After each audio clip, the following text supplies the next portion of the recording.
All right. Oh, God, Jesus. The second you try and open your mouth to speak, you start coughing. We have a problem. We have a real problem. And this that we can see on screen here actually represents that problem incredibly well. So, I've got a lot to talk to you guys about here today. I'll be back in a second. We are going to have some content, even though I'm in queue. And hopefully we'll have content long enough that I get out of queue. And we can see what we've got with the weapons storyline.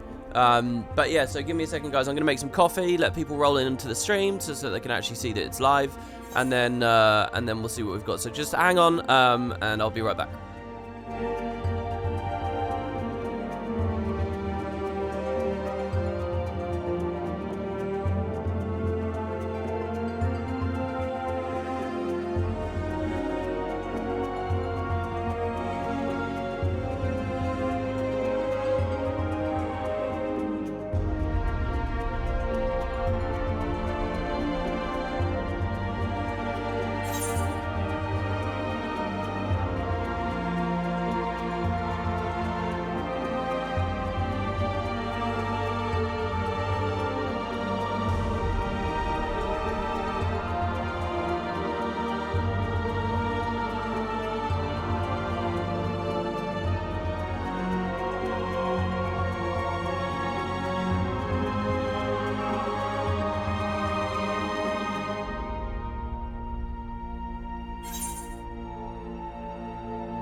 Yeah, the title's a little bit clickbaity. It's also a true title, though. Hold on one second, guys.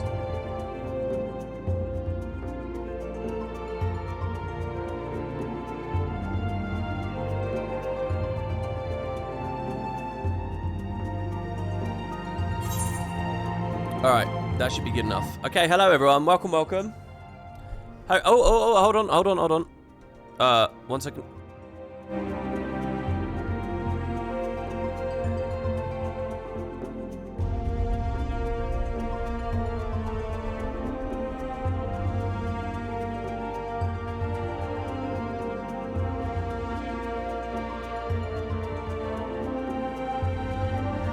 Finally become the Lego YouTuber you always wanted.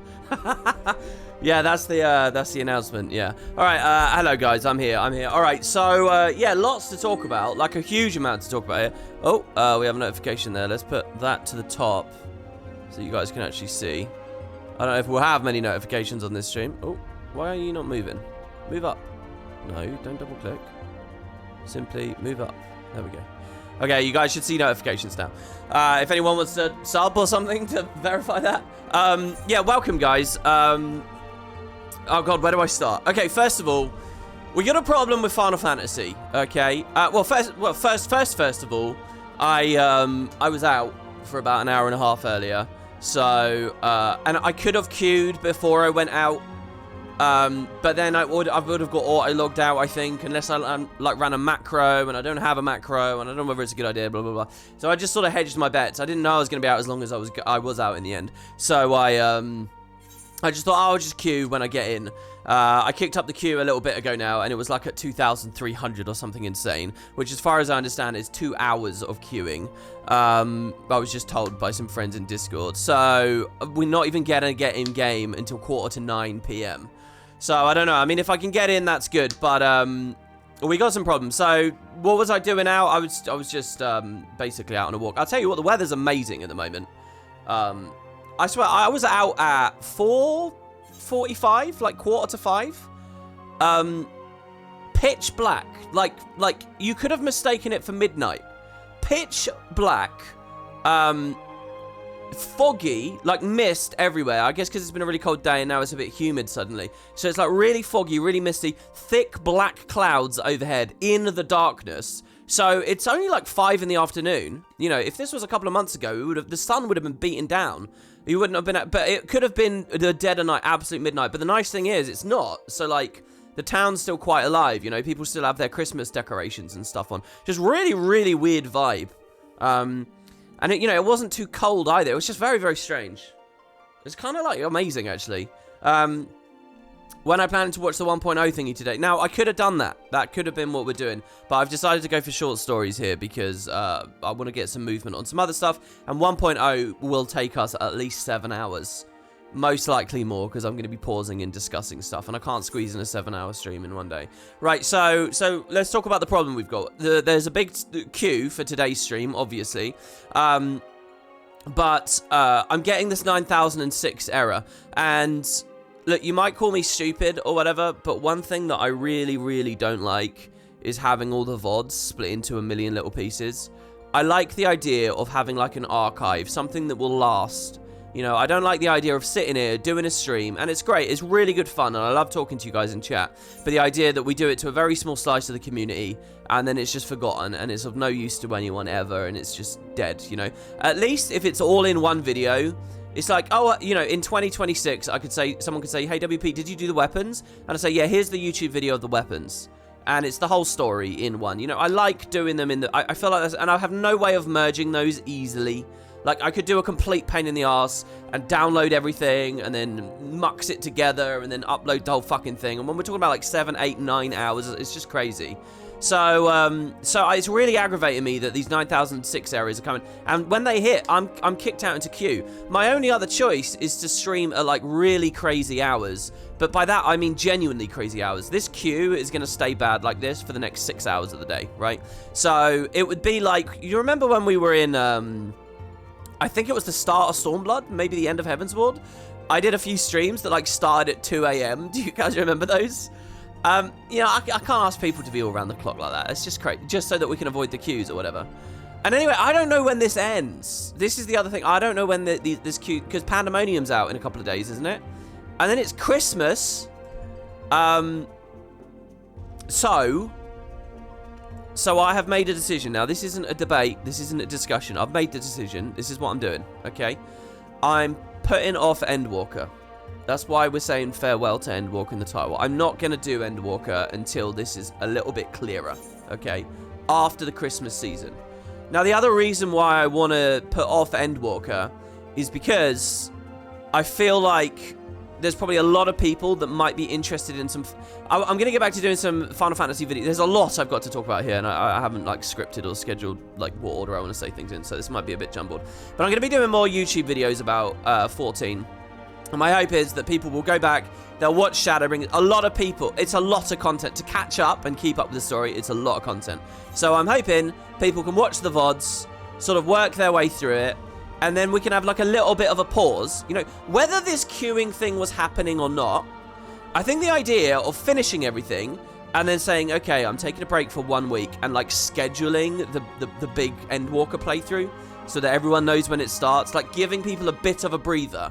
I'm not talking about like a year breather. I'm not talking about 2 years. I'm not forgetting about letting it fall off the table and never come back or anything like that. But a bit of a moment where you're like, okay, chill. Endwalker starts this day, instead of just going and going and going and going and going. I also have my own like sense of like burnout to think of as well, you know. Like these past few days when I've been doing posture and something else or like juggling thing, I'm wondering if I'm pushing it a bit too much. So anyway, the idea of a break before Endwalker is just a good idea anyway. And with all this queue stuff in mind, I think I'm going to go for it. So I'm going to say goodbye to Endwalker for now. Now, I know you're wondering, how long away is that? What am I going to do in the meantime? So I'm not saying goodbye to streaming. So, let's move on to another side of the story. The other side of the story is Guild Wars. Of course it is. So throughout this... I'm going to do a YouTube video announcing this, by the way. So throughout this year... Oh, no, you don't. You're not playing an ad, Twitch. I'm snoozing that ad. I'm snoozing it again. I'm going to use all 3 snoozes in a row. Oh, they don't let me use all 3 in a row.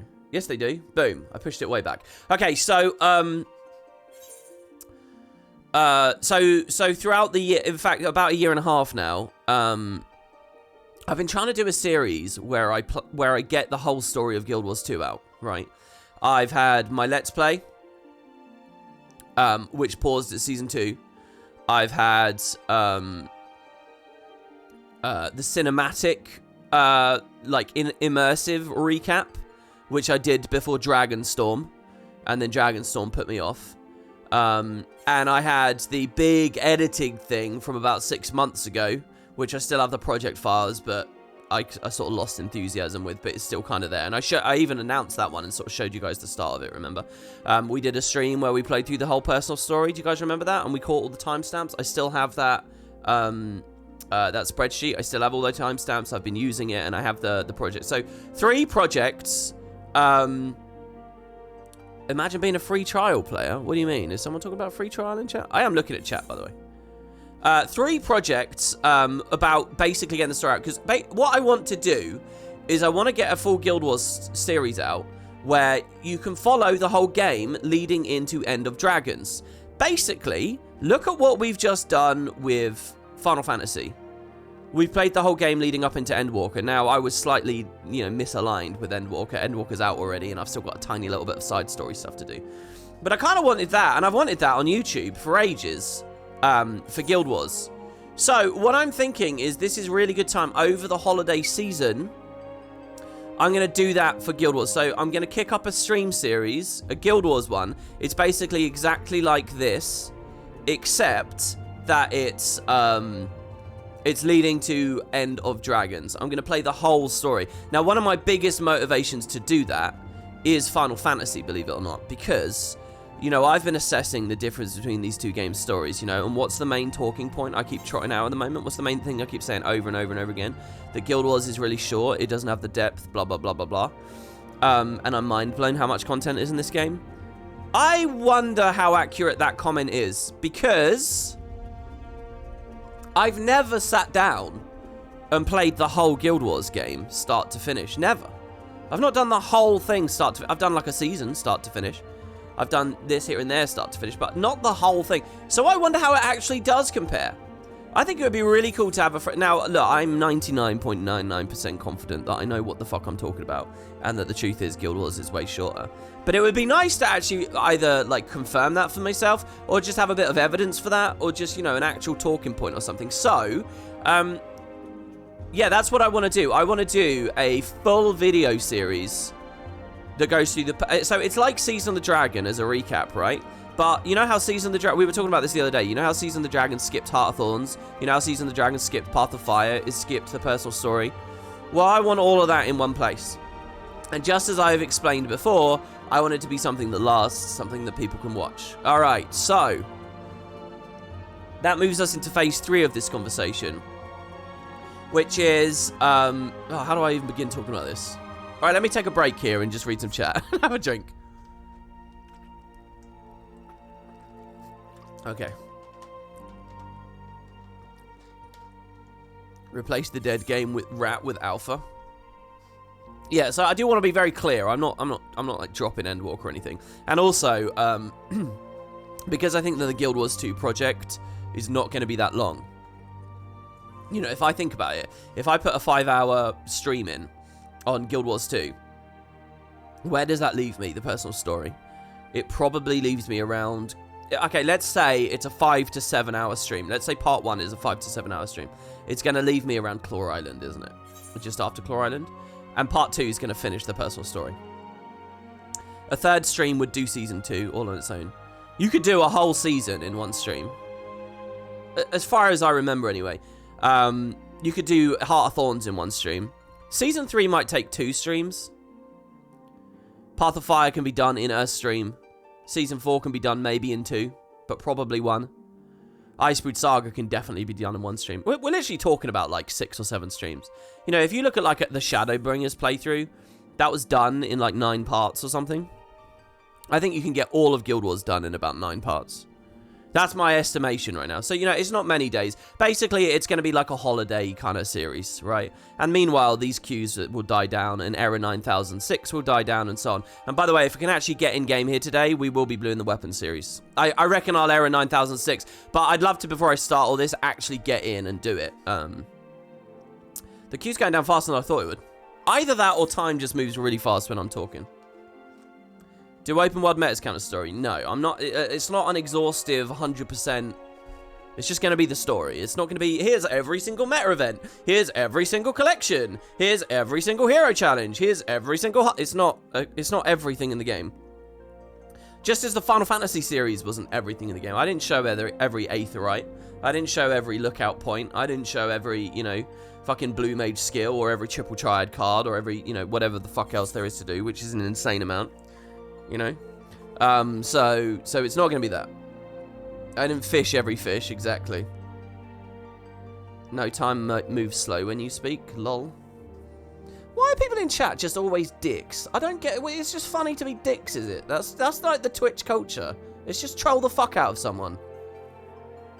That's all it is. Like, that's completely unprompted. Look at that guy. He didn't say anything else in chat, ever.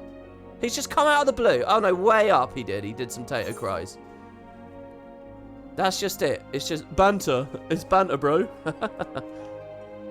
Alright. Okay, so. Well, hold on. Let me read some more chat here. You should upload this section of the stream as a YouTube channel update. I think your YouTube Guild Wars audience would care to watch this. Yeah, no, as I just explained, I'm going to do a YouTube video explaining this a little bit more concisely. I'll script it out. I'll script it out. You work hard on all your banter. Oh, I mean, it was phenomenal, man. You should be proud. You got that lol emote in there?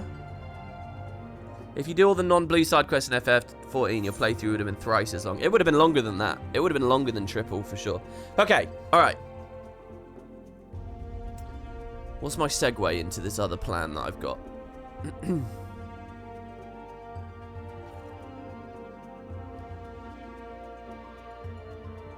Okay, so VODs.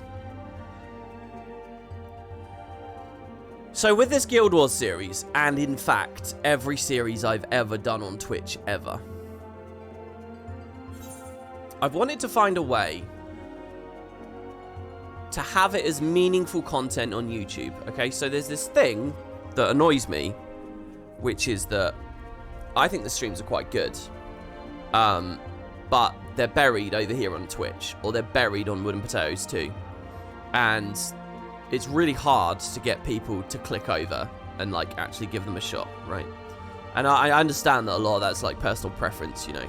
If you're not here when it's live, blah, blah, blah, it kind of sucks. If there's a wobbly schedule, blah, blah, blah, blah, blah. I get it. I get all of it, all right? Don't teach your grandma to suck eggs. Well, I'm not really your grandma, to be honest, in this analogy. I'm a bit of a noob. So, what I've always thought would be really nice is to get long-term actual value out of the kind of content that I do here and I do on my various streams. That's why, like, Wood and Potatoes 2 is important to me or whatever. So what I'd ideally like to be able to do is put the VODs on Wood and Potatoes 1. What I'd love is people to be able to enjoy those VODs. Because, again, it's not about, like, live viewership. It's about having it there forever, you know. It's about the fact that people will go back and watch Azaric. People will go back and watch Grimrock. They won't go back and watch, you know, any of this random shit. It's just not packaged in the right way, right? So I was looking a lot last night into ways in which I can... Because you know what successful people do? They they're swimming in money, aren't they? So they like hire editors who will chop it down, right? So, for example, this stream, let's say this becomes a trials stream, right? A weapons stream. You would just cut all of this opening stuff out because it's not actually the weapons, right? So anyway, I was looking into a myriad of ways in which I can edit. You know, I can put markers on moments that I know I want to cut. You know, snip out lengthy intros. You know, like when I'm on, like, this scene here.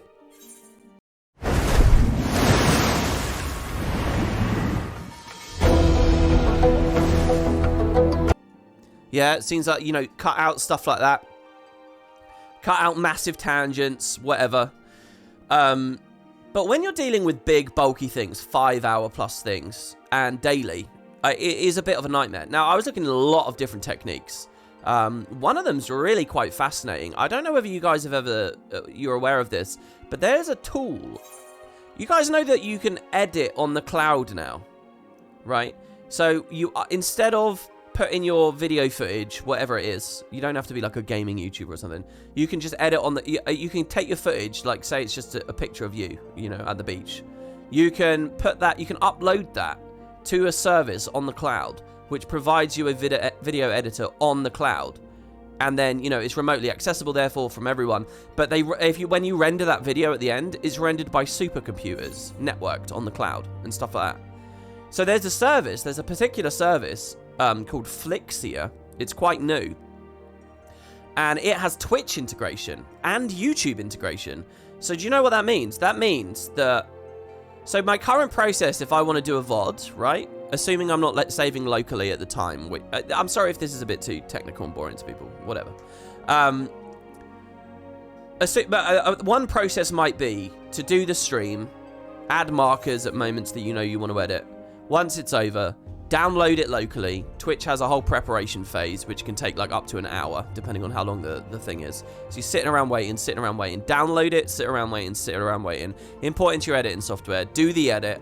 Then you got to render hours and hours and hours of stuff. Now, you can try and smart encode that, where it's like pass-through. It's not actually recompressing. It's just applying your tweaks. Premiere has that. Vegas has it, but it's dodgy. I spent a ton of time reading about smart encoding last night. You can, let's say that you managed to smart encode. You're still spending a shit ton of time to get it back out of the software. Then you've got an epic upload, which is going to throttle your internet. Then you've got the whole publishing phase. And now finally have your VODs ready to go, okay? By the way, and I skipped out the whole actual matter-of-fact editing part, which isn't the bulk of the time. But you would be truncating, you'd be doing that every day that you stream. It would be a bit of a nightmare. Or this Flixia thing. Now, how cool is this? Because it's all cloud-based, it's already all up there, and it has Twitch integration, you can, in a second, edit it in any way you like on their service, and then in another second export it straight to YouTube. You skip all the download, all the re-encode, all the re-upload, you skip it all gets done like basically straight away. How cool of a service is that? Now I think that's pretty fascinating. But of course it's got a shit ton of payment plans, and there's a bunch of restrictions on there, and you can't do very many hours, and blah blah blah blah blah blah blah blah blah. So the quest continued for getting a VOD. Alright, I feel like I'm killing chat here a little bit. Maybe I should just cut to the chase. The power of the cloud, advertising voice. Cut out tangents, the stream will be 20 minutes long.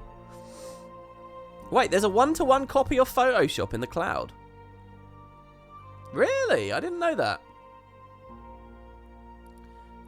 You're in 3166 in queue. That's brutal, man. I mean, mine's not looking too much better either. Okay, so, oh, you're just listening quietly? Okay, so I sort of reassessed, what is the end game? What do I actually want to happen here? The reason I want the VODs there is because it's visible, right? Because then the content actually gets more value as it goes forwards. So in my quest reading about this, it did occur to me that if you just stream on YouTube, it's already there on YouTube. And YouTube has its own little editing thing, and the VOD's there. And I started looking into YouTube streaming a little bit more.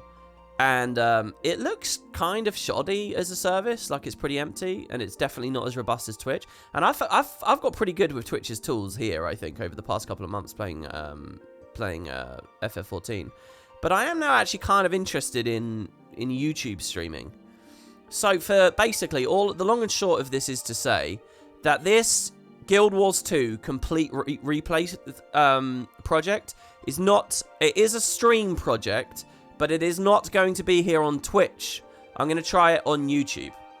I'm going to try it on YouTube because there's much more visibility for it immediately.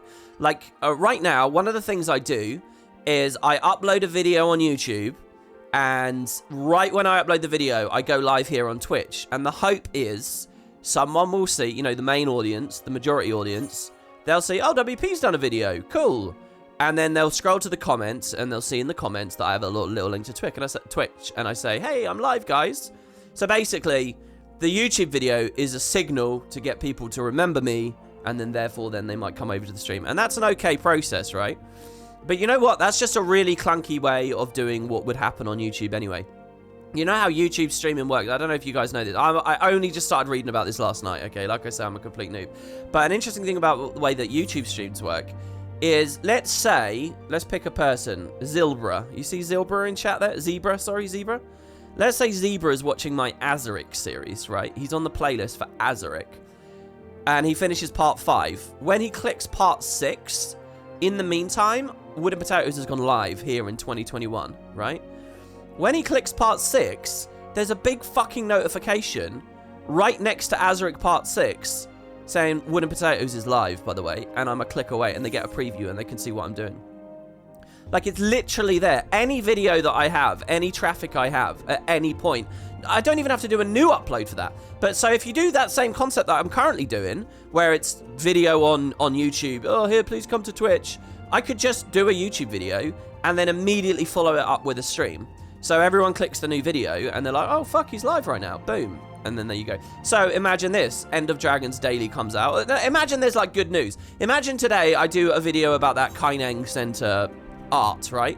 Oh, that's cool. I wonder what WP's take is on the art for Kaineng. I wonder, you know, what lore there might be behind this, blah, blah, blah. You click it and you see that I'm live. Oh, what's he doing? A big story recap? It's there, you know? It's like when I look at everything I do on this website, it's just like an unnecessary BS struggle. And I appreciate, by the way, I'm not exactly preaching to the choir right now. I'm talking to people who are on Twitch and people who have put that effort in and who have come across and stuff, right? I understand that. I understand that basically no one has to be empathetic or sympathetic to this plight, right?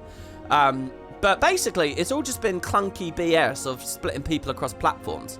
So I don't know for sure, and I'm not quitting Twitch for what it's worth. But for this project, I want to see what it's like over there. You know, when I started doing the 14 stream in general a couple of months ago, it was in this spirit of adventure and seeing what kind of stuff works. You know, the reason I've got potatoes set up here, the reason that, you know, we did the challenges, it's in the spirit of adventure and learning how to... I know every Twitch feature now, as far as I can tell. I know how basically most of it works. And so I kind of just want to learn that side of stuff with the YouTube thing for this project. So it's going to be a YouTube series. It's essentially the idea. And if it does well on YouTube, then I don't know what I'll do there. You know, I don't like the idea of just leaving Twitch forever. I don't think that will happen, you know. I look at people like Alodis here, who's got his gold potato, you know. Alodis is subbed for 38 months. 3 years total, you know. I don't want to take that away from people. I don't want people to feel like that's turned to dust or whatever. I'm not leaving Twitch, okay? But you might find, you know, if it works out well, you know, I do a bit of a different balance or something. Another thing that I would quite like to do is is like games like this. So let's not talk about Final Fantasy and Endwalker. Let's talk about Elder Scrolls Online. You know what I would really like? I would like to put up an episode of the Daggerfall Let's Play, okay? And when people click the episode of the Daggerfall Let's Play, which is everything you expect it to be, and it's researched, and it's properly done, when you watch that, you see, oh, WP's live playing Elder Scrolls Online right now, right? I like that kind of thing. I like the idea as well, but going back to Final Fantasy, of, oh, here's WP's character tier list about Final Fantasy, and look, he's live in it right now. It's obvious, it's there. I don't have to fuck about on Twitter, I don't have to fuck about on Discord, you know, because in a way that's preaching to the choir, you know, and you don't grow preaching to the choir. So anyway, YouTube, again, to talk about the platform itself as a streaming platform, doesn't look very good. In terms of like discoverability and stuff for absolutely new people, but I'm not actually a new person. I have a sizable audience. So everything I've read about it last night, and believe me, I read about it a lot. One of the reasons that this stream is quite late at the moment isn't just that I've been out, but it's because I woke up late because I was reading about this all night. It actually looks like I could probably do quite well with it, though it is lacking some features. And I don't really know how it all works. So it would just be the spirit of adventure and discovery, just as we did with Twitch a couple of months ago here. And again, it's not to bin anything, but that's the idea. I feel like there's a lot more to say, to be honest. But there you go. That's broad strokes. What's your take, guys? And again, it's not really. I'm not really in a discussion about this with you guys. This is what I'm gonna do, but I'm curious to see people's take. Oh yeah. One final thing about Final Fantasy. During the Guild Wars playthrough, I'm going to make Final Fantasy videos. There you go. We've looped back to the start now.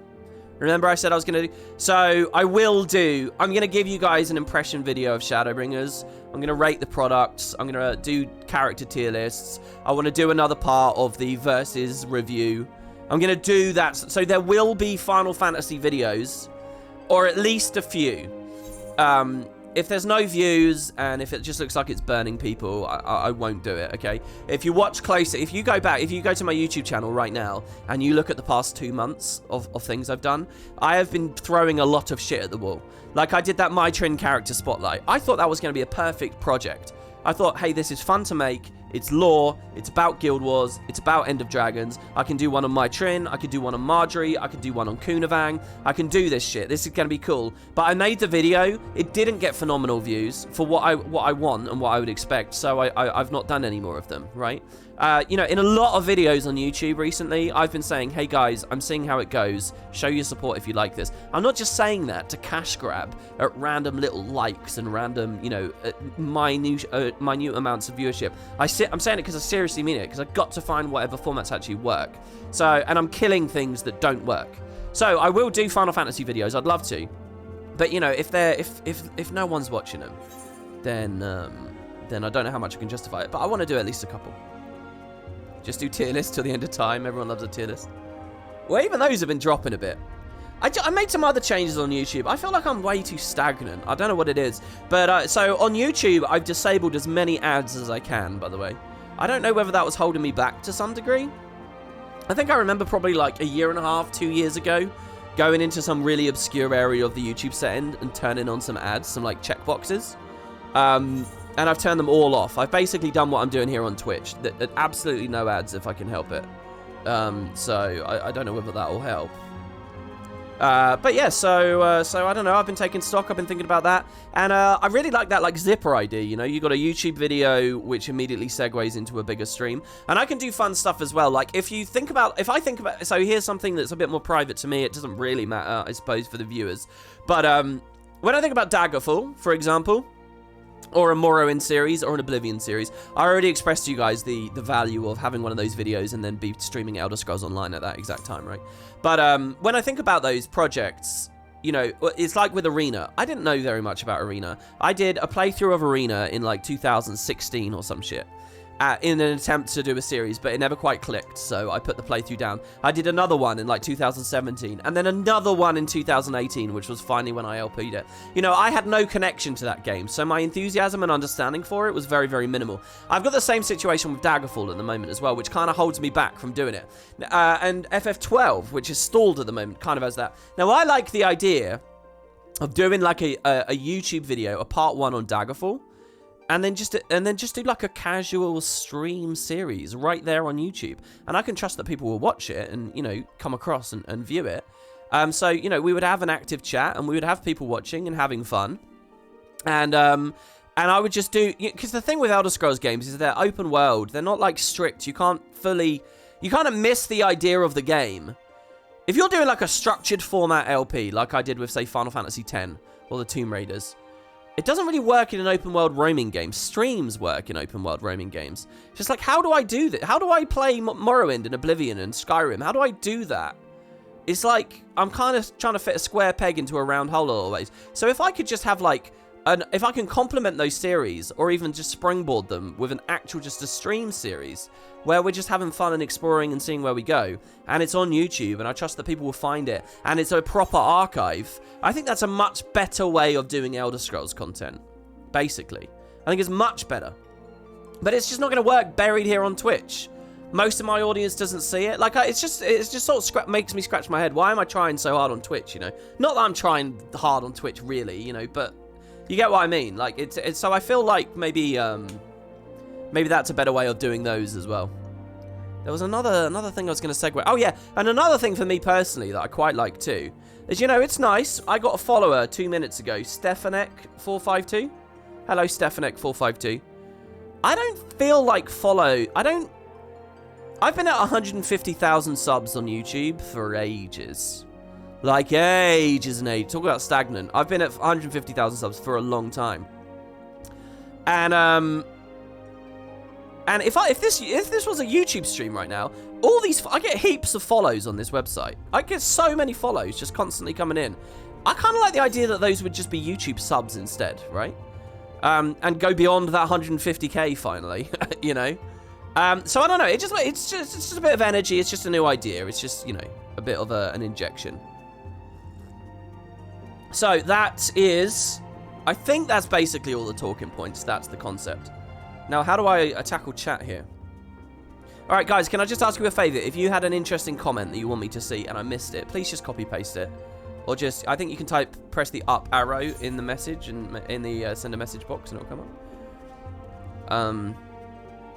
Do people really sub on YouTube? You pay money? Oh, I don't know about any of that. I think they call that, I don't know. I don't care about that. I don't care about ads. You know, it was weird when I was reading about, you know, I was reading all these threads of all these people who are quitting Twitch to go to YouTube streaming. Because YouTube's paying a lot of big streamers to do it at the moment, and it's adding, like, more legitimacy to that platform. I think for a long time that platform hasn't been seen as legitimate at all, but they're actually starting to get there. And by the way, YouTube has got, like, a lot of public comments about how they're improving this, that, and the other thing, and that they're, you know, previews of things that are basically making them a lot more Twitch-like. Across the board, it sounds like people do better on YouTube than they do on Twitch, except, here's the thing, right? Why do people, what's the main argument that comes up over and over and over? Does anyone want to guess? I invite you guys to guess. Why do streamers stay on Twitch instead of YouTube? By and large. Not counting already built-in audiences, not counting, like, the fact that the feature base here is better. What's the #1 reason? Ignis has pretty much got it there. Gift subs, but he says gift subs. It's money. It's because there's like a culture of donating on this website. I mean, honestly, guys, I've been reading a lot of threads, and it's people saying, look, the difference is more people will watch your content, you'll grow faster, there's more going on YouTube, but there is not a culture of tipping. There's a much bigger user base on YouTube. There's much more, and certainly that's true for me, but there's no tip culture. People don't donate.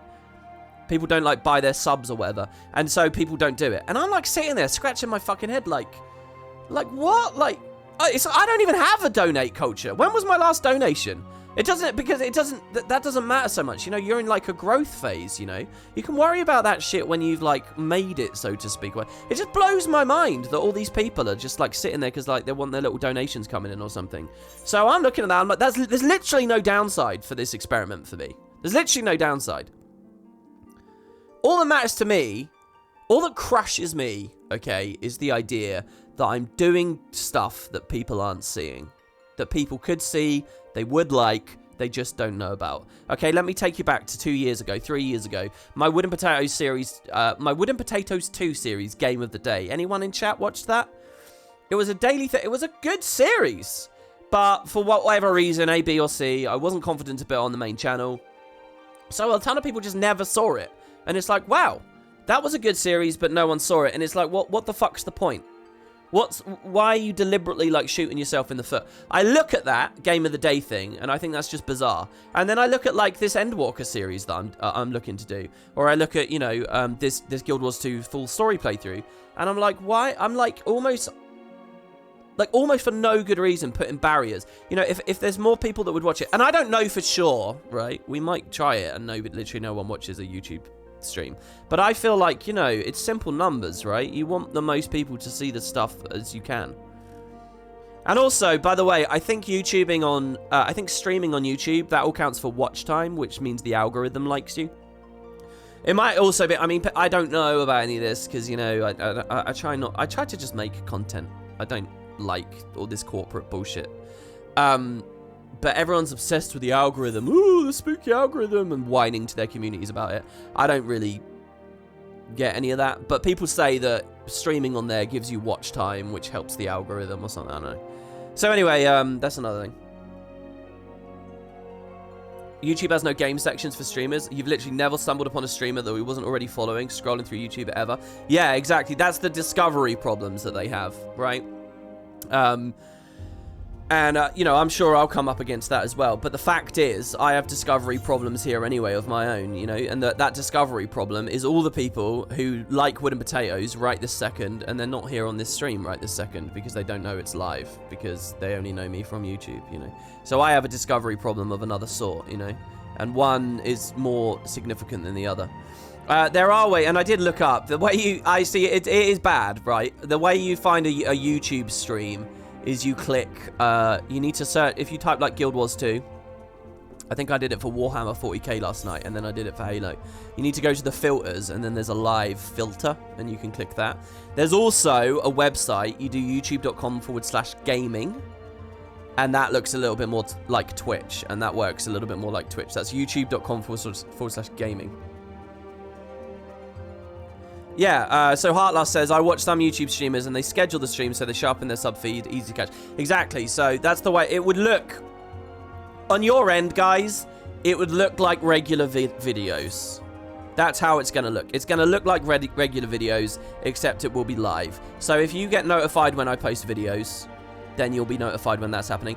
The additional benefit of it is there will be an embed on any old video I've ever made. Like, you'll be watching Prophecies episode 1, and it will say Wooden Potatoes is live on the side, and you can click it.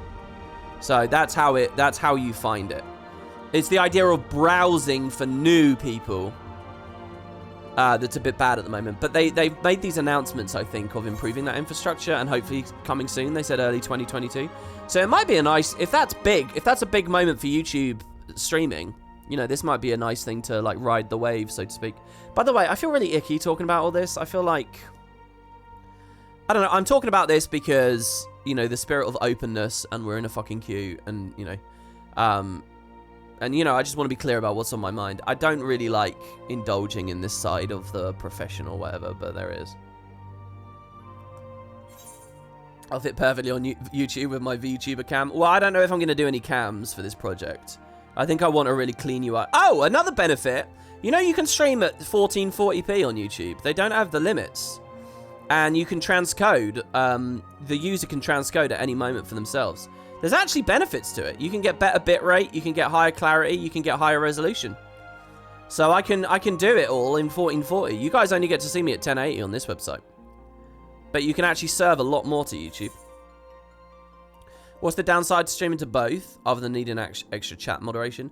Well, I'm a Twitch partner, so I'm not allowed to do that. I'm not allowed to double up. So, yeah. And besides, what's relevant to me is seeing how the metrics go as a YouTube project. Yeah, the settings are much better on YouTube. I don't really understand how it works. Hey, if anybody knows what super chats are and all that shit, and what, like, the equivalents are, I'd love to hear, because I still don't really know that. Can you drop me a message on Discord if you guys know? I would really love that information, because I haven't got a fucking clue. I hear that the moderator... I don't know how to add mods there. I don't know anything. You know, I'm a noob. Super chats are cheers and tips. Okay.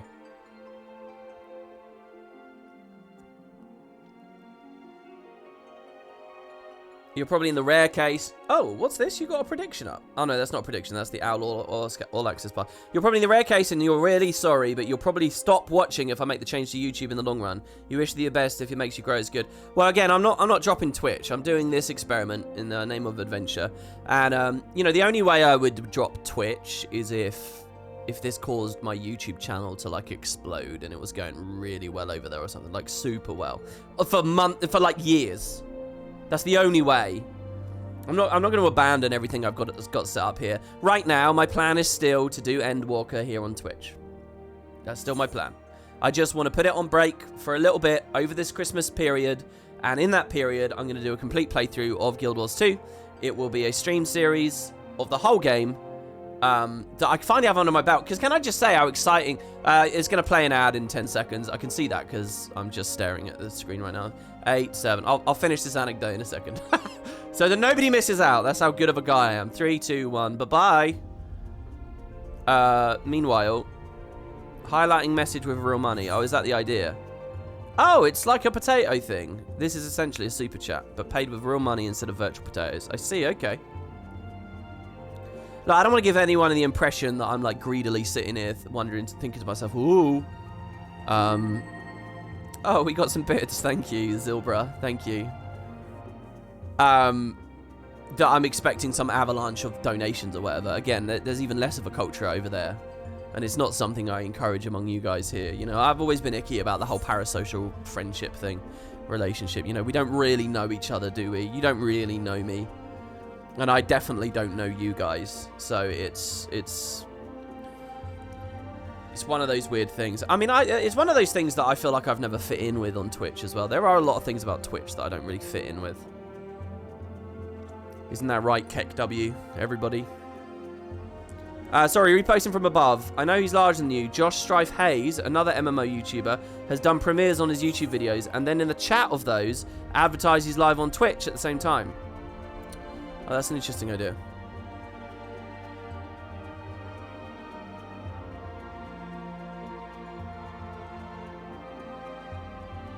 Was that why you were considering Facecam? Was what why I was considering? In the spirit of adventure, yeah. I mean, yeah, absolutely. Does YouTube have an emote-only mode? Yeah, see, I don't even know how emotes and stuff work. I don't know how it works. And that's the thing. I mean, look at all these amazing emotes. Look at all the art that Gears 2 Names has done. Look at the art we got from Moogle there as well that you've posted. I mean, it's all... I'm not getting rid of this, guys. I'm not... even the old Welk art. I'm not doing it. So, but I do want to do that project. I mean, if I can translate it all over, I mean, that's cool too. Art such as this, Make and Nod. He actually made a new Make and Nod as well. Yeah, it's him without the beard. Yeah, he did link it to me. I haven't hooked it up. As Rocker said, will we be able to chant when there's amazing music? Yeah, I mean, I don't know. I think all those features aren't there. That's why, I mean, I would rather do Endwalker here. I mean, I have no... I mean, don't worry. I'm not rocking the boat that badly, but I am going to do a project over there. Has it been worth it money-wise, going from the YouTube videos you did to Twitch? You're suggesting there that I've stopped making YouTube videos, or the pace has changed in any way, but I don't think it has really. Sometimes I'm very, very consistent, and then sometimes it's like one every 2 days, 3 days. Sometimes there's a break for a week. Nothing's changed. When am I starting the Guild Wars 2 playthrough? Tomorrow.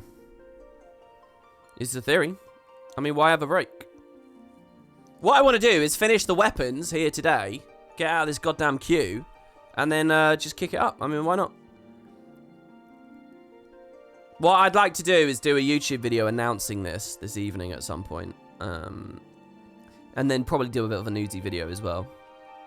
And then move on with it. Are we going to get a stay as a Hrothgar potato challenge for Guild Wars 2? Well, I don't know if I can do challenges over there. I don't know if I can do challenges.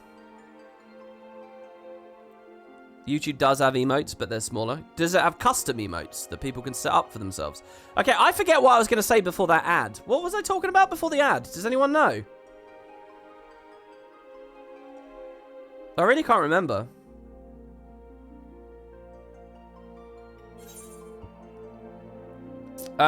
Tia Yo says, I'd highly advise reading over the partner contract with Twitch. Yeah, no, I know how the exclusivity works. It just means you can't double up without 24 hours in between. That's it. I think, anyway. I mean, I should reread it, because isn't that an affiliate thing? I became a partner before affiliate even existed, so I don't know what my contract is. I haven't got a clue.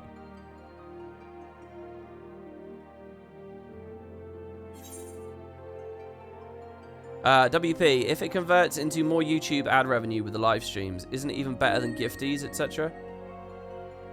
I mean, I suppose, but none of that's on my mind. I don't care. I just want a sense of trajectory, guys. I just want a sense of, like, growing and going somewhere, and that, like, you know, the biggest depression is the idea that, you know, dedicating your 20s to a job that is a dead end, that there's no movement. All I want is a sense of moving up.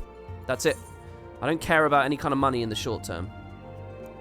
I mean, obviously, to live, there is a baseline, but that's it. I just need a sense of, to be happy, I need a sense of trajectory. That's it. So it doesn't matter that they have a lower tipping culture or whatever, or, you know, it doesn't really matter what super chats look like. What about your 30s? Well, yeah, I mean, that's my nightmare. My nightmare is to think that things would be the same at the end of my 30s. Lexu! Oh my god, with the legendary potato there. I mean, Lexu's on 76 months. Lexu says, I'll keep the sub going even if you don't stream that much on Twitch anymore. As a lurker, this is an easy way for me to support you with a few bucks a month. Thank you, Lexu. Well, look, I want to say as well, I mean, let's be real. Look, we're getting way ahead of ourselves here and talking about it in a way that doesn't matter. Because this is just a project over the next couple of days. That's it, really. And to test the waters, because, you know, maybe things will be good. But, the truth is, I'm not really a streamer. I'm not really a Twitch streamer anyway. I mean, the past couple of months, I've been doing this Final Fantasy project. What was I doing the months before that? Fuck all. What was I doing the months before that? Fuck all. What was I doing the year before that? Fuck all. You know, so it's one of those things. It's like, you know, I come across this all the time. It almost doesn't matter. You know, if this all went away tomorrow, I'd be basically back to, you know, where I do one stream on a Friday or something. That's basically sort of part of the course for what I would have been doing anyway, you know. If the other 6 days I happened to be live on YouTube anyway, I mean, it's not really a loss overall, you know, for how things have been generally. Bayaba, sub to Prime, thank you very much. 3 months, baby. If I switch over to YouTube, maybe go with Patreon instead of Twitch. I mean, you guys can do whatever you want. Look, but the list of things, the list of values to me is... well, what order do I want to say this? The most valuable thing you can possibly do is share my content. I hate that phrase. I really do. But literally tell people about it, link it online places, actually encourage people to watch, grow the audience. That is the #1 thing. You don't have to spend a penny ever if you're doing that. That is worth more than anything else by a long way. Underneath that, Patreon is incredibly valuable. Underneath that, you know, any kind of donation, I think. I mean, let's not forget, one of the things that kicked off this Final Fantasy thing was someone gave a £1,000 donation, like way back at the end of summer. I mean, shit like that's insane, right? Really insane. But I would still put it lower than just sharing and trying to grow the community, you know. Then below that, you know, subs, Prime, stuff like that, you know. So I mean, I love it. It's really nice. I don't want to look like I'm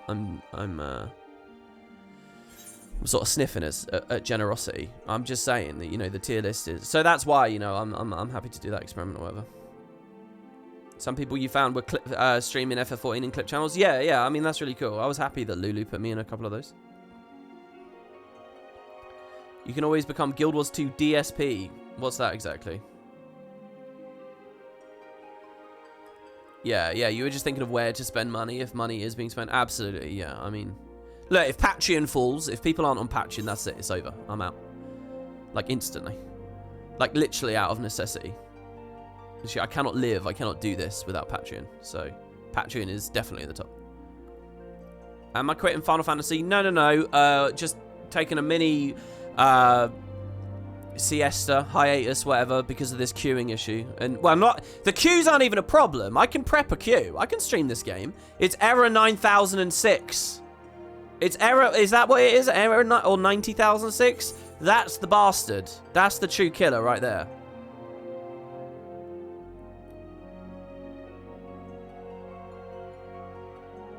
Rara says, the question is, which do you enjoy more? Twitch streaming or YouTube videos? Your enjoyment of what you're doing is evident. I think 100% affects the enjoyment of your viewers. Is there a reason doing both doesn't work? No, I would continue doing both.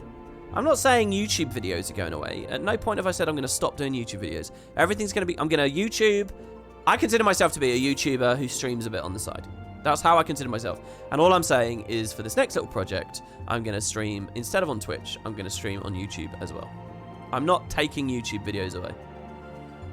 But I really like streaming, I've realized. I really didn't like streaming a lot. I had a lot of anxiety and stuff about it. I think I've really chilled out about it over these Final Fantasy streams. I've really loved this. I've loved that anyone's even here at all, you know? I'm not even playing Guild Wars and you guys are hanging out. I mean, I've really loved it. It's been very cool. And I quite like this website. I like all the features and stuff. I like what I've got set up here, you know? I've got these buttons. I can do different things. Can start predictions and the polls and stuff. I think they're cool. I like it. Can throw you all in jail.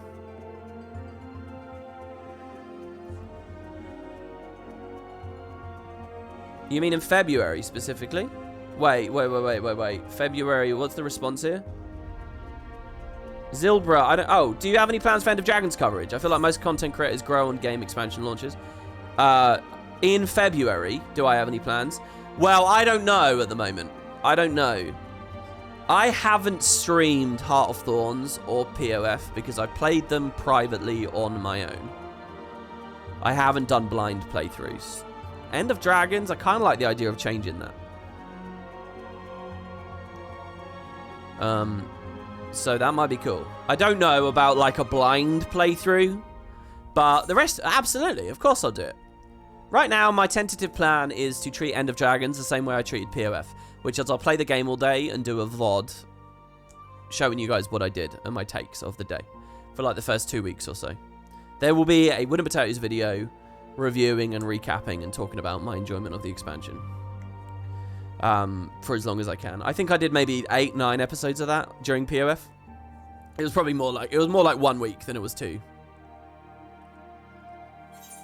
Will you ever do more non-MMO games? Good question. I mean, Daggerfall I was talking about a second ago there, but that's sort of in service of ESO.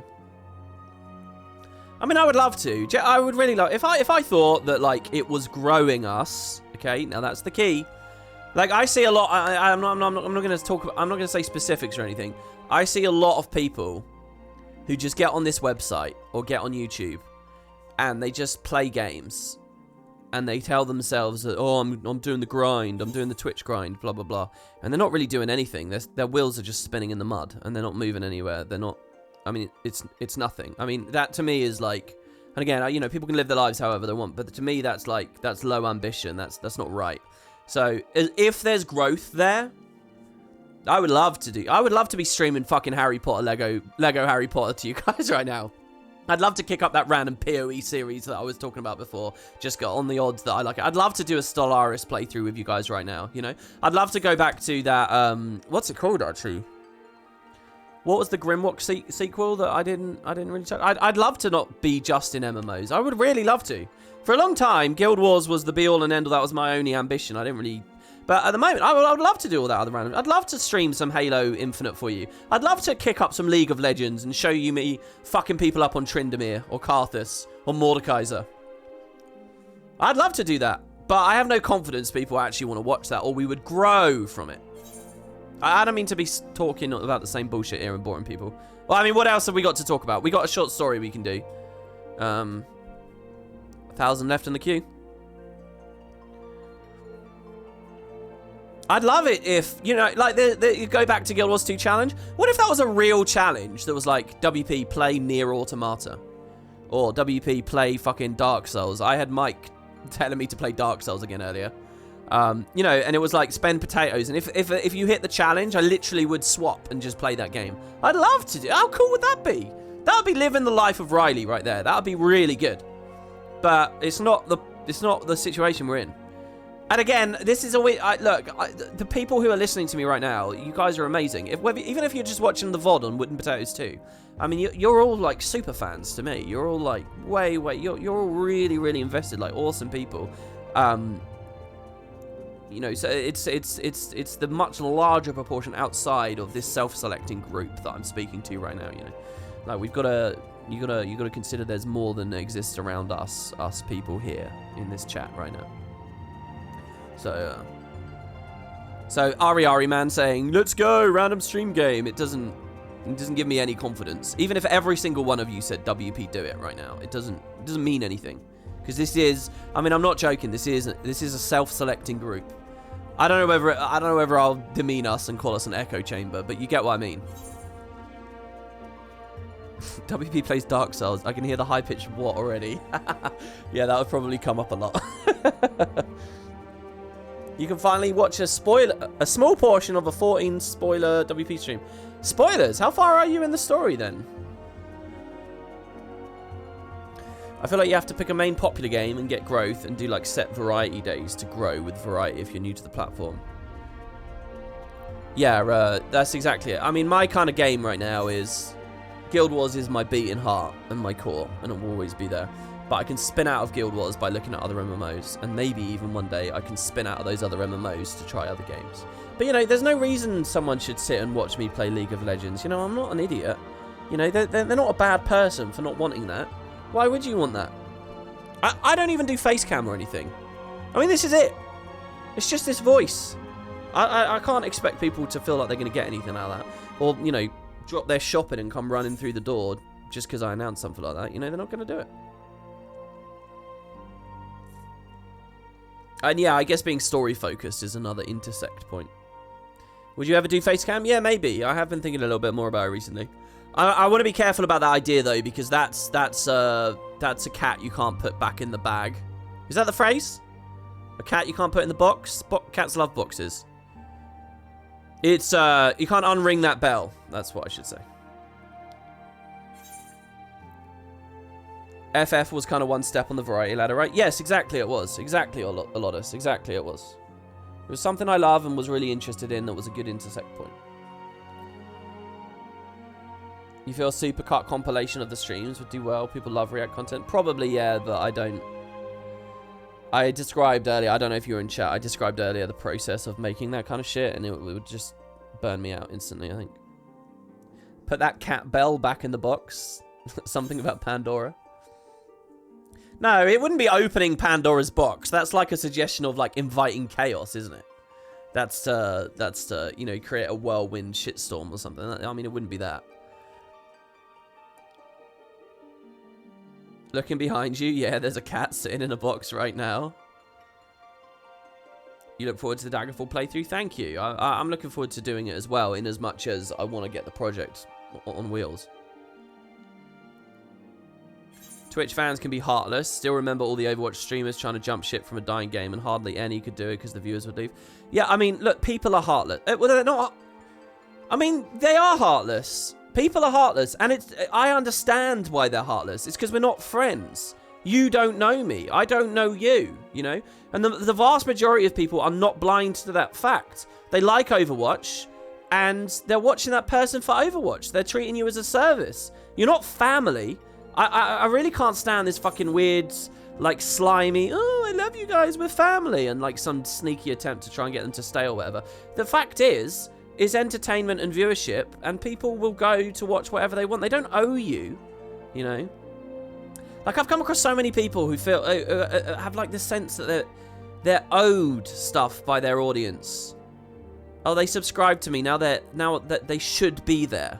It's like, man, you are just a service, all right? And frankly, on this website, you're much closer to radio than anything else. You're just bullshit in the background. Someone will turn you on for a little bit, and then they'll turn you off for a little bit. They're not listening to the whole conversation. Some people are, and that's like a godly position to be in. But the reality is that, yeah, most people, if you've just popped up and you got big because you played a horror game or something that was famous at the time, you know, they will drop you fast, you know? And I don't blame people for being heartless like that. Not really, you know.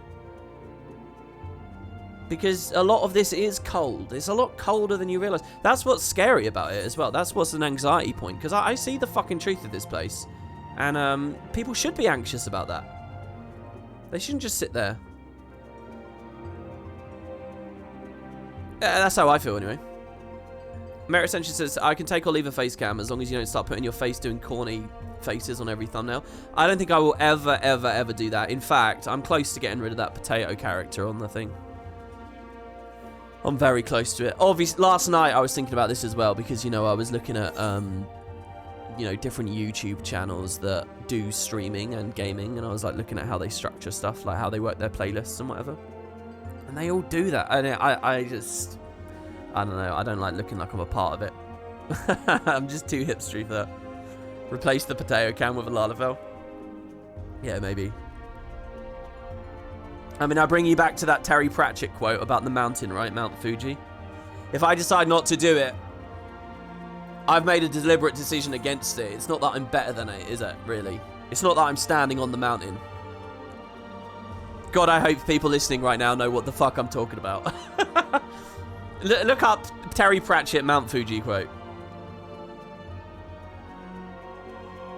You find the react faces to video thumbnails really ridiculous? Yeah, I think there's a weird thing going on where it's like, I mean, look, there is such a thing as true fandoms and people who really want to support their content creators. I mean, as heartless as the vast majority are, there is going to be that percentage of, like, people who are genuinely really, really excitable and interested, and they want the best for whoever they're trying to support. And they always stand up and defend it, and they say, oh, you know, it's just how the algorithm works. So you just got to do it, you know? And I think some people are quite calculated about that, and I suppose that's fair. Food review part 2 on the queue. Oh, you want to do the sweet reviews? The savoury. We did savoury before. You want to do sweets? I mean, sure. I was going to do a short story. I genuinely thought we'd be doing short stories at this point. I've been talking about this for an hour. I don't know how I'm going to condense this into a little YouTube video.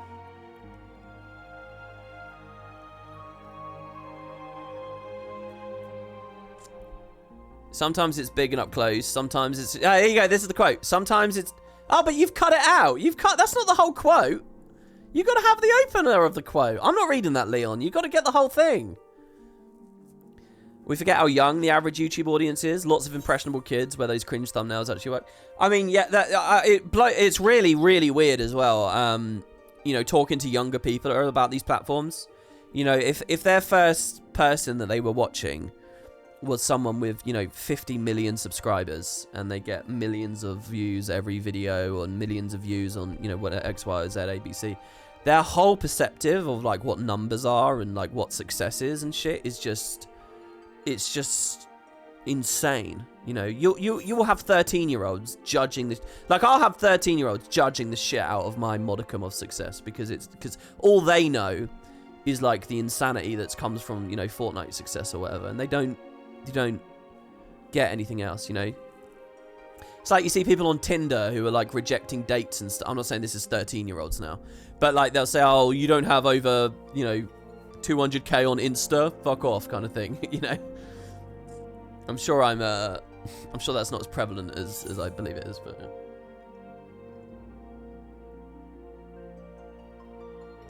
You're amazed the thumbnails work, honestly. Usually those kind of fads disappear after a few years, but it's nothing.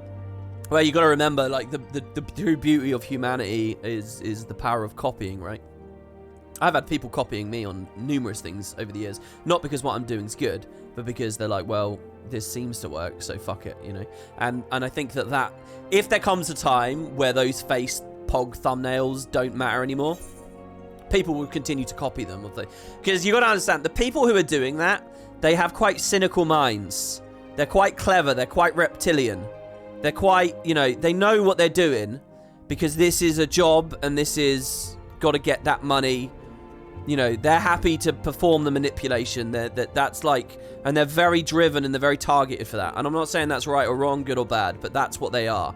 So that tends to me, you know, if you're in that group, if you're doing that, you're going to be, if you're happy to jump through those hoops, you have self-selected yourself to be predisposed to success. Does that make sense? The thing itself doesn't matter. The fact that you were in the category that put that effort in, that shed the ego, that, you know,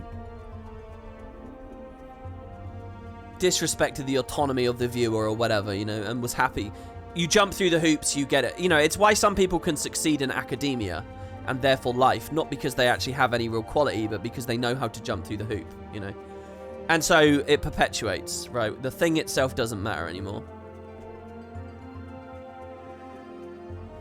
I'm not sure I quite eloquently enough articulated that.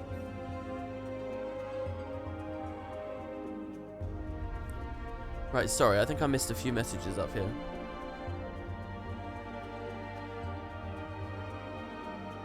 What's this? Big streamers like Moon used to pull triple the numbers when he played Overwatch, and he had to settle for infinitely less when he went to Variety.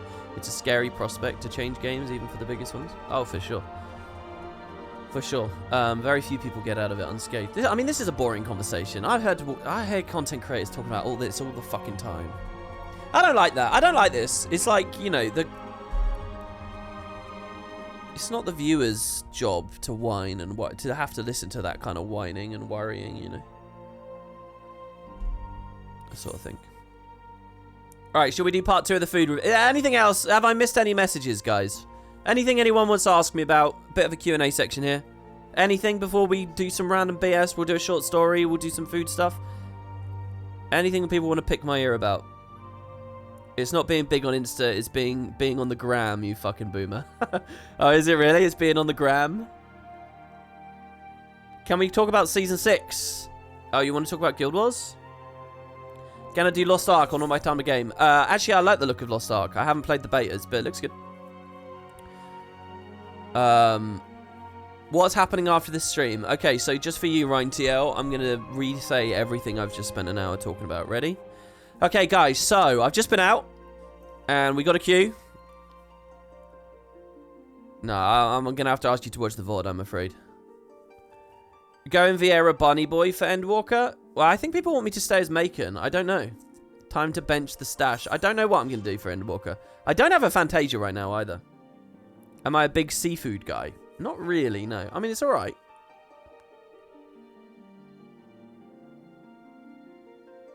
You do a 2-hour recap of the 1-hour explanation I just did. You want to do a poll? Well, I don't even have a Fantasia. We'll talk about that later. Because, okay, if you scroll down below the stream, on my Google Calendar right now, I have weapons today, and in theory, it would be 1.0 tomorrow, the 1.0 again, Roll Quest, Void Quests, and then Endwalker on the 24th, Christmas Eve. In theory. But that's all going away. So all those days we can continue this race discussion, you know. All right, sorry. Fly Rouse says, can we talk about Season 6? I commented it on your last video. It's kind of worrisome. They're doing surveys on Living World so close to the expansion. Do you hope we'll get Season 6, if at all? Around June, at least. Yeah, good question. I talked about this on the Q&A, didn't I? It worries me too, man. You would think they've got it sorted, wouldn't you?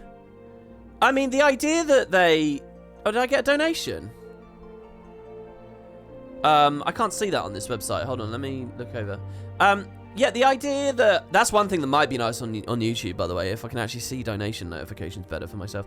I don't know. Maybe one does not preclude the other, though, right? Maybe they can be having Living World already, but they're still fishing for information. But I just... I don't know. I want, like, strong leadership. I want a fucking clear idea that's coherent, goes through the whole thing. Not finding the way as they go, still. You know, I mentioned this before. Like, what value is feedback at this point? You know, like, are they really that lost still at this point? Are they still so unconfident at this point? You've had 5 seasons of experimentation and format shifting to look at. What do you want to do? So, I mean, I don't know. I guess there's this belief that feedback is always relevant, blah, blah, blah.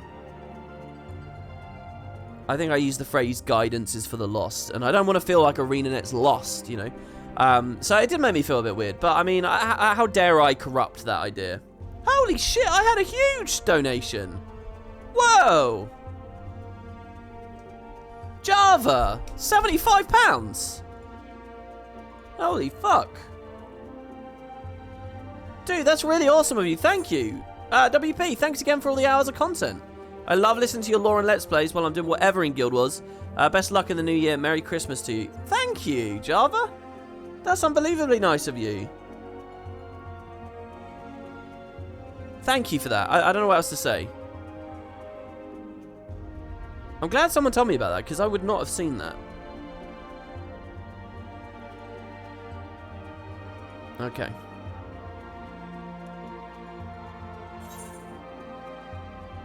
Ever consider going vegetarian or vegan while we're on the food topic? Look, my view is that it probably is morally right to be vegan. If I could just click my fingers and be it, I would. But the thing is, I have pretty limited impulse control in the first place, and like actually having the diligence and the responsibility and stuff of like changing my whole diet and stuff is not a mountain that I really have the energy to do, which I think is generally quite selfish of me. That's my view. I don't judge people who aren't. I'm not vegan. I probably will never be. But I kind of, you know, I think that is probably the right way to be. I'll tell you one thing. If they made all meat in vats right now, even with a flavor difference, I'd eat all meat grown out of vats. I've got no problem with it at all. I haven't really, to be honest with you, there's a lot about veganism that I don't understand. You know, I don't, as far as I get it, it's like any kind of animal product, right? But I don't know whether that's actually the right line to draw. Surely there are some animal products that are you know, harvested ethically and sustainably, you know. Like, what the fuck's wrong with eating free-range eggs, you know? I don't really... So I don't know. I don't know whether you could just put a label on whatever. The ideal, most like best thing, I don't know whether I could put a label on it for me, because there's a lot of context there that the word vegan just robs. As for like nutrition and shit, I don't know. I remember Matt going vegan and it was great for him, wasn't it? It was a really, really good move. Nutritionally, health-wise.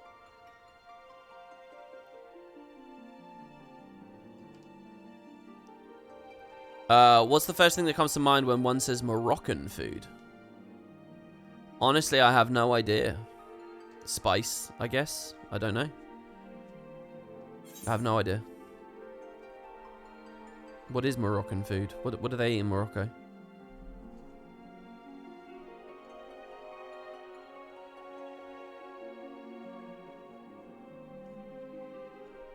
Spice and milk. Is milk a big thing in Morocco? Couscous? Is that Moroccan? Is couscous Moroccan? Lamb tangine. Looks like we're getting to, So yeah, Rocker, by the way, now that you've heard my plan, I mean, if you want to mod on YouTube, I have no idea how that even works. I have no idea what I mean, if you want to go on that adventure too, you're welcome to. If the whole thing sounds boring to you, you can just ignore it. It doesn't matter to me. Well, I mean, it would be nice to have some moderation or whatever. It does matter. I like that you're doing what you're doing, but again, still no pressure. Milk is big in Garlemald. All right, where's this tier list then? I'll give you guys my rating real quick. You guys hungry? Because if you're not, you're about to be.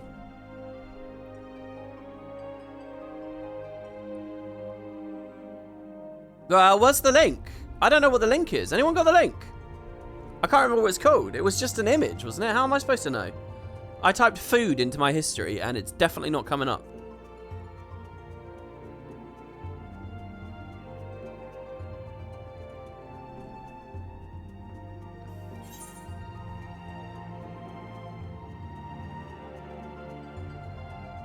Wasn't it from Reddit? Yeah, I don't know where it was. It was from R England.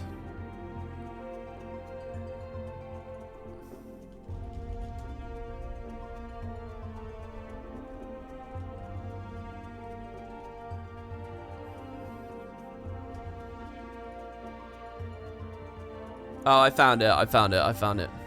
It was me that found it before as well, so. Oh. I should already just have it as an image. No, oh, no. We browsed it on Edge, didn't we? Okay, ready, guys? We're going to look at sweet foods.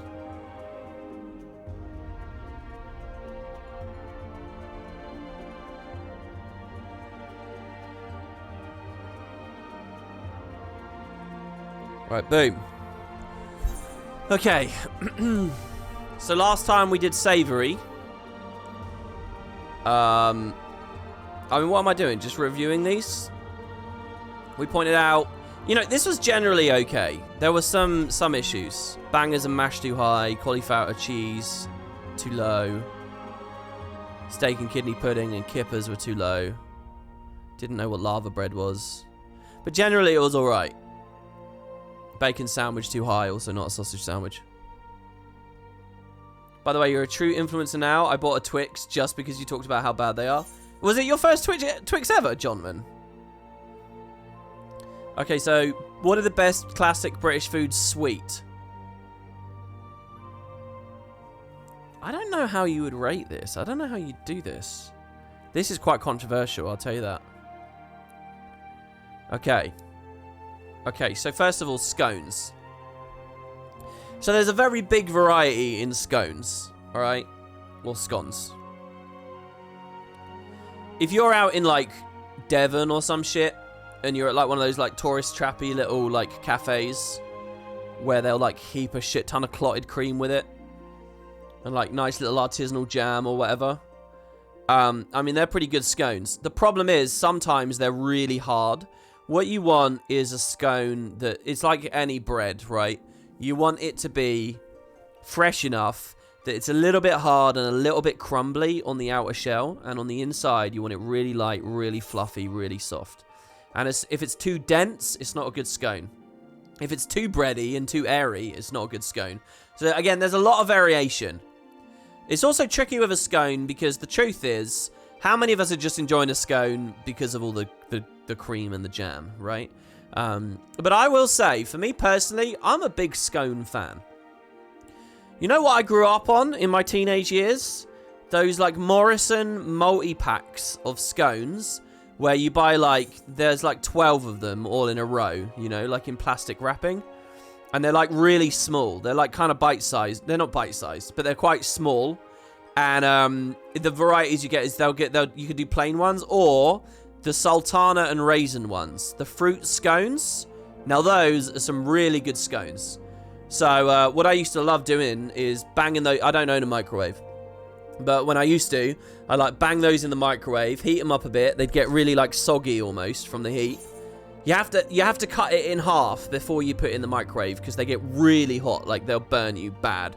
So you got to get in the microwave, and then yeah, just pull that bad boy out. It should already be sliced. Good helping of butter on it. Close it up, it all melts in. Now that's a good meal right there. I love those. I don't need the jam. I don't need the cream. I just need a bit of butter in it and the microwave. Now, a special shout out again to Morrison's. They also do, like, you know, they're like best range, the best scones. They do like those square ones. The best scones, they're square. They have even more fruit with them. And they've got like a, what do you call it? Hard sugar on the top, you know? It's like, it's not a glaze. What do you call it? It's like they're really crumbly. Like there's an outer layer of like almost like frosted on sugar on the top of their best scones. You guys know what I'm talking about? And again, they're not circular, they're square. So they're actually more satisfying to cook and bite into and eat. You know, you like bite into that corner. And it's just, it feels a lot better. They're a lot crumblier, they're a lot flatter. They go in way, way, way better. So that's pretty much God tier scones. This scone that they've put on this image here looks kind of crap tier. The only good thing about the scone here is I can kind of see on the top it's got like a little bit of like that dusting, which is usually a sign that it's very, very fresh. So that's good. So yeah, I like a scone. I'd probably put it in God tier. All right, Victoria sponge. Any Americans out there, it's a cake with jam and frosting in the inside. It's a vanilla sponge cake with jam and frosting and a little bit dusted sugar on top. I mean, to me, this is like a default cake. This is like the basic cake of the world. I mean, what more is there to say? I mean, Victoria sponge is nice. This is quite a nice Victoria sponge because it's a triple layer one. So you're actually getting the two intersections of jam in there. Oh, could you guys not see my cursor through all of that? I don't think you could you? So you got the two intersections of jam. Yeah, I don't know. It's all right. It's all right. Depending on... as a kid, I used to much prefer a chocolate cake. Nowadays, though, I probably lean on Victoria more than on chocolate. Probably. I mean, it's a bland cake. What do you want? Right, hot cross buns. So far, I would probably not have Victoria in God tier. It probably comes down. Hot cross buns. Now, these are good. The best way to do a hot cross bun, a scone you do in the microwave. A hot cross bun you do in the toaster. You have to toast a hot cross bun. Kind of scone-like in that you got the fruit with it. Little bit overrated maybe, but this is like seasonal Easter food to anyone who doesn't know. Europeans, Americans, it's seasonal. It's good. I like a hot cross bun. Definitely had more than my share of these over the years. Sticky toffee pudding. I'm not a big fan, really. Too dense. I mean, it's alright. Look, if you put all 4 of these on the plate in front of me right now, I'm picking the, I don't know what I'm picking, but I'm not picking the sticky toffee pudding. This is definitely the lowest. I'd put this mid-tier, maybe even lower. Look, if you like chocolate, if you like toffee, it looks like they got a ball of ice cream with it as well. Which is alright, I suppose, but I don't really care that much about this. I mean, I'll eat it, and it'll be tasty. Okay, let me put it this way. I would have this, and I would enjoy it. I would never crave this. I would crave a scone. I would crave a hot cross bun. I would crave Victoria sponge. I'd think about these things. Sticky toffee pudding, I would never think about, never really care. And honestly, this puts me more in mind of, you know those shitty, like, plastic tubs you can throw in the microwave and it will, like, burn your face off if you dare touch it? It's like molten lava for a few minutes until it cools down. You know, you got to turn it upside down and bang on it a bit with a spoon and it will plop out. Yeah, that's what that makes me think of. I mean, that looks like a really fancy, nice one. But again, these are always so overpriced, aren't they? Like, you go to a museum cafe or something and they've got sticky toffee pudding there. And it's going to cost you like £17 for like a slice or something insane. It's not that good. Bakewell tart, if it's just come out the oven, smell pretty good. This is a weird looking Bakewell tart, because when I think of a Bakewell tart, I think of one you'd buy from a supermarket with like vanilla frosting on the top, like vanilla fondant on the top. This one doesn't seem to have that. To tell you the truth, that actually looks really fresh and really delicious and really nice. How do I describe a Bakewell tart to people who don't know what it is? It's like coconutty, isn't it? On the top. Basically, imagine like a crumbly, sweet, like pie base, but layered right on the bottom immediately is jam. Okay, has anyone ever had a Chicago deep dish pizza? You know how in a Chicago deep dish they have pepperoni on the bottom? Yeah, like Mr. Kipling's Bakewell tarts, yeah. You know how like they'll have it right at the bottom? Imagine that, but now we're in a sweet dish and you've got the jam coming out right at the bottom. So it's that, and then it's like, yeah, really nice, like fluffy, spongy, kind of nice stuff. You want a link to the image? Yeah, okay, hold on. There you go. Eaten mess I've never had. It just looks like yogurt and strawberry. I mean, who cares? Also, why is there still a bit of green on the top of it? That doesn't look good to me. That just looks like an annoying fuss. Maybe it's a little bit of mint or something. You'd love to try a deep dish. Yeah, don't let me give you guys the impression that I've actually had a proper deep dish. I've never had a proper deep dish. But I just know what's in it because I was reading a thread about it a while ago. And that thing where the pepperoni's on the bottom and everyone's like, oh, it's the best thing. That's basically the idea here. It's jam on the very bottom. Trifle. What do I say about trifle? Trifle is a lot like, what was it I was saying up here? It's a bit like, was I saying about Cornish pasty? Oh, I was saying about Twixes. You know, these are foods, the Cornish pasty and the trifle. They're foods that, I'll eat if they're around, but I don't really get much satisfaction out of them. I never crave them, and I just feel bad about having eaten it. You know, this is cream, this is custard, this is jelly and fruit. I mean, it's a nice combo. It's tasty enough, but it's not good enough to like, justify like all the calories you'd get from it. They're just unhealthy foods, which I'm like, ugh, am I really enjoying this? I probably went through a phase when I was living at home having a few of those like little potted trifles, you know, again, that you can buy like individual little pots, take it into school, have it for lunch. Mince pie.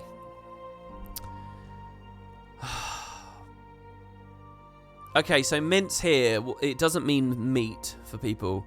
It means like extremely dense, sticky, black fruits. Does that make sense? So it's very sweet, sugary, sticky, like clinging together, like raisins and sultanas and stuff like that. And, you know, it's one of these substances that when it's been just cooked, it's unbelievably hot and it will, like, burn the hell out of your mouth. Not good. And then you put it in, you know, a bit of a pie crust, a bit of sprinkled sugar on the top. Mince pie is weird because sometimes I do crave, and it's like a seasonal food, it's like a Christmas food. Sometimes I crave a mince pie. Sometimes. But most of the time, when I eat it, I'm like completely unsatisfied. I'll tell you what, the pie crust has to be really thin. If it's really thin, and it's like got a good amount of the filling on there, and to be fair, a good amount of sugar on the top as well, then fine, I can probably eat like 2 or 3 of them or whatever. Like, I'll actually enjoy it and I'll want more, and you know, it'll be. But generally speaking, I could take or leave a mince pie. The tier in the mid tier, it's weird because that first bite, if you're really hungry, if you haven't eaten for ages, that first bite of a mince pie is pretty incredible. But I don't know, really. I don't know. I'm iffy on this one. Jam roly-poly. Now, this is basically just a cakey sponge filled with jam, and you heat it up, don't you? I don't really know. I think I might have been made this once by my nan in my whole life, and that's it. And I seem to remember it, you know. Again, what's up with all these foods that will destroy you, like actually give you severe burns on your tongue? I don't know. It looks alright if you like jam. Is jam roly-poly the same as Queen's Arm? I don't know. I've never heard of a Queen's Arm. Madeira cake deserves to be in crap tier. This is just a dense, boring cake with absolutely nothing on it. Madeira cake is like... Okay, I don't know whether this is true, but have you guys ever heard that American bread is essentially just cake? Have you guys ever heard this? That when I think about that anecdote, I just think of Madeira cake. It's just like heavy, almost like bread. And it's like the temptation when you've got it is to like butter it or to like put jam with it so that it's like a shitty Victoria sponge. It's like an unmade Victoria sponge that's too heavy for its own good. It's not good. Yeah, that anecdote about American bread, I understand, is probably wrong. So, I don't know. Now, Knickerbocker Glory. I don't know. Okay, this does not deserve to be in mid-tier. Knickerbocker Glory deserves to be in God tier, okay? Knickerbocker Glory is like the dessert to get at like a British restaurant. The reason this is in mid-tier is probably because people have had bad ones. What this is, guys, is imagine a really big glass, all right? Like an enormous glass, like a drinking glass, right? But it's the shape. It's essentially the shape you can see here, and what it's filled with is various forms of ice cream. Okay, so it's an ice cream pudding. It's a dessert, right? So you got like chocolate ice cream in there, and you get a bit of vanilla ice cream in there. You get a bit of strawberry ice cream. So you see these layers. You can barely see them. So it's going to be like different flavors of ice cream. But you know how like a lasagna is going to be like mince and then a layer of lasagna and then like cheese and then a layer of lasagna and then, you know, you've got slices, right? It's like that in a Knickerbocker of Glory, right? But it's like it's chocolate ice cream and then it's like a layer of boiling hot fudge. You heard that right, really hot fudge. And then like another layer and then like whipped cream with sprinkles and then another layer and like little crumbly brownie bits and then another layer. And then when you get to the very top, you know, so depending on where you can see there's a lot of variation here. Depending on where you buy the Knickerbocker Glory, how they've done it, it changes. So then when you get to the top, they'll do like a big thing of whipped cream, maybe put a cherry on it or whatever. I think Americans with their milkshake sundaes or whatever might recognize that. You usually get like a wafer, like a crispy kind of wafer, like a fan-shaped wafer that they stick in there as well. Yeah, I guess it's kind of like a sundae, but the key here is the hot and the cold. See, when you get it given to you, it's not just like this big freezing cold thing that gives you brain freeze. Like if you get your fork in there and your spoon, and you pull a section out, when you put it in your mouth, you're going to get like these really warm, fudgy, gooey bits surrounded by these really cold bits of ice cream, right? So the magic of it is like digging through it, and you've got like the different flavors as you bite in, right? And yeah, they do the different textures as well if it's a good one. You know, you might get like a nice little crunchy like Malteser bit every now and then with all the rest of the, you know, gooey, sticky, or, you know, watery ice cream flowing around. A good Knickerbocker Glory is amazing. And as you eat it, obviously it all starts to melt together. So probably the last like quarter of the Knickerbocker Glory is like this almost delicious like kind of like almost like a drink, you know. Incredibly decadent ice cream dessert essentially, and it's god tier. It's a brilliant dessert. You can generally judge the quality of a restaurant based on its Knickerbocker Glory, let me put it that way. A little bit of Twix? No, you don't put a Twix in. Actually, I'll give you this to the Twix fans. I'll give it to you that if you cut up a Twix into lots of little bits and you sort of filtered them, you can't do too much though. It's not meant to be a crunchy, it's an ice cream dish, right? With just little accents every now and then. But if you sprinkled that in there, yeah, it would probably go well. Treacle tart, I mean, it's like a jam roly-poly, whatever, who cares? It's just a pie treacle version of a jam roly. I just, not interested. Bread and butter pudding, now this is weird. This to me is like old people food. Bread and butter pudding. This is a food that when I was probably like 11, I learned how to make at school. And it's a food that like my nan might make. But I don't think my mum would ever make it. I can't imagine anyone from that generation, and I can't imagine anyone from my generation, anyone I've ever known, making bread and butter and pudding. It's like a traditional, like, World War II food. What it is, guys, is it's basically bread that's about to go off, about to get moldy, you know? It's like really hard bread. It's a recipe that allows you to use that. You kind of mash it all up. I don't remember how you make it anymore. It's weird, though, because I'm oddly nostalgic about it, because I probably haven't had this for years. 15 years. At least, probably. It's been a very long time since I've had bread and butter pudding. I remember it tasting great, but I was a kid at the time. So I don't know. I mean, maybe it's good still. But yeah, that to me is like an old food, because it's like a food that was on its way out when I was a kid. I don't really remember tasting butter in it, but I assume there is butter in it. You have it with raisins. Yeah, look at all these British foods that you just put raisins in. We love our raisins. Okay, banoffee pie. I used to make those at work. They're all right. I mean, it depends on where you get them from. Not a massive fan, but they're pretty good. And they're actually quite different. I'd put banoffee pie in top tier. I like banoffee pie. Battenberg, it's another, like, shit tier cake. It's better than Madeira, though. What insanity is this? Battenberg deserves to be in mid-tier, at least. I like Battenberg. I guess the problem with Battenberg is, doesn't it usually come surrounded by, oh, God, what do you call it? What is it that's around Battenberg? This is the content you watch WP for? Oh, move the image up. Shit, you guys can't quite see. All right, there you go. Sorry, there you go. We're near the end. Okay, Battenberg. What is it that's around a Battenberg? I can't remember the goddamn name of it. It's got an interesting flavour. Battenberg's good. I'll crave a Battenberg. Battenberg probably deserves to be top tier. Battenberg can swap with sticky toffee. Madeira comes down. Battenberg's definitely better than Madeira. Okay, then you got Spotted Dick, which I've never really had, to be honest.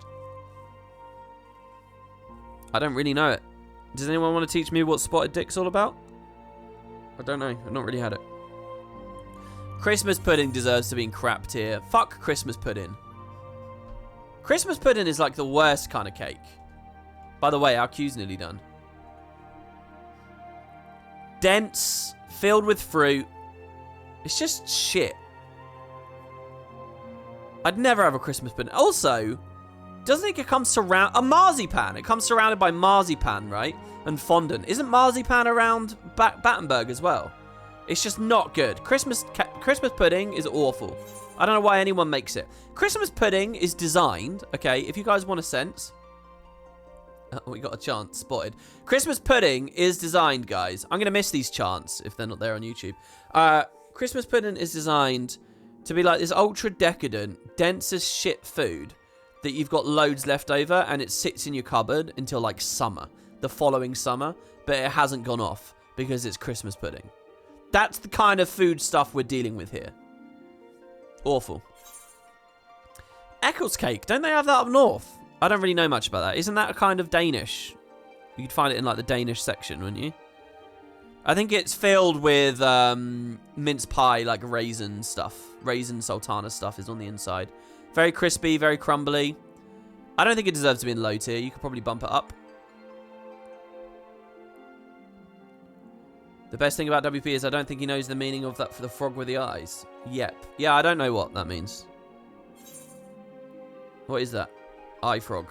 Okay, Welsh cakes I've never had. What's a Welsh cake? I've been to Wales. I went to Wales this summer. What's a Welsh cake?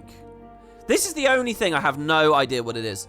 I've heard of and tasted basically all of them, but the ones that I haven't for years or what... Okay, Eton mess I've never heard of, but it's pretty obvious what it is. A Welsh cake? I'm completely lost. It looks like a, like...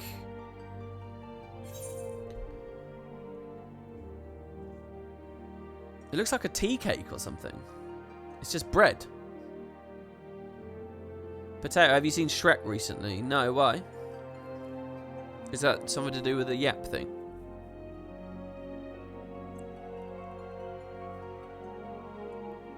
It's basically a squished scone. Oh, I had eaten mess all wrong. It's not yogurt, it's meringue. Oh, that's meringue. Is there cream in there? Is it meringue and fresh cream? Hey, that's not bad. By the way, why is meringue not on here? Why is like lemon meringue not on here? Is that not a British food? It's God tier. Oh, wow. Oh. Where can you buy an Eton mess? I've never had an Eton. I've never even seen it anywhere. Oh, that's much better now that I know it's not just a yogurt. In Eton. Where else? The land that stuffy politicians are born. Anywhere else? You've only ever had it with a Christmas meal. Oh, that is cool. I like that. Alright, well, whatever. Welsh cakes sound good because I like scones, but who knows. And then deep fried Mars bar. I'm trying to rack my mind if I've ever actually had this. I'll tell you what, if I'm ever seriously trying to lose a lot of weight, right? If I'm like trying to be on a stupidly strict diet, this is the kind of thing that I'd watch getting made on YouTube.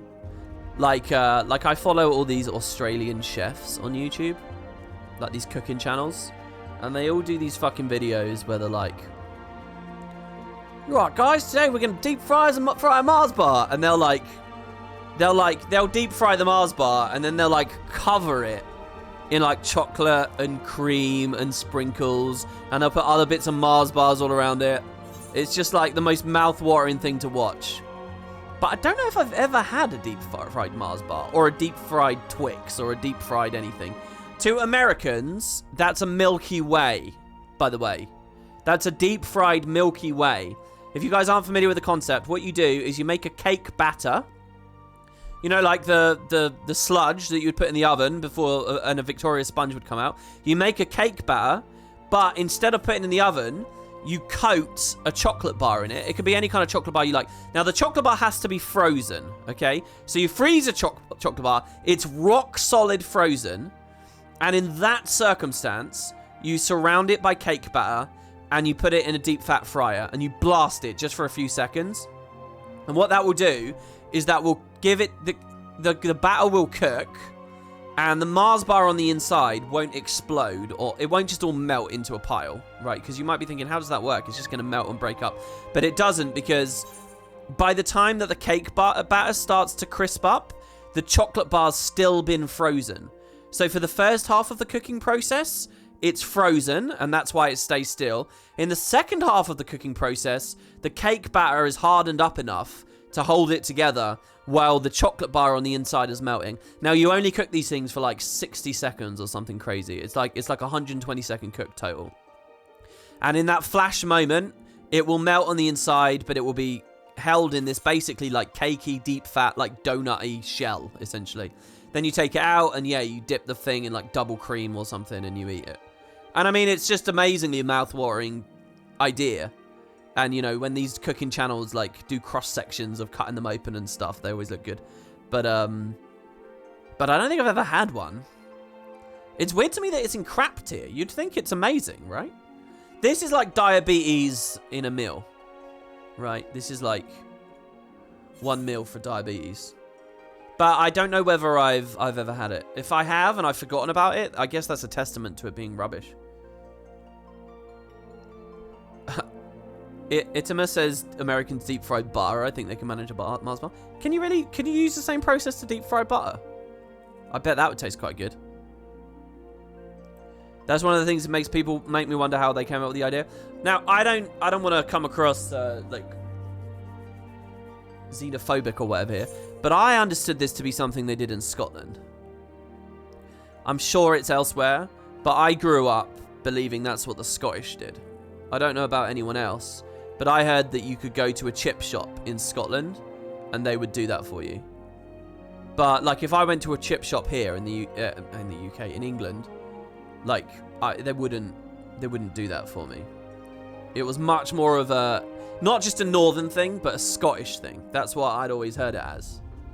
Not that I could ever verify that.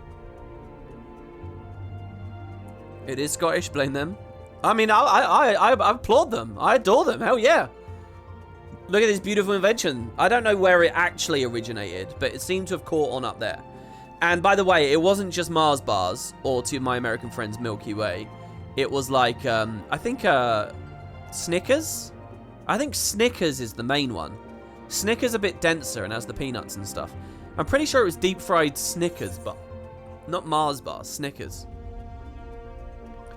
I think someone in chat mentioned a deep fried lion earlier. That would probably be really weird. I feel like anything with like something crumbly on the inside or like crispy probably won't work much. Your local chippy did it? Well, there you go.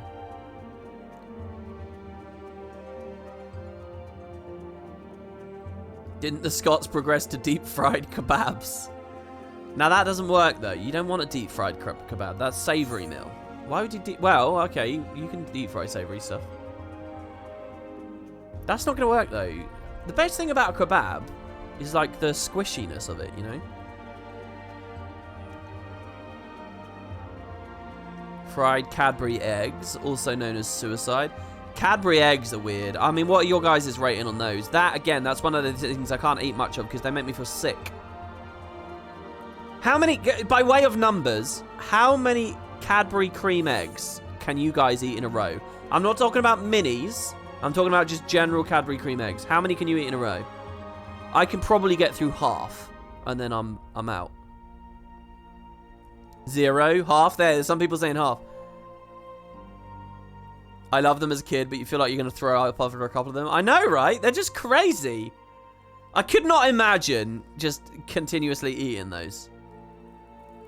How do they look? They're illegal in the US. How do they look? They're like chocolate eggs, okay? Think about a real world chicken egg, okay? They're that size, okay? Like, I mean, it's literally the proportions are like an egg. Except it's not an egg, it's a chocolate bar. So it's made purely of chocolate. The outer shell is very dense chocolate. Now that's fine, I could eat that, that's not a problem. The inside of it though, is like, there's like a... The idea is it's an egg, so there's a little yellow bit on the inside, and it's full of white, thick, unbelievably dense sugar substance. I mean, what do I even call it? It's like a thick white cream. And it's so sugary and so thick that if you get a bit of the cream on your tongue and you press it to the top of your mouth, like you'll feel like it's gritty with sugar. Like it's that thick. Have you guys ever had that cough syrup? Okay, has anyone ever had a bad cough and you have that cough syrup that's like the most unbelievably thick syrup you can imagine? And it's like, it's difficult to, or a sore throat, sorry. It's like almost impossible to drink the stuff because it's like, it comes out like a solid block. It like professes to be a liquid, but it's so thick. It's like eating. Do you guys know what I'm talking about? It's like that, but in a sugary sweet form. And it's white. And then what they do is they inject a bit of food dye, I guess, into a little blob. So that's the yolk. So the idea is it's an egg, right? And it's ignoring the fact that, you know, it should actually be like, you know, translucent and clear and see-through at first. It's like white after you've whipped it up or cooked it or whatever. Anyway, I can only eat like half of one of them before I'm like, maybe I don't want to eat any more of this. But they're really popular in this country. Are they not elsewhere? I mean, I assume they are, because they're not on this list. There you go. That's the foods.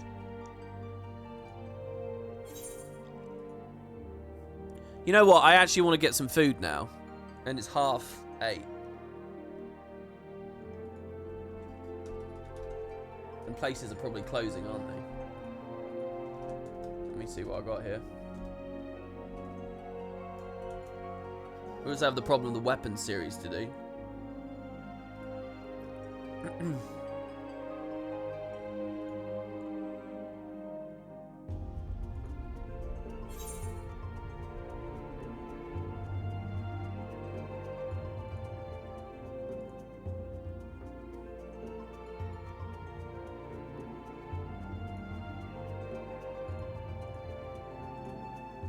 Give me a second here, guys.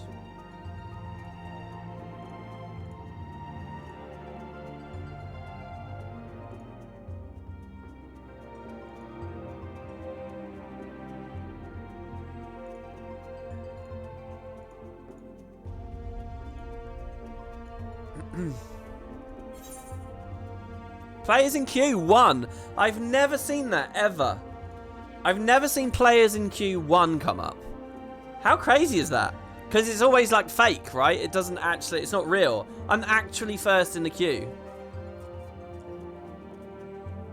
No, 2002 at 1. Yeah, that would be unbelievable. That would not be a fun moment for me.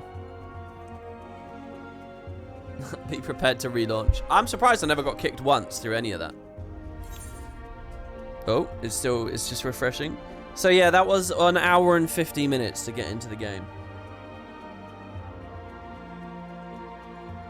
So I will go for the weapons storyline here. I'm going to try and do the weapons storyline. The thing is, I don't know. I don't know how far we'll get with it. You've been on position 1 for like 5 minutes before it let me in. When and as we 9006 error, that's going to be the end until Endwalker.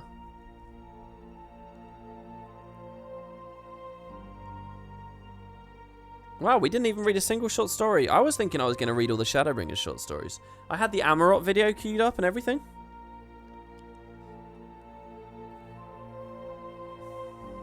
Is 1 in queue really risky? Genuinely.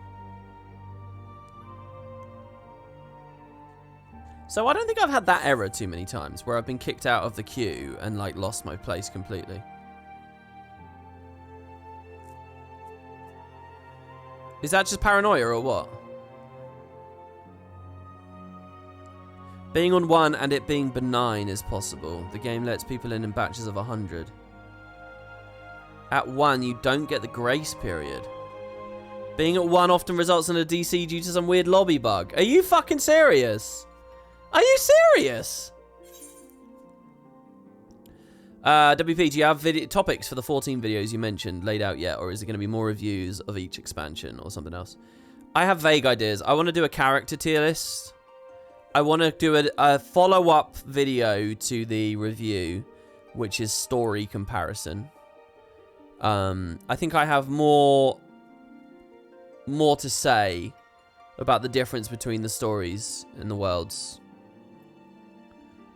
And then I want to do guesses for Endwalker, maybe? Maybe a Shadowbringers review, but that might get tied into the Guild Wars. That might get tied into the, you know. What I'm imagining is a video that says, hey guys, a few months ago I did a video where I did Guild Wars 2 versus FF14, and one of the prominent comments I often saw was people saying, you know, he shouldn't have made this video till he beat Shadowbringers. He's not going to have a good opinion about the story till he beats Shadowbringers. Well, I've beat Shadowbringers now, so I want to give you some of my takes where maybe my opinion's updated. And then that would be the video. Shadowbringers versus the Icebreed Saga. I mean, that's going to be really interesting. In this new project that I'll be kicking up, it's going to be interesting to see how long the Icebreed Saga takes to go through. If I remember rightly, basically, here's the thinking. Each patch probably takes somewhere around 2 hours to do. 2 to 3 hours, right? So I think Season 3 and 4 are going to be the big ones, which will probably be 2 separate streams to get through those. Because assuming each patch takes 2 hours, you're looking at 12 hours at least, right, for the whole season. It's a 12-hour season because it's 6 episodes. Just 2 hours for a patch. So those will probably be quite long. But Icebreed Saga, I wonder if you can one day it. You might be able to, mightn't you? Look at my connection. Sorry, what do you mean? Wooden Potato looks at your connection. Connection poor, oh no. Oh, it always says poor. It always says poor, because I'm EU. I'm EU and I'm connecting to NA. It always says poor.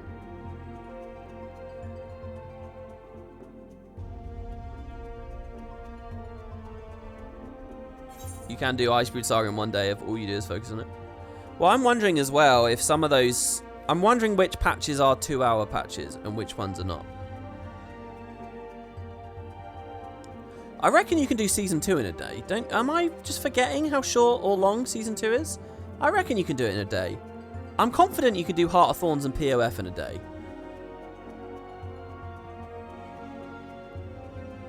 So yeah, look, assuming each Living World season is 2 days, you're looking at 8 days for all of those patches, 8 parts. It's probably going to be a 12-part series. Probably. It's probably going to be 2 in Personal Story, 2 for Living World Season 2, we're up to 4. 1 for Heart of Thorns, we're up to 5. 2 for Season 3, we're up to 7. 1 for POF, we're up to 8. 2 for Season 4, we're up to 10. 2 for the Icebreed Saga, we're up to 12. It's probably going to be 12 parts. For everything Guild Wars has ever done, 12 parts. Meanwhile, I'm getting 12 parts for a single X-Pack in Final Fantasy.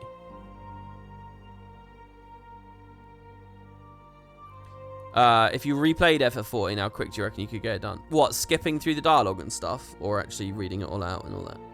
Because I don't know how much my expertise would have sped up my progress through FF14 if I'm reading everything out loud, all the non-voice acted stuff.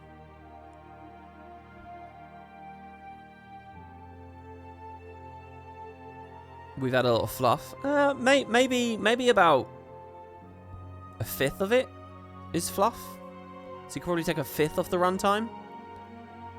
I think most of it's flat out. I guess it depends what you think fluff is. But all that fluff would be there for these projected Guild Wars streams as well. All that fluff is going to be there as well, you know.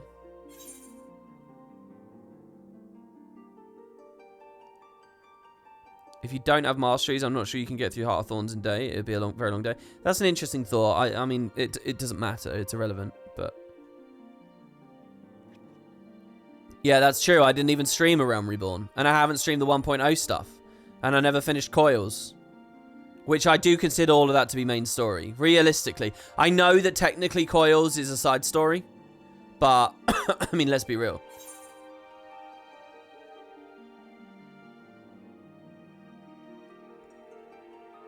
It's not like I can stream Season 1. Yeah, but even that comparison is... Like, even if all of Season 1 was still there in Guild Wars 2, every bit of Season 1 is probably only a quarter of the length of ARR. I'm not joking. A third of the length of ARR. I'm not joking or, like, exaggerating there. ARR is long. It's terrible, and it's boring, and it's long. It's easier longer than Living World Season 1. I would guess by double and then a bit. So, yeah, probably about a third. I'm a little bit worried about being stuck on 1 at the moment here. Are we really not going to be able to get in?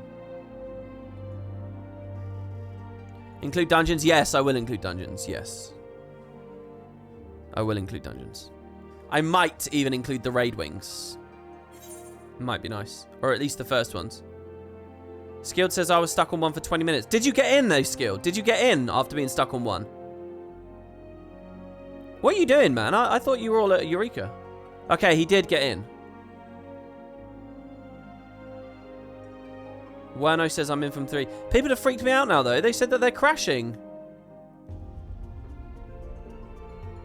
You can't help them because you're too low level. Oh, God, okay. Wouldn't you compare core ARR to core Guild Wars 2? Yes, I would, and I've made that comparison many times. Even there, though, look, if you laid out all of the personal story, all the options, the matrix of it, and you made someone play through all of it, yes, Guild Wars 2 is longer. Guild Wars 2 is the bigger, better game. But, compared to ARR, Guild Wars 2 core versus ARR. But it's not like that, is it? It's all branches. So Final Fantasy actually wins for length. You crashed already, WP? What do you mean I crashed? Are you just trolling me? Is there some signal that my client's about to boot?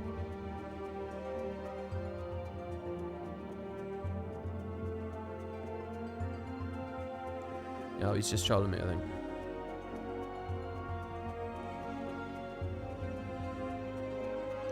Last stream ever? Yeah, it is my last stream ever. Ever.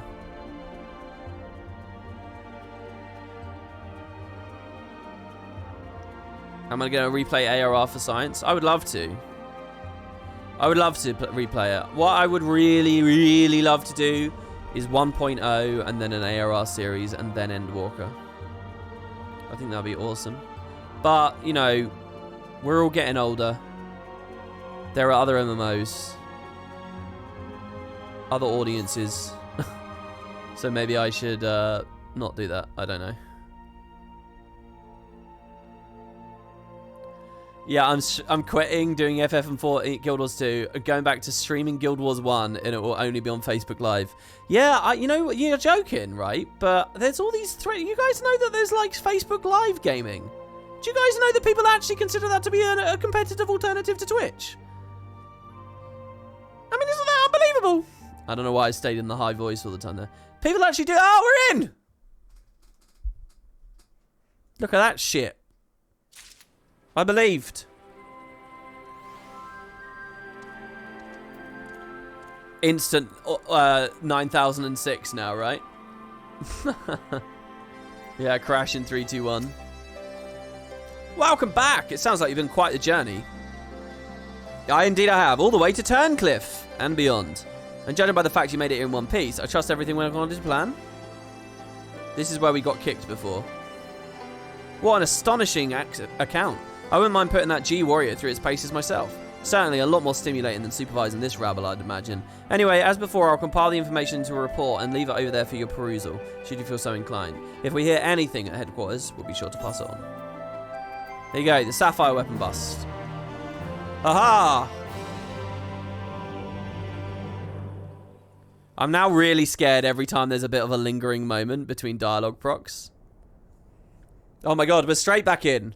Meanwhile, in the 7th Legion's Whirlit headquarters. I'll tell you what, I really need a timestamp on this video that this is when the weapons begin. It's like playing Guild Wars 2 on your old PC, the uncertainty of DCing. Oh yeah, the crashes. Oh, I already saw this. Yeah, he works out, he's all sweaty, he's gonna drink milk. Milk.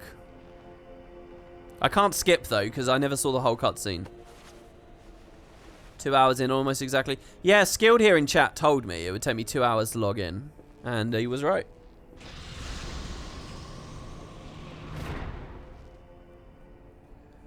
Oh, look at that milk coming out of his skin. You just love a man releasing his milk. Okay, I'm sorry, everyone. Okay. I was over the line.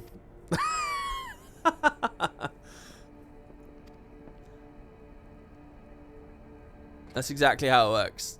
Why do they have him drinking milk?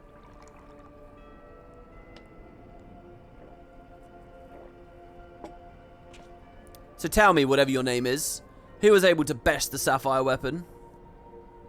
It's a me! Our sources state that the one known as the Warrior of Light was assassinated by Sid Garland and Gaius Van Baelsar, my lord. We got through here. It was one of these shots. Gaius. Yes, it seems he's been quite the troublemaker of late. Defecting from Garlemald, assassinating the Emperor. Whatever next? Oh well, there's no use crying over spilt milk. This is it, and then I DC'd and I cried. Speaking of which, I've become quite the connoisseur since arriving in Wurlit. This particular variety comes from a rare breed of cow, you know. Only 100 of them in existence and pampered every day of their lives. Yes, they're quite valuable. Until their milk dries up, that is. When it does, they're sent to the slaughterhouse like all the rest. For that is their lot in life. To be discarded once they have served their purpose. Did I create the ruby and sapphire weapons so that you could deliver them gift-wrapped to the enemy? I can see it now. Sidnan Garland rubbing his hands with glee at all the technological marvels we've bestowed upon him.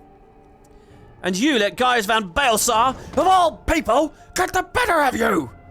How do you think this reflects on me, the legators of the 7th Legion, humiliated by that traitor? Humiliated, I say!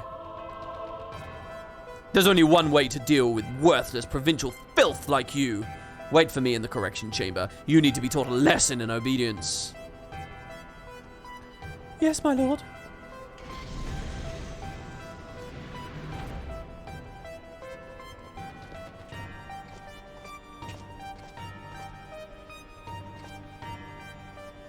Forgive my intrusion, Lord Valens, but it's time for your meeting with the head of the Magitech department. Oh, how time flies when you're whipping useless soldiers into shape. Yes, I'll be along once I've made myself presentable. Can't have people thinking I've let my standards slip now, can I?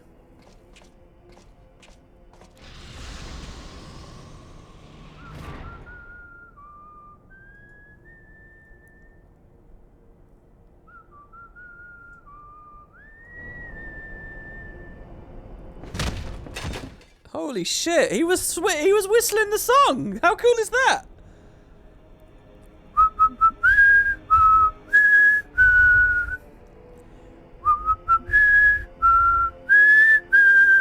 I think it was something like that, maybe. Out of tune. Yeah, look, I don't know how to do it.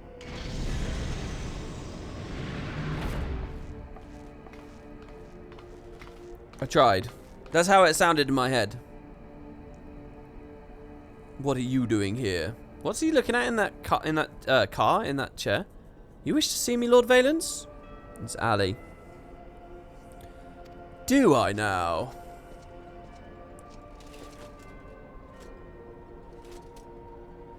Ah, yes, that's right.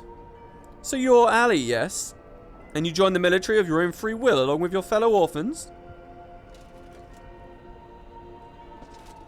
Such devotion. What an inspiration you are. You see, it is my firm belief that love grants us the power to move mountains, to overcome any obstacle. What's his name, by the way? Valens Van what? Varro. Together we shall discover the strength that lies within you. Take my hand, child. I will show you the way.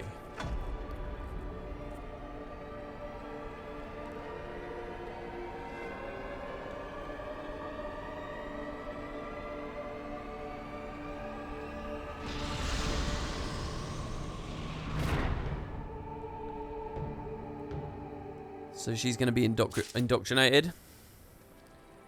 Alright. Okay, so we got two. The Warmuck and a Fanatic is just going to be extremes, right? What's the Resistance Officer's reports? Is it, Oh, look. Gaius. Name Gaius. Pure-blooded Garlean, former legatist of the 14th. During his time in the Empire, he is credited with the conquest of 5 cities. Extremely dangerous, though currently aligned against Garlemald. Assumed dead following the Battle of Castra Meridanium, he survived and made the elimination of Ascians his primary objective, operating under the name Shadow Hunter. The Ultima Weapon project he once helmed has since been taken over by the 7th Legion, prompting him to cooperate with the Eorzean Alliance in preventing new weapons from being developed and deployed. He's provided invaluable information on the Ruby weapon, Though it's recently come to light that the pilot was an orphan once under his care, there is a possibility he may betray us and return to the Empire, so he must be monitored closely. Ruby Weapon, a war machina developed by the 7th as a successor to the Ultimate Weapon. Our sources indicate that, like the original, it's able to absorb the Aether of Primals, which may be the cause for the vastly different appearance and combat abilities. It possesses extremely dense armor and flexible claw-like weapons. The deployment marked the first known case of synthetic aurosite system being used outside of Garlean territory. What's the word for that? Garlia? Surely it's not Garlia. Garlemaldian? Garlemald, I guess, is just the thing. The combat data of Neo Vandanus, former legatus of the 8th, was used to enhance the War Machina's combat capabilities. Do we know a little story about every legion at this point, by the way? Or by the end of Endwalker, do we know the little story about every legion? Shortly after its deployment in the Gimlet Dark, a team led by the Warrior of Light intercepted it, rendered it inoperable. Garland Ironworks carried a thorough investigation of the wreckage. Let's read about Melisandre. She was the pilot of the Ruby Weapon.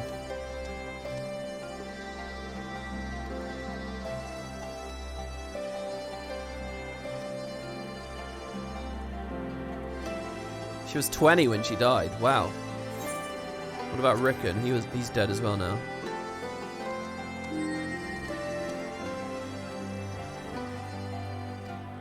Interesting, and he was only 17. Whiskey Mike! What up, you sultry minxes, they say. Thank you very much for the sub, Whiskey Mike. Thank you. Just a straight up sub there, not prime or anything. Thank you. Sid's investigation in Turncliffe has led to startling revelations. It's good to see you, Macon. I'm pleased to report that Master Garland and the others have uncovered a fair bit of useful information at the Imperial facility. In fact, he'd like you to rendezvous with Gaius in the town square, where he'll reveal what they found. Once you're ready to depart, your escort will lead the way. By the way, guys, I don't know how long it's going to be, but there will be a trial coming up, so if anyone's in-game and wants to play with me, let me know. Obviously, that's a killer queue, and I am acutely aware of how rough it is to get in. But if you guys are in-game, we can party up. You can drop a message in the link shell or whatever. I don't know how far away the boss fight even is, or if we're 9006 before we get there, but all set for the journey ahead. I'm back. Now that you're here, perhaps Sid will finally deign to dispense his findings. Severo, inform me of Macon's arrival. I hate the way the camera snaps back on mouse release when I'm trying to do my immersive first person. Thanks for coming. Oh, what's this like? We know from 5.1 how the 3rd Legion is led by Lord Nerva, and that's all we know about them. So, what have you discovered? Yeah, and they're kind of absent, aren't they? There's a setting for it. Oh, the free cam setting? Does that affect that too? To tell the truth, we were lucky to obtain any information at all, considering the lengths to which the Imperials went in covering their tracks. You see, the hangar below was not just used to store weapons, but played a critical role in their creation. We now know the code names given to 3 of the weapons, Ruby, Sapphire, and Emerald. Obviously, we're familiar with the first 2, but the 3rd is something of an unknown quantity. At the very least, this confirms the existence of another of those abominations. At the very least? You skipped through all these cutscenes? Oh, why? The problem lies in ascertaining where... Wait, you said you did that in SB? You mean SHB, right? The problem lies in ascertaining its whereabouts. None of the locals have seen anything resembling a weapon being transported by either land or air, which of course leaves the only option, the sea. According to what fragmented data we were able to recover, the Emerald weapon is equipped with aquatic capabilities, much like the Sapphire. Meaning that its escape from Turncliffe would have gone undetected and could potentially be anywhere by now. But if Alphonse plans to have it absorb more primals, the logical choice would be Eorzea. And by travelling by the sea would allow him to circumvent the front line of the Gimlet entirely. The Alliance must be alerted immediately. Hold your chocobos. It seems the Emerald weapon was still incomplete when the 8th Legion withdrew from Turncliffe. It's far more likely that it was 7th, isn't it? Yeah, the 7th Legion. It's far more likely it was transported to another facility in order to add the finishing touches. If your supposition's correct, that would narrow our search to but to 2 possible locations, Castrum Marinum in the Rotano Sea and Castrum Occidens in eastern Lanossia. One of them was where we went for coils, wasn't it? Both of which are known to harbour remnants of the 14th Legion, your former subordinates, Gaius. Be that as may, our objective is unchanged. You two make your way to the Castrum Occidens, while making an eye ahead for Castrum Marinum. Have I ever been to Marinum? I don't recognise the word Castrum Marinum. Should we locate the Emerald Weapon, we'll give the signal to dispatch the G-Warrior and eliminate it before it can be activated. Sorry to disappoint you, but we're still repairing the damage sustained during the encounter with the Sapphire weapon. While Allergan machinery has its uses, it's a bugger to find replacement parts in a pinch. We've actually been working to... I just remembered somebody gave a donation of £75 earlier, by the way. I just want to say thank you again to you. Java, that was incredibly nice of you. Anyway, I figured since I thought of it, I should show my appreciation. We've actually been working to expand its already impressive arsenal, but the G-Warrior itself is in no fit state for combat. While I'm aware this is far from an adequate replacement, I can provide an Ironworks submersible to help Macon and Gaius reach Castrum Marinum. I'll have one set to Vesper Bay. Okay. You know, there's a thing with the dialogue, if you guys noticed. It's always interesting for the first 2/3, and then it's boring as shit, because it's just busy work like this. The submersible... Safe journey, watch yourself out there. We're going to go here. We're going to go... You know, the kind of logistics phase of the conversation is always so, like... Ugh. Okay. It's time we departed. Let's make our way. Like a line like that. Gaius saying that. It's time we departed. Let's go. Let's move over here. I'll go this way. You go that way. All the lines like that. This game is full of them. And I would genuinely think it's probably about 1/3 of every conversation. You hit that phase, and it's like, okay, I get it. In the event that my attempts to bypass the Castrum security fails, this submersible of Sid's had best be able to withstand Imperial weaponry long enough for us to escape. Where am I now? Am I outside? Vesper Bay, I am. As per Master Garland's instructions, the submersible is ready when you are, but before you depart, I've received some scraps of intelligence regarding your opponent from my colleagues. Apparently it uses some sort of levitating hand-like appendages, 6 of them in fact, though we're not quite sure what purpose they serve. It sounds like having eyes in the back of your head might come in handy. That's all we know, I'm afraid. You have our thanks. After all, forewarned is forearmed. If the Guild Wars has 2 quests based on that, by the way. It has forewarned is forearmed, and it has forearmed is forewarned. If the Imperial weapon has indeed been transported to this Castrum, it would need to enter via the dry dock. We shall do so likewise. Okay, there are intruders. Infiltrating the facility is merely the first step. Should the Emerald weapon be activated, it will oversoul. We must silence the War Machina before this happens, and failing that, grant the poor soul at its helm the sweet mercy of death. Or the mercy of sweet death? Did he say sweet at all? Yeah, a swift. Sweet death. He's not that edgy. Had these wounds healed more quickly, I would have gone with you, but I fear that I'll only slow you down now. As such, I'll provide what support I can from afar. Whatever happens, Emerald Weapon must be defeated at all costs. It's up immediately. I mean, wow, look at that. Or is this a solo duty? No, it's a regular duty, isn't it? Okay, so Emerald Weapon. Guys, I've got a question. Oh, wow, it's after the Seat of Sacrifice. Are there 3 trials or 4 trials? I've already done 1. Are there 3 trials? There's 3. So we're near the end, sort of. It's always 3. Okay. 3 warring members of the Warring Triad. 3 of the auspices. The liberation of Turncliffe has led to the discovery of vital information regarding the weapon project. A War Machina, codenamed Emerald, is believed to have escaped by sea to an Imperial installation, so you and Gaius can make your way to the Castrum Marinum of only 2 locations. Retrieved data suggests that your foe is armed with floating manipulators, though how exactly they will be employed in battle remains to be seen. So here's my question. Is anyone online? Or should I just do this as a regular queue? I would like to min-eye level it, but at this point, with the fear of 9006... Does anyone want to party up? Some people are online. Okay, so Bello. Can we? If we can get a party, I'd love to min-eye level it. But, you know, it's that thing.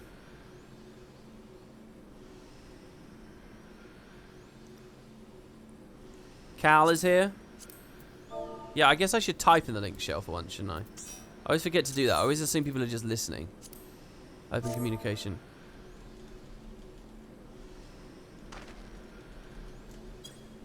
I got a bit of time while work's slow. Awesome. Camwee's here. Rocker's on. I'm always impressed that Rocker's on. This isn't even his main account. Tiny's here. Excellent, excellent. Judges. Oh my god, you're all here. This is crazy. I don't know why I had the impression that somehow starting a 2-hour stream filled with Doomer Twitch talk while we're in queue with this title, I guess gave me the impression that people weren't around. Guess who queued up an hour before the stream in anticipation of joining for these? Damn, so you beat me in. But who will do predictions? We can do predictions, it's okay. Okay, I did send an invite to Tiny, but it didn't seem to go through. So I'll try that again. Oh, they're in another party. I guess I'll wait. Oh, Camwee didn't get in either. Oh my god, look at how many people there are. Siegfried. Sorry, try it again. Oh, we're already full. Oh, Siegfried, unfortunately, well, we actually don't have enough space. Siegfried, I couldn't get you in, I'm afraid. I'm really sorry about that. Welcome, welcome, guys. Okay, Rocker can still do predictions. Okay, guys, so get your potatoes in. Now, you're betting for these potatoes. You're working towards VIP. It's not going in the bin. We will be almost guaranteed doing Endwalker here on Twitch. So if you guys want to, or maybe you can throw caution to the wind now. Belofin says vulnerability stacks less than 8, counting deaths. Okay, so I believe we should do that. Yeah, we should do. If we're gonna do a vulnerability prediction, it should be deaths should count as vuln. I agree that kind of sucks. Okay, so how many vuln stacks will WP get? All right, less than 4 or 4 or more. But here's the thing, guys: a death is a vuln. Okay.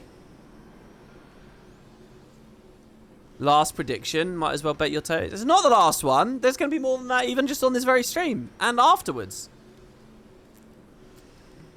Rocker says this prediction is for the entire fight. What? All pulls? Wow, okay. So go on then, guys. Get your idea in there. We're doing min eye level emerald weapon. Dun-dun-dun. It's oddly quiet here and it's winning me out.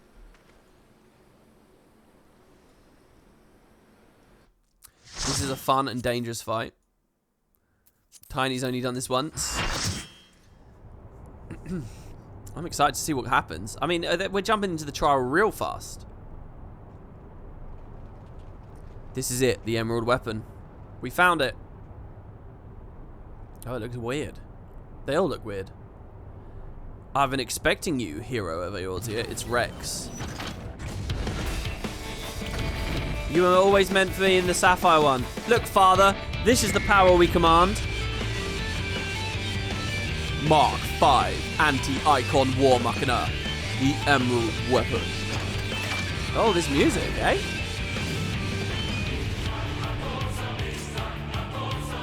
It's called Ultima, the Primals. Oh god, but who's he merged with? Oh shit, I accidentally deliriumed. How long is that going to be on me? Oh, God. 4, 3, 2, 1, go. Cast a single one. Ah, wasted it completely.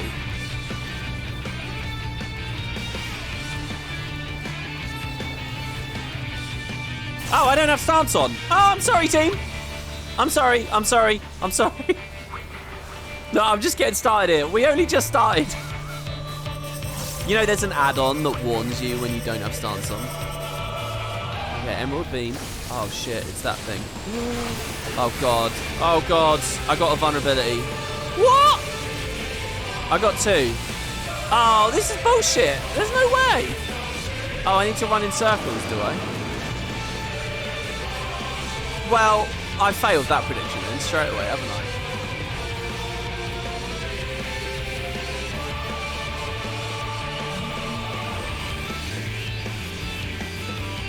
I really love this thing of like mechanics cause vuln and you atrophy out the worse you do the mechanics. It's a really good balance, right?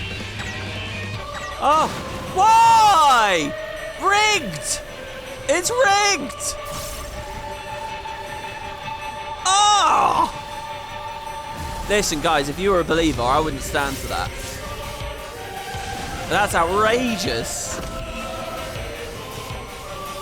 Actually being bullied. Oh shit, what's that thing? Do I want to be in that? Do I want to be here?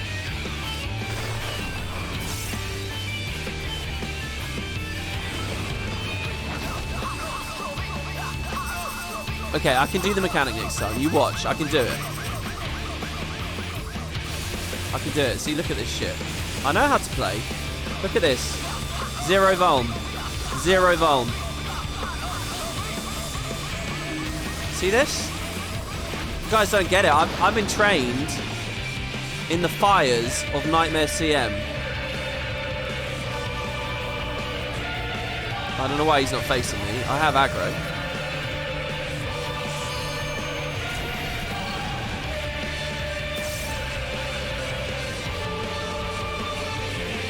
Don't worry, believers, I've got you. I 100% have got you. Yeah, go on, try it. Try and tank bust me. I've got my mitigation up. Boom. I'm still standing. I love this song. Magitech Magnetism. Is it the same thing again?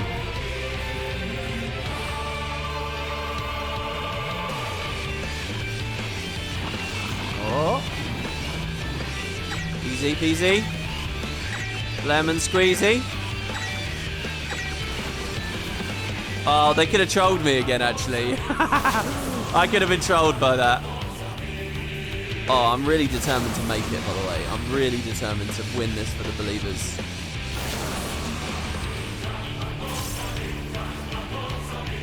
It's gonna happen. Just you guys wait and see. Split? Oh god, I don't like the sound of that. Oh god, what's with the hands? Oh god. Oh! I almost got trolled. Oh! Oh, this is a great fight, eh? This is a brilliant fight. This is like Nightmare CM. It actually is. I didn't think the orb thing was going to come up. Oh! Oh! I'm sorry. I'm sorry. I tried. Why was that so... That was impossibly difficult. No!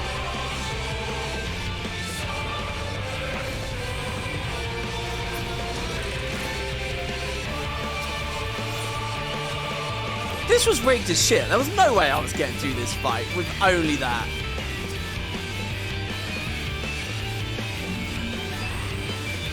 Never have I felt such shame. So can I just hit these things? How are they hitting them?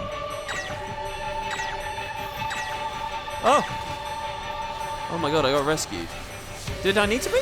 Were they going to get knocked into me there, were they? There's definitely something that I didn't understand about that. Oh, the shame of becoming the off tank because I failed and died.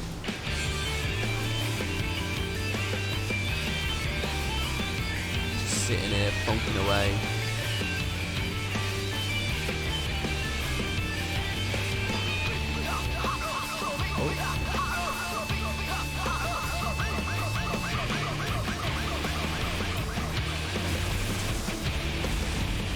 Should have had reprisal on for that. Sorry, everyone. Or something.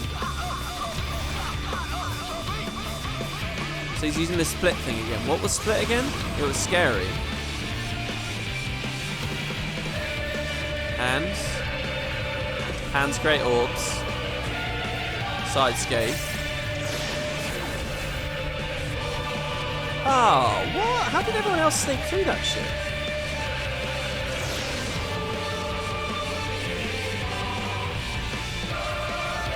What's the technique? To just stand back here? What if I want a melee? Judge Catbrand. Catbrand was doing very well. Yeah, death counts as vuln as well, yeah. So I've technically got like 6 vuln. 7. Oh, fuck off! Clearly I shouldn't have looked at chat. I chilled out for a second and I shouldn't have. Oh my god, are we doing like really crazy big damage? Because our limit break isn't even nearly ready and it's not dead yet. Oh. Alright. Wait. Oh my god, maybe it's not over then actually. Is it not over because of the limit break? Oh god, Oversoul. Not even you can beat the Empire's finest. Oversoul. What?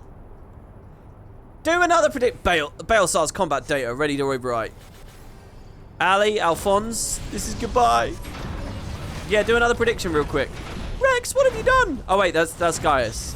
Rex, what have you done? Sorry for voicing you like that there, guys. What is the meaning of this? Wait, that glow. Oh, it's Gaius when he was gold.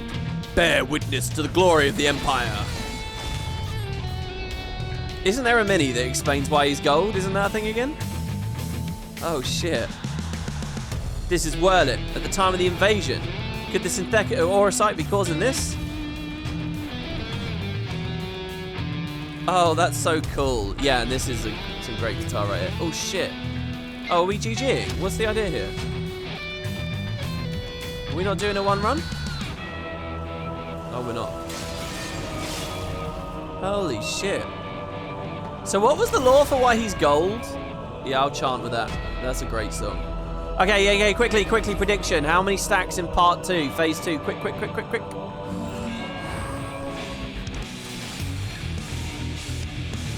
It's magic resistant plating. Okay. Alright. The prediction says less than 4 or 4 and more. How many vulnerability stacks will I get? Deaths count. Not many people guessing at the moment. Go for it, guys. 100,000 on the line. Jesus Christ. What did you guess? 4 or more? Oh, I gotta screw you on this. Alright, let's do it. Oh, yeah, I'll remove the echo. Alright, echo's gone. Okay.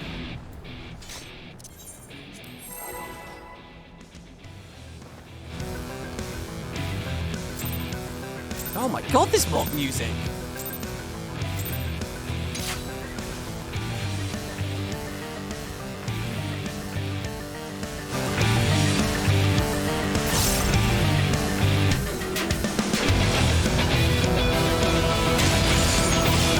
Holy shit, that was big.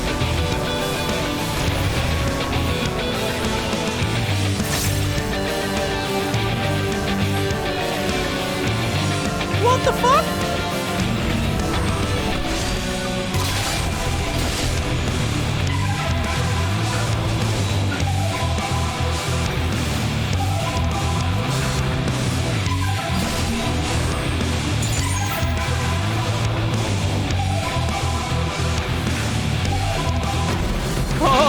Okay, alright, I'm all good. It's okay. Okay. Oh my god, where should we drop those then? Oh wow, this is cool.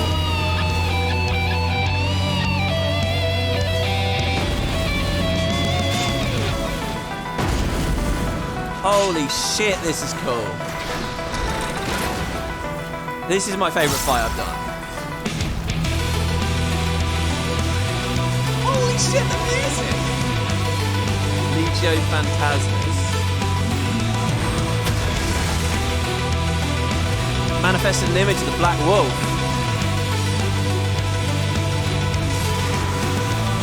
Oh shit. It's here, isn't it? They're all going to come rushing in, so probably here is where I understand.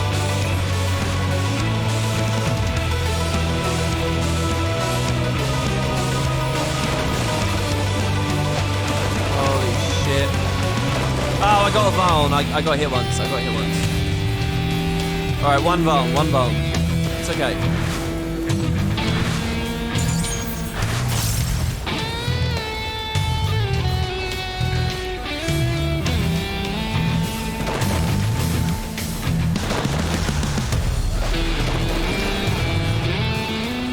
Oh, we're still good. I'm actually mind blown how fucking cool this fight is. Alright, he's back. It's back. Sorry,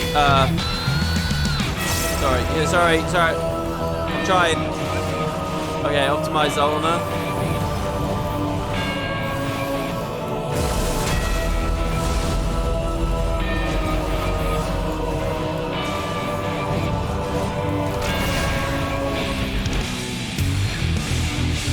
This is that huge ability, isn't it? Nice.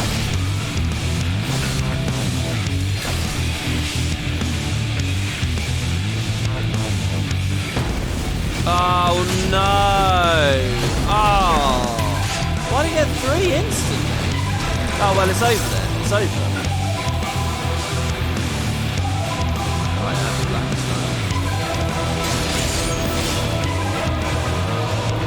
Oh, that's brilliant. Why did he get 3 at once then? 2 at once maybe?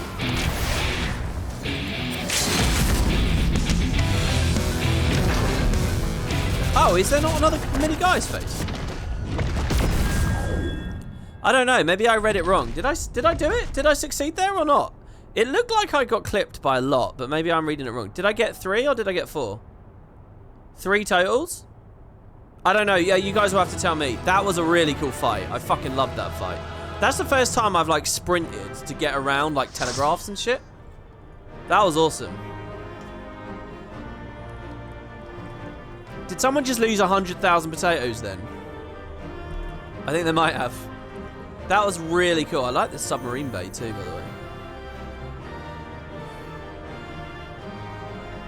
the way. Believers just made mad cash. Dude, the first phase was harder. Well, actually, for a blind run, not knowing what you're going to do, I think the first phase was trickier. Holy shit, that was cool. What was the song called again? Because I'm definitely listening to that afterwards. Gaius is so cool. And so it ends. But why would Rex throw away his life for this? You're right. If I'm ever to learn the truth, I must concentrate on the task at hand. Of course, we need not wait for Sid's analysis to tell us whose combat data was used on this occasion. It galls me to think that my techniques and my strategies could so closely be replicated. Nevertheless, the observations I made during the battle may yet prove useful. As a matter of fact, that was not the only information I was able to gather. I intercepted a small signal that revealed the troops stationed here were permitted to withdraw, seemingly in return for assisting the 7th Legion. They must have known the Alliance would follow the Emerald Weapon here sooner or later and make good their escape, meaning the way is now clear for Cid to inspect the War Machina's remains. It's called the Black Wolf Strikes Again. Yeah, that's fucking cool. Oh, the Black Wolf prowls again? Or strikes again? Benji lost 50k. Oh, shit. He's not typing either. Where are you, Benji? He's sour already because he didn't get his return to Guild Wars 2 potatoes back. He's genuinely not typing. He's gone. We got her as soon as we could. Not that we could have done anything to prevent this tragedy.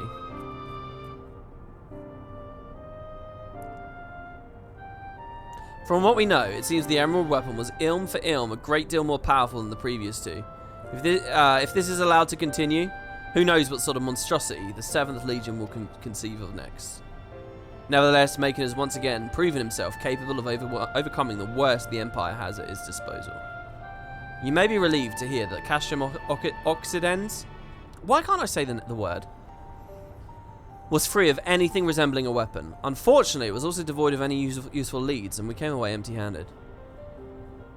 In all honesty, part of me wishes we'd never found the Emerald Weapon. Perhaps then Rex would not have been forced to make the ultimate sacrifice. I only hope that he's finally at peace. We'll do what we can to spare others from sharing his fate. I and the Ironworks will search this place from top to bottom for clues as to the 7th Legion's plans. Before that, allow me to sweep the area for booby traps and the like. I'd not put past the Imperials to have left a few surprises for us. Agreed, I'll go with you.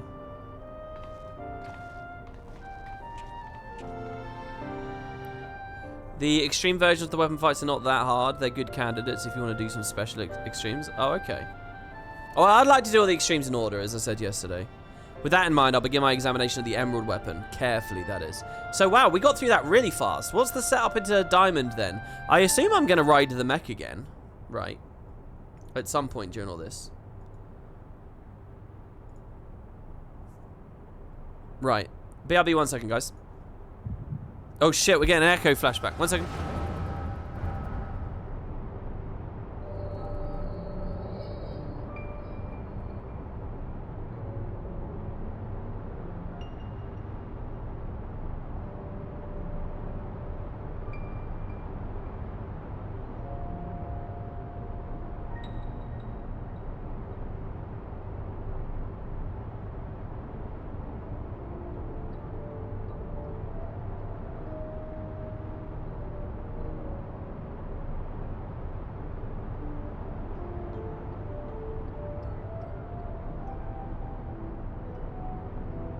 Okay, I'm back. Sorry about that. Sorry. Just clicking the kettle on. Alphonse! You knew all this time, didn't you? What are we looking at? Melisande and Rickon too? Everyone except me. And you, Rex? Yes, that's what the synthetic aurosite system is. The fusion between pilot and core is the key to Oversoul. And unless we use it, we don't have a chance of beating Father's newfound friends. They stand between us and the primals, without which the weapons will never reach their full potential. We thought that if you knew the truth about Oversoul, you'd try to stop us. Of course I would, but what I don't understand is why all of you are so willing to give your lives to the weapon project. What's it all for? It all began the day Father left. Without his guidance, his protection, the Garleans lost any respect they once had for us. But their cruelty pales in comparison to Valen's. To him, conscripts like us are expendable commodities, an endless supply of test subjects for his twisted experiments. But no matter what they do to us, we'll never lose hope. If it's the duty of the strong to lead the weak, and we will become strong and protect those who cannot protect themselves. The weapon project will give us the strength we need. We'll create a world where people like us can live without fear of persecution. We want you to see this new world for yourself, Ali, even if we must give our lives to make it a reality. Look how sad she looks. But why me? You do technically ride the mech again, in a matter of speaking. Oh, is it going to be like a quick time event, is it? The years spent serving the Empire have changed us all, except you, Ali. Even after everything you've seen, you're still a caring, innocent girl we grew up with. More than any of us, you deserve a chance at happiness. That's what we all agreed. Ali, listen to me, right now. The soldiers that are assigned to watch us over here have been called away to the capital. Now's our chance to get you out of here. Then why don't you come with me? If Alphonse and I were to run away now, they'd only force the others to take our place. We can't let that happen. This is our way of upholding the ideals Father instilled in us. Our lives are a small price to pay for Wurlit's freedom.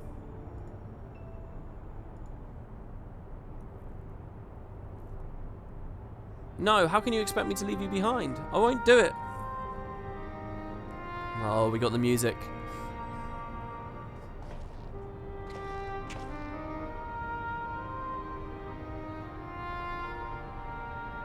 Damn it, Square Enix, though. This isn't a generic sad song. It's a very specific song. Or it should be. We'll forever be at your side, Ali. Rex, take her to the holding cells. Oh, wow. Do you see that camera shot as he grabbed her wrist? It did the camera shake. No, let me go.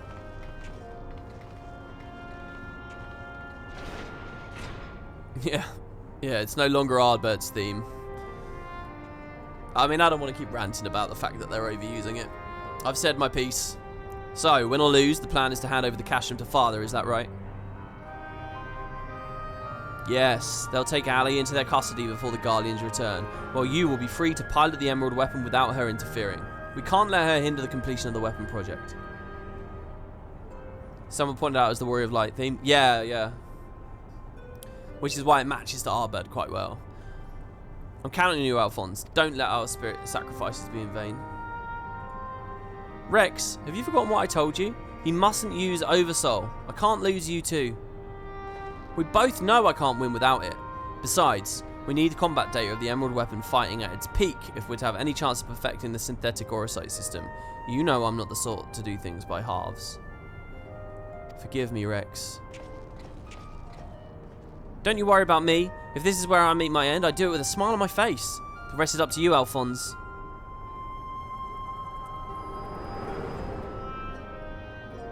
Damn. So Alphonse will be the last. It's surely going to be Diamond.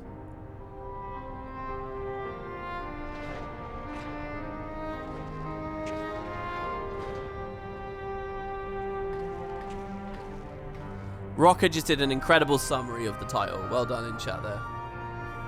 This is the girl you spoke of, yes? She was locked in a cell, but I saw no harm in letting her out. I can't say for certain, but it seems she's been through quite an ordeal. Oh, she must be sad. No.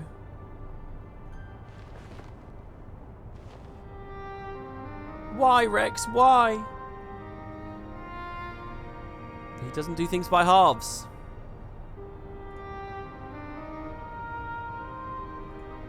Gaius, once we've extracted the core, we'll take it back to Turncliffe for analysis.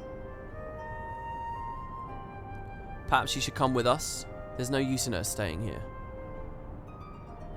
Yeah, they did. They did bait us with the hair colours. They swapped who was in what. Yeah.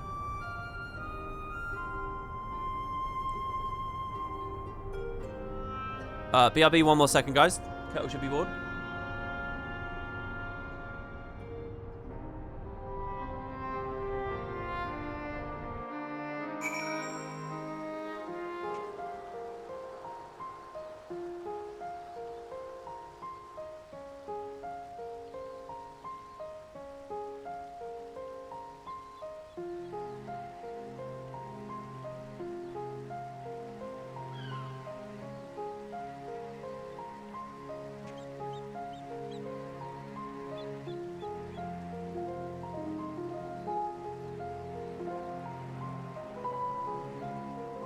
Alright, I'm back again. Man, I gotta eat as well. I don't know how I'll do it. I'll try and eat during the stream here. Sever is taking care of Ali, but it may be some time before her nerves have settled. If the vision you witness is indeed true, Alphonse and Rex locked her away for her own safety. When she's ready, I'd know what more her brother hopes to achieve and why he must resort to such desperate measures.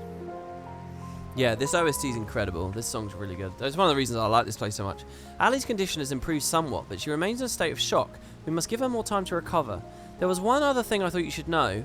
When we checked for her injuries, we saw that her back is covered in welts and bruises. Who did this to her? Oh, the Guardians, mate.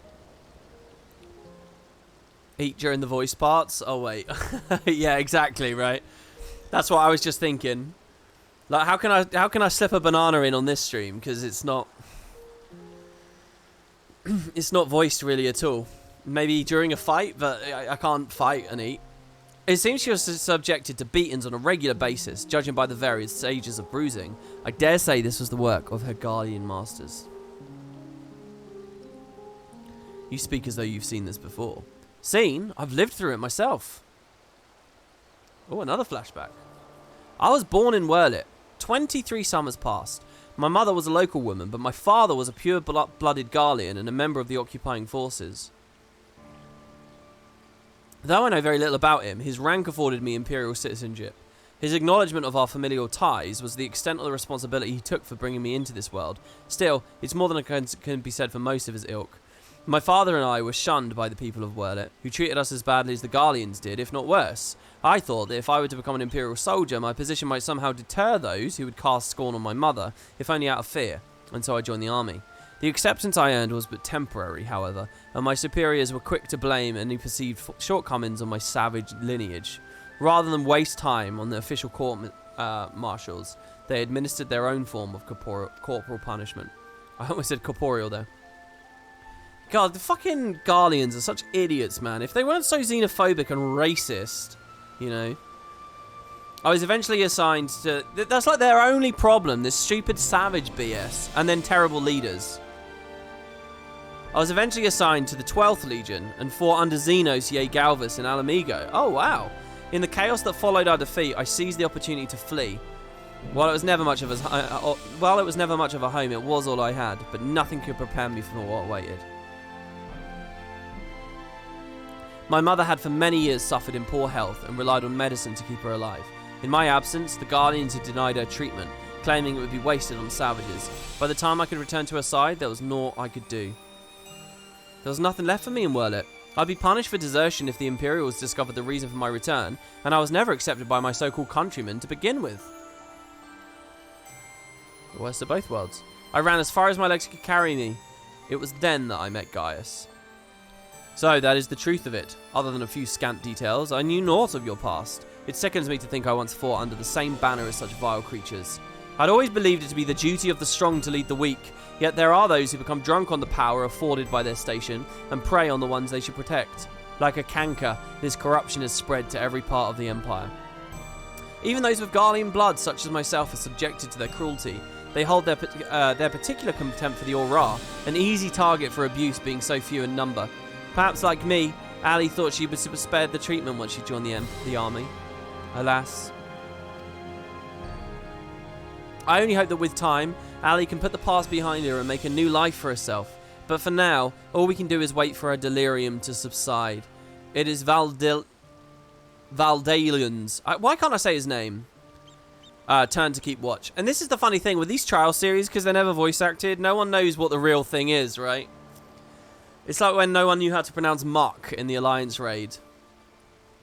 Let us ask him if there's been any change. Valdolin? Valdolin? It's a French name, is it? Oh, well, I stand corrected.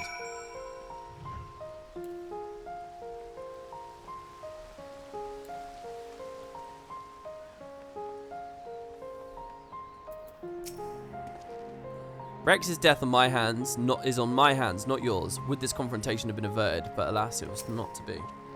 I suppose you're here to ask about Ali. Is she well enough to speak with us? As her condition has improved somewhat, I would say so, provided you do not cause her any undue stress. Oh, we get to go in the house. Right, maybe I can eat.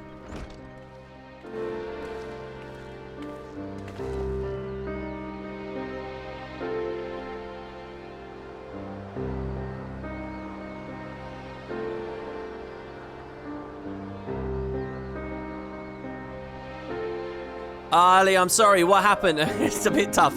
What happened to Rex? It was my fault. Melisandre and Rickon too, they died because of me and my foolish ambitions. Father, no. This cannot go on. Please, Ali, you must tell me all you know. So she's going to give us her into the final guy and diamond weapon. Of course. First, I need to know what became of you and your siblings after we parted. So who's the... So Gaius is not...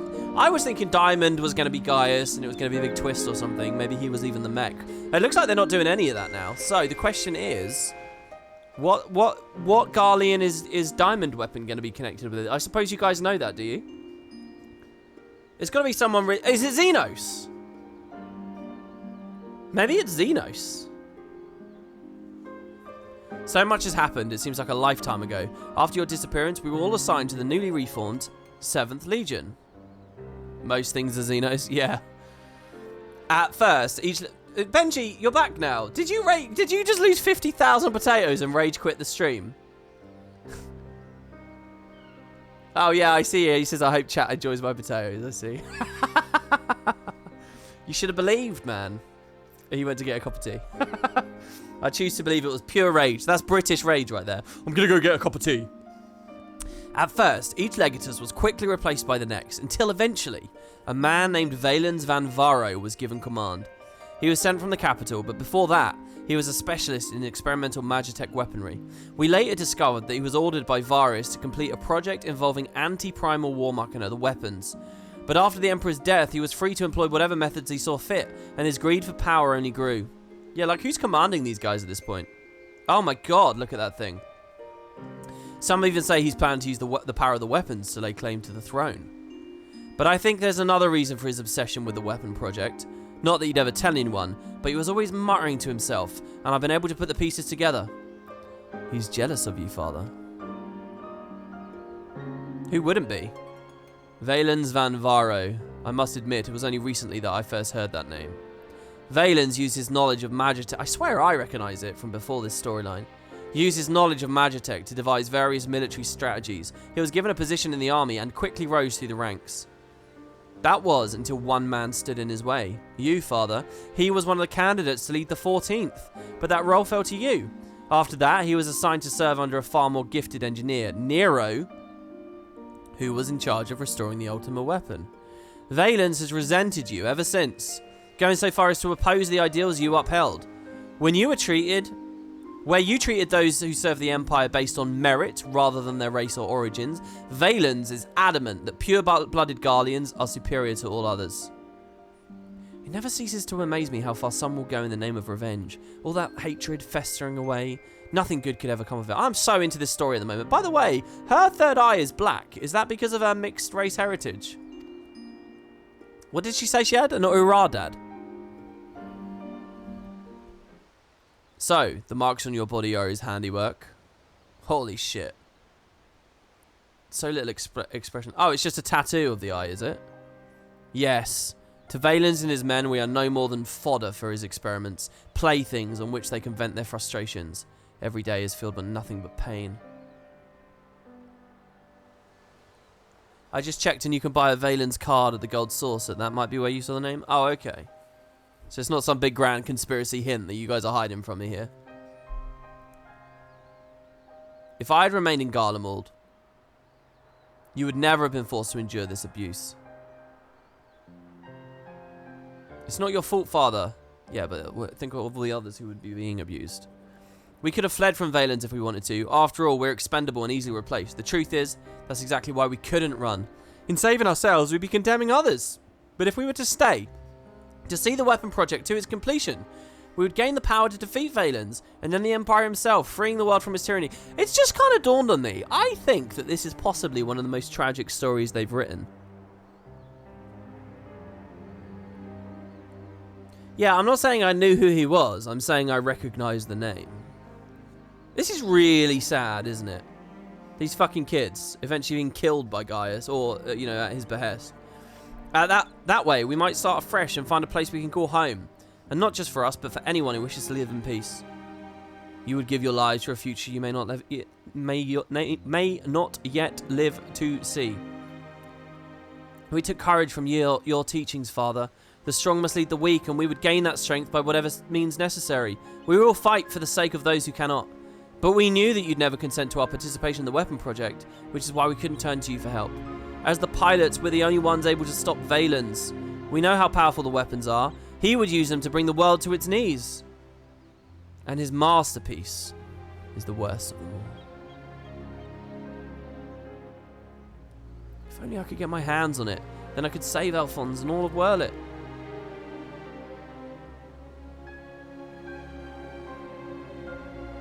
Father, I know you and Alphonse stand on opposing sides of this conflict, but there must be some way you can help him. He may have called you our enemy before, but he never meant it. He still loves you, Father. You're everything he aspires to be. I have failed him. Failed you all. It's okay, Bolton. But I refuse to abandon him to his fate. I will free him from Valens if it's the last thing I do.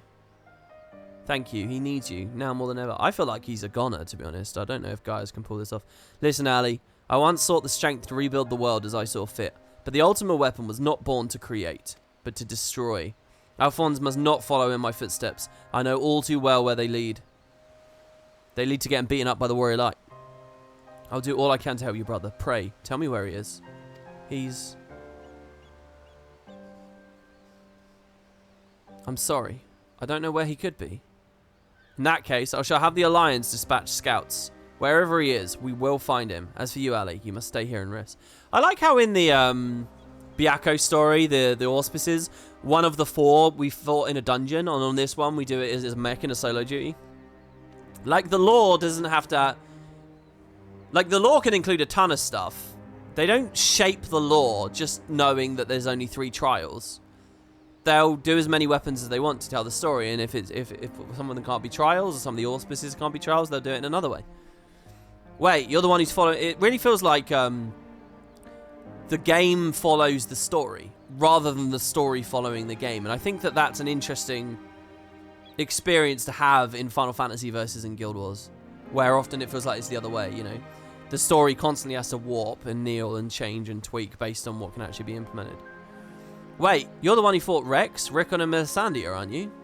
Hi. Yeah, I've just been eavesdropping this whole time. I look so stupid there. I didn't even nod. We're the ones who threatened your homeland. You only did what you had to do. I have no right to ask this of you, but... lend my father your strength. Save Alphonse. I know now why they call you a hero. Alphonse, I'll do what I must to free you, even if it means going against father's wishes, but I have a good feeling about his new friend. My head looks way too small with a helmet on. Severa, see that she has everything she needs. The only thing that disappoints me about this is a great story, but I want to see Gaius in the capacity of Shadowhunter. You know, I want to see him fucking up some Ascians, man. I almost wish he was in the Eden story, so that... Can you imagine him and our goth girlfriend? What's her name? Gaia. Let's put Gaius and Gaia in a room and see what happens. That'll be some exciting shit right there. That'll be some real jeopardy. Our allies must be informed of these troubling events. May I ask you to relay this news to the troops in Girabania? He'd kill her. Yeah, he'd try to. And we'd get in the way. Your loving father act may fool the others, Gaius, but not me. For every life you've saved, you've ended 1,000 more. Or is this your idea of redemption? Call it what you will. For all my transgressions, I still believe I have a part to play. Bro, this guy's a dick. I think Gaius is straight up. He's down the line, man.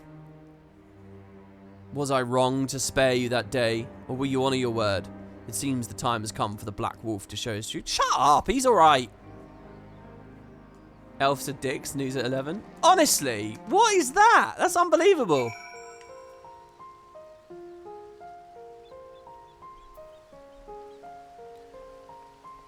Speak with the resistance officer at Praetor Praetoria. I don't want to leave this place, though.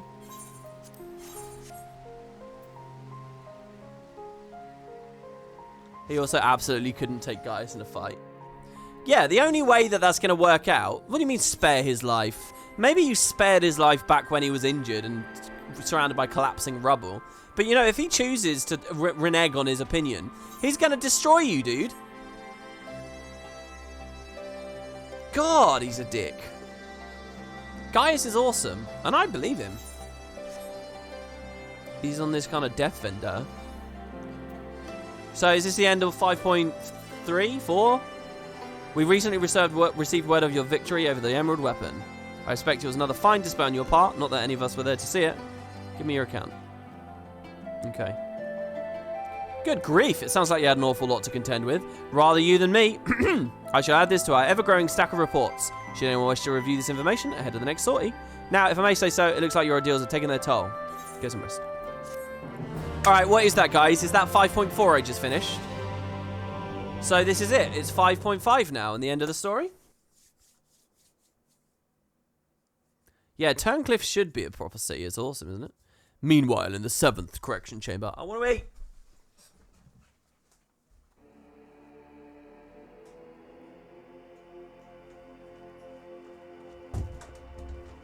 Got to put on the heating as well. It's fucking freezing suddenly. Freezing. 3 weapons. 3 pitiful displays of ineptitude. Yeah, I'm waiting for 9006 again. Ah!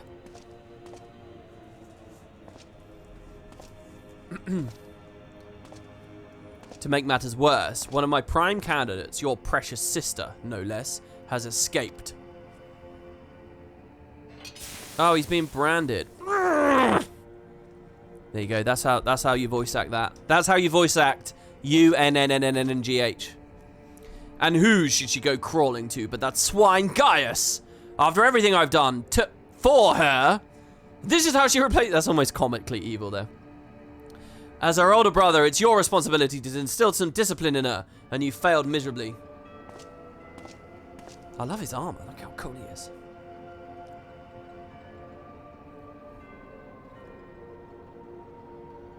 Look at that subservient little boy. I like the idea that all the children are going to rise up and fuck him up. Well, don't just stand there, boy.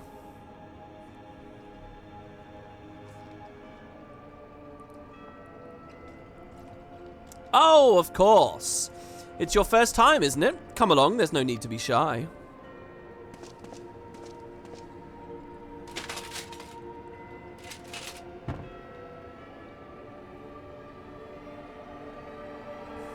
The real power is their amazing hats. Alright, we see his face. Ugh.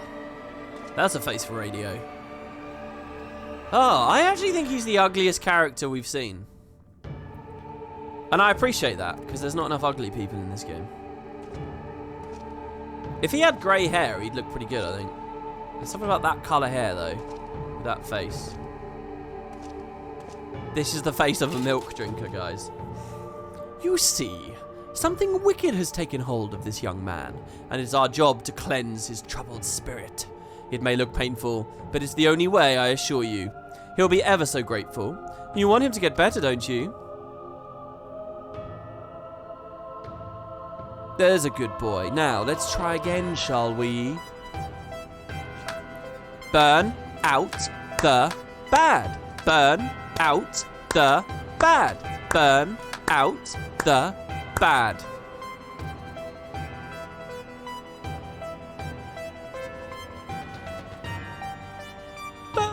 Burn out the bad. Burn out the bad. Burn out the bad. Burn out the bad. Burn out the bad. Burn out the bad. Burn out the bad. Burn out the bad. I want him to do an evil laugh.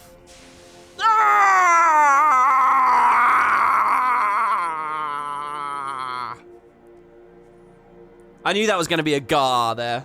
I think I did that quite well. The writing wasn't even on screen yet. Well done. You've made Father proud. Very proud indeed.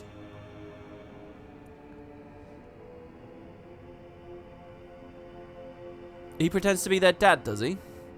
As for you, I thought you were cut above the rest of the savages, but it appears I was mistaken. And since you allowed that wretched sister of yours to escape, it falls to you to act as her replacement. I chose you as the next pilot, and your mission is simple. Kill Gaius Van Baelsar, whatever it takes. And if you so much as entertain the idea of betraying me again, I'll exterminate every last one of your kind. Oh, he's great. He's a great villain, isn't he? Like the vermin they are!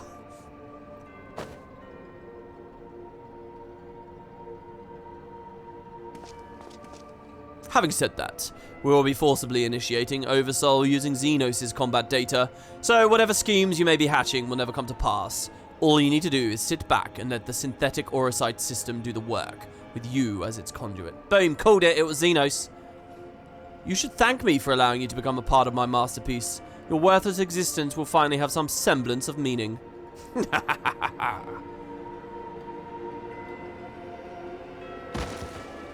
You'd love to take him to the Azim step. Yeah, we got to get a little son in here. What's his name? What's the guy's name? Lord Valens. Preparations for Oversoul trial are complete. We await your orders.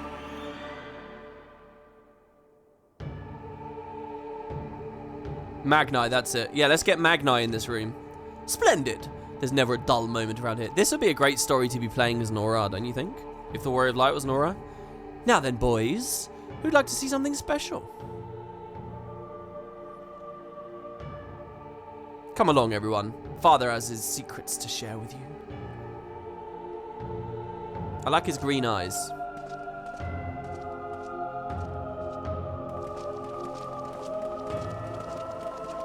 Wonder what he's doing to him.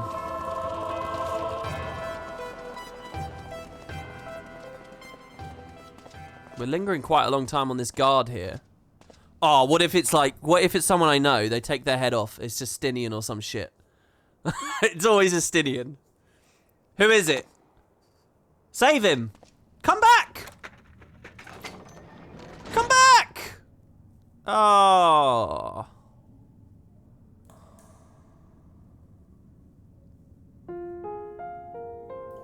Oh, this music, man.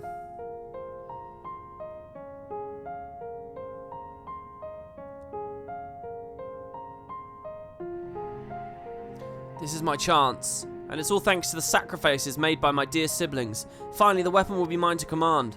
Once it's reached perfection, I'll be unstoppable. First Valens and the Empire itself will fall, and we will be free at last. Father, keep Ali safe. Oh, the reflections of his brothers. Milisandia, Rickon, Rex. I'll see this through to the end. I promise.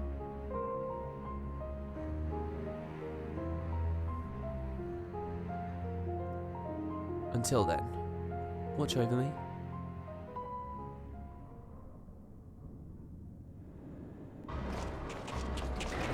We're still going. This is a hell of a cutscene. Fuck me.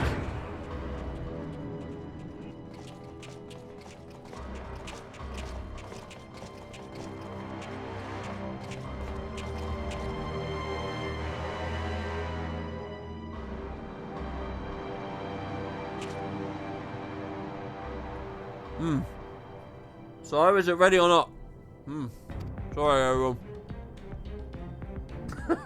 The trial sequence has been primed, sir. I love the idea that he's just stuffing his face as he speaks.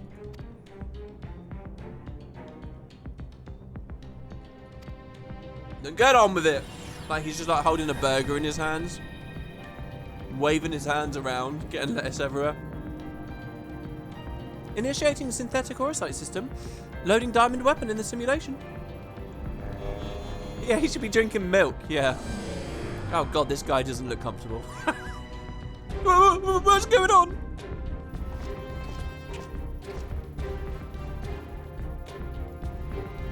Oh damn it, this just isn't going to work, is it? You're helping us with a little research is all. Whatever your name is. The time has come for you to contribute to the glory of Carnival.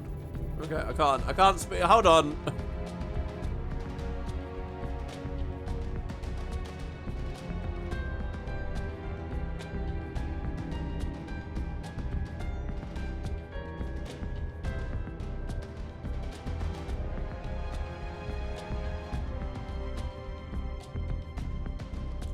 Okay. This isn't what we agreed to. Sorry to be so grotesque, everyone. You said that if I took part in the experiment, you'd let my family go. Oh, they're actually here. This is so extra. Ripped out of their beds in their pajamas. You have Xenos' data loaded, yes? Activate Oversoul. Be quick about it. Understood, Lord Valens. Galva's combat sample ready. Initiating organic core override.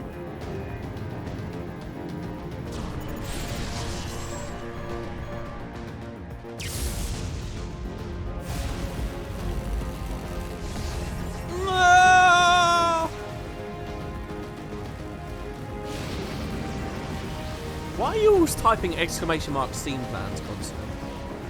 My mind is, no! If this is what it takes to protect you both, I love you, I'm so sorry.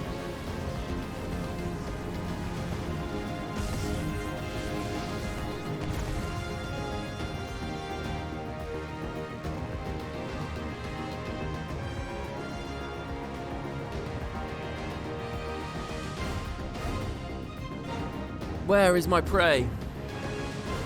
Wait, sorry, where is my prey? Oh, that's such a great line to come from Xenos compatibility. Organic core override complete. Xenos Ye Galvas, data loaded. Oh my god, you managed to awoo it. The subject is instinctively bound to seek out prey right from the outset.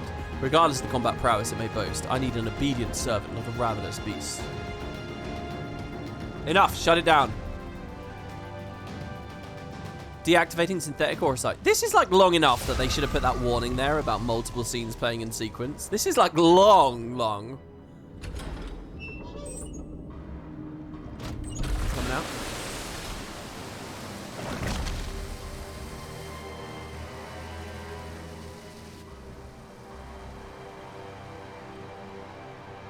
Oh my god. How revolting. And what a mess it makes of the cockpit. Adjust the settings. Prepare for another run. Fortunately, we have the next test subject ready and waiting. Oh, this poor family. Fucking hell. But, sir, you agreed to release his family in exchange for his corporation.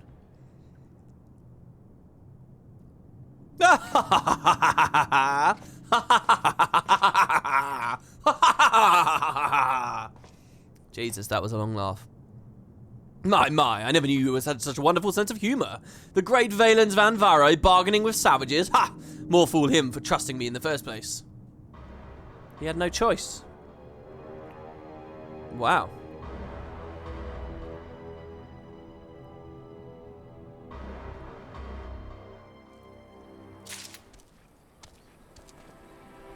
Wow. That was a real adventure right there.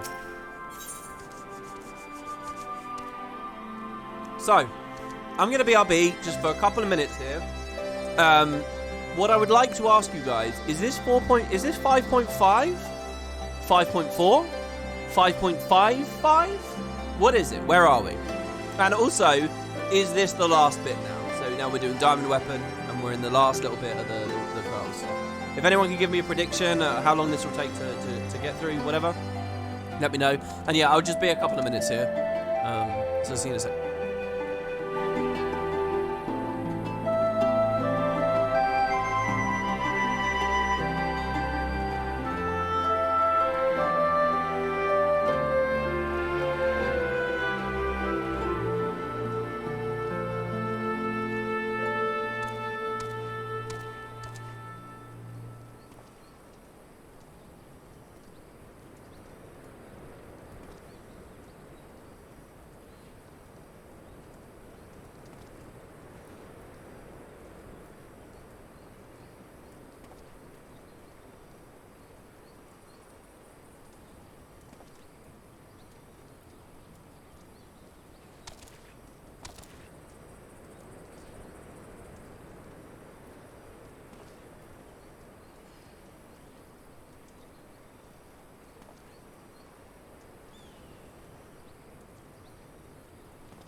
All right. Okay, I'm back. Okay. You guys are oohing the... Oh, God. What is this? What is this? WP will pause the 14 streams for... I can't even read that. I can't even read that. Shall while Wong Quos and DCs continue to be an issue. In the meantime, there will be a Guild 2 story playthrough in a direct comparison through the recent FF14 WP. I like how it turned LP into just WP, which means me. Kururuas. Okay.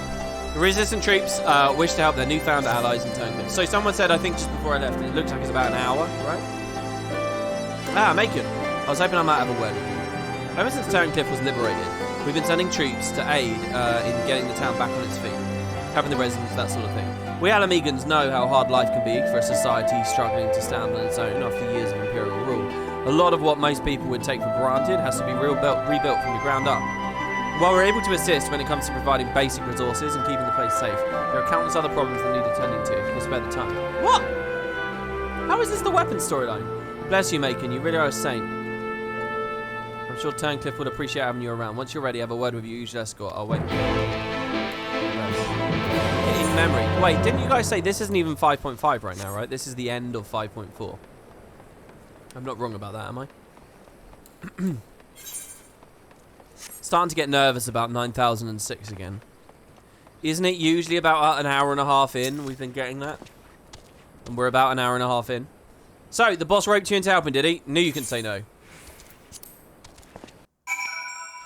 SFX got louder when I left. Oh, sorry. Well, because I turned it up. I turned the audio up so that you guys had something to listen to while I was away. I just forgot to turn it back down there when I returned.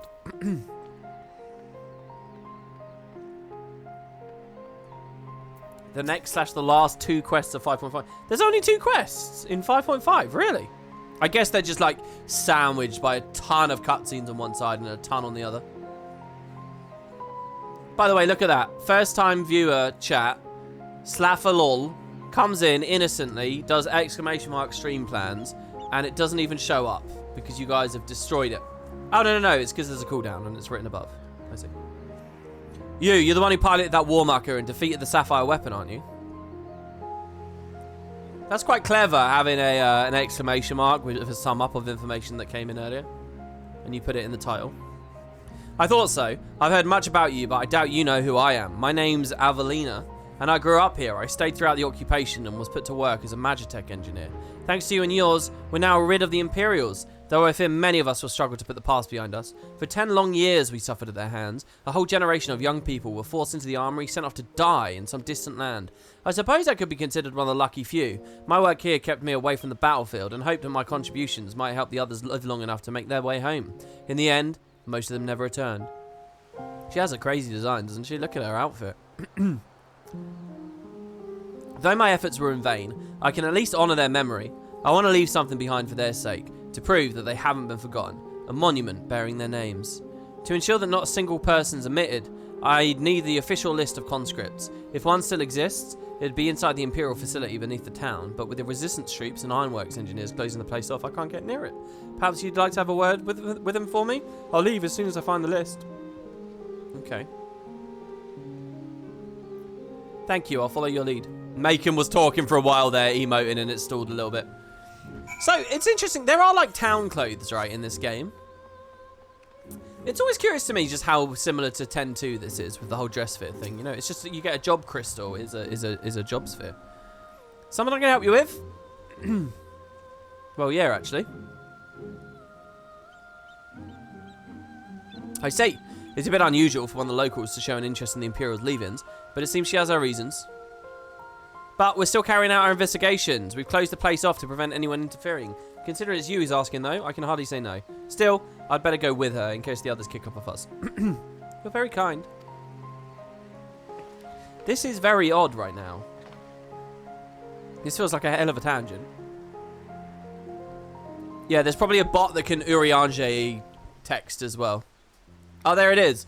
WP shall pauseth the 14 streams, forth a short while longeth queues and DCs continueth to beset an issue. In the meantime, I don't like how it's contracting the word there. Shall beest a Guild Wars 2 Stree playthrough in a directeth comparison to the recent FF14 LP. It actually doesn't Urianger-esque too much of it, does it? I'm sorry for any trouble I've caused. Do you have my thanks? Think nothing of it. I was glad to help.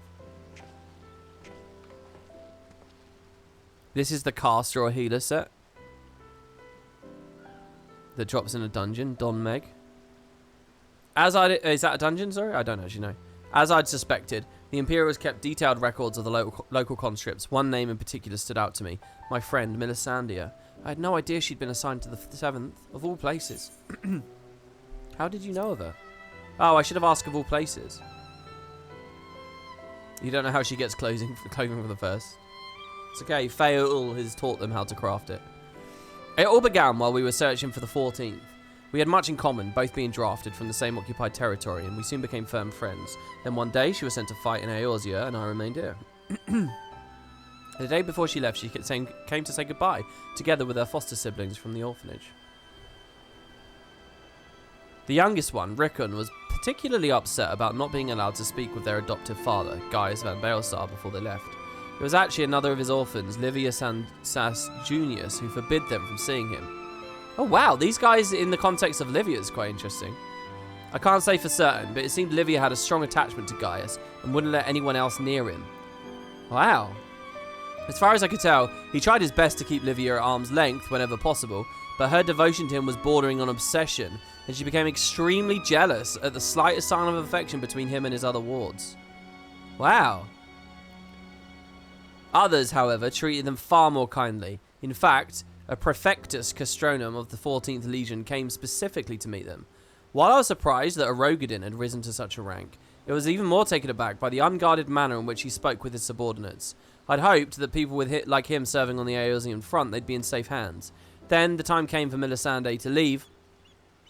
We shared a fair few final words, and then she was gone. It'd be the last I ever saw of her. Do I know the Rogadin, guys? Is he a boss somewhere? He's not the Rogadin that was following around in Stormblood, was he?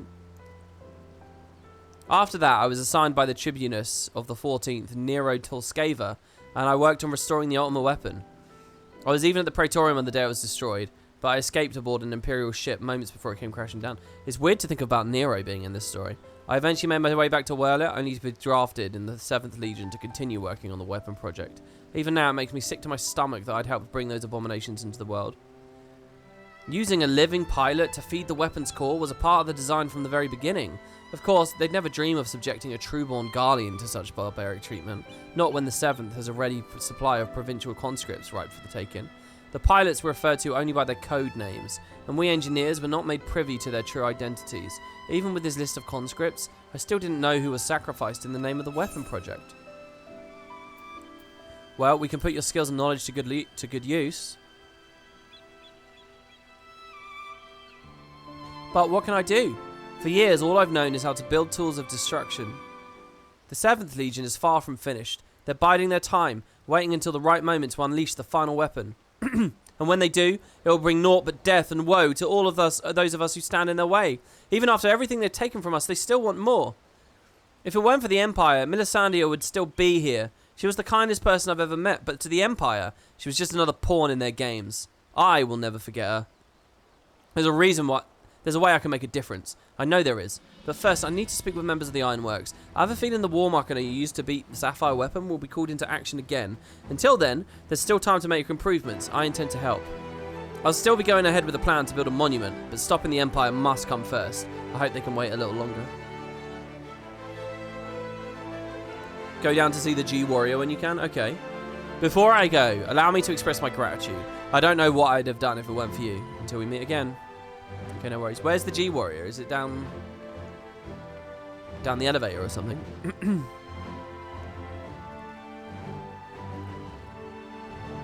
You'd imagine he was the meme boss from ARR before Praetorium. You forget what it's called. Yeah, I would not be surprised to hear that guy was elsewhere in the story.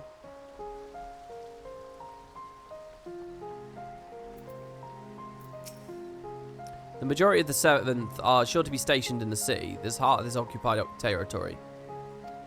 According to Ali, another weapon lies in wait there, but where we do not know. It stands to reason, however, that if we were to find it, our funds would surely not be away. You're gonna have to tell me where to go down to see it. Is it just down this road here? Can I see it on the right? Well, there's Sapphire weapon destroyed on the floor. I love that that's still there.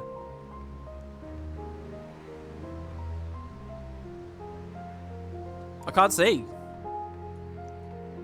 It's the guy where the cutscene was. The Ironworks guy.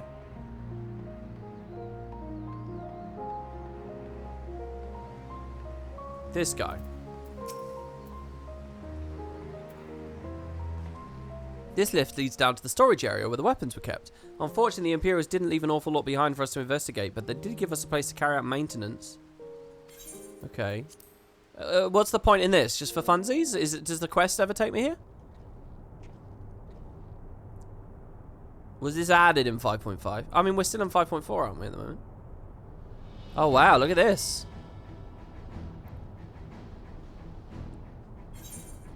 Holy shit. Climb onto the G-Warrior's hand?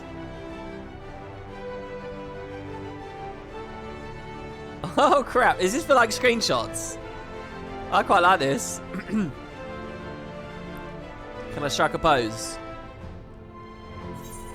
Done enough posing? No.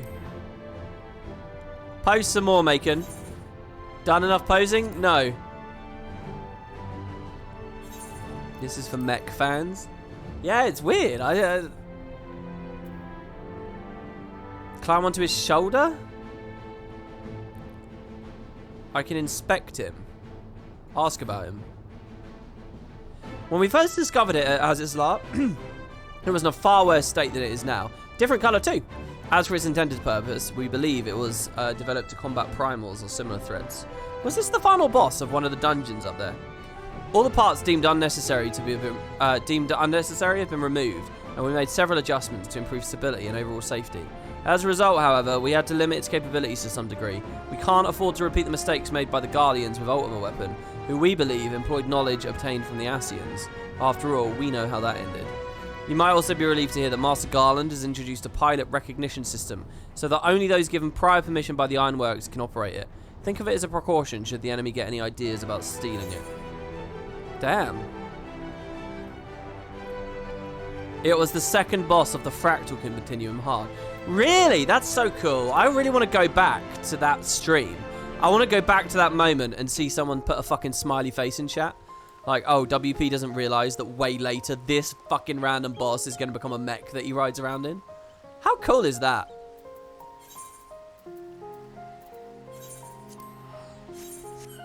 It was the second boss of Fractal Continuum. The guy who unlocks the Extreme Trials is a standard mech fanboy. Oh, I see, is he? Love it. I like the idea that some dev or like writer or something had an idea way back during Heaven's World. I want to do this. And had been pitching like one of the side stories for ages. And at the end of Shadowbringers, they're like, okay, you can do your thing now. and it all started with that mech that they'd put in a dungeon or something.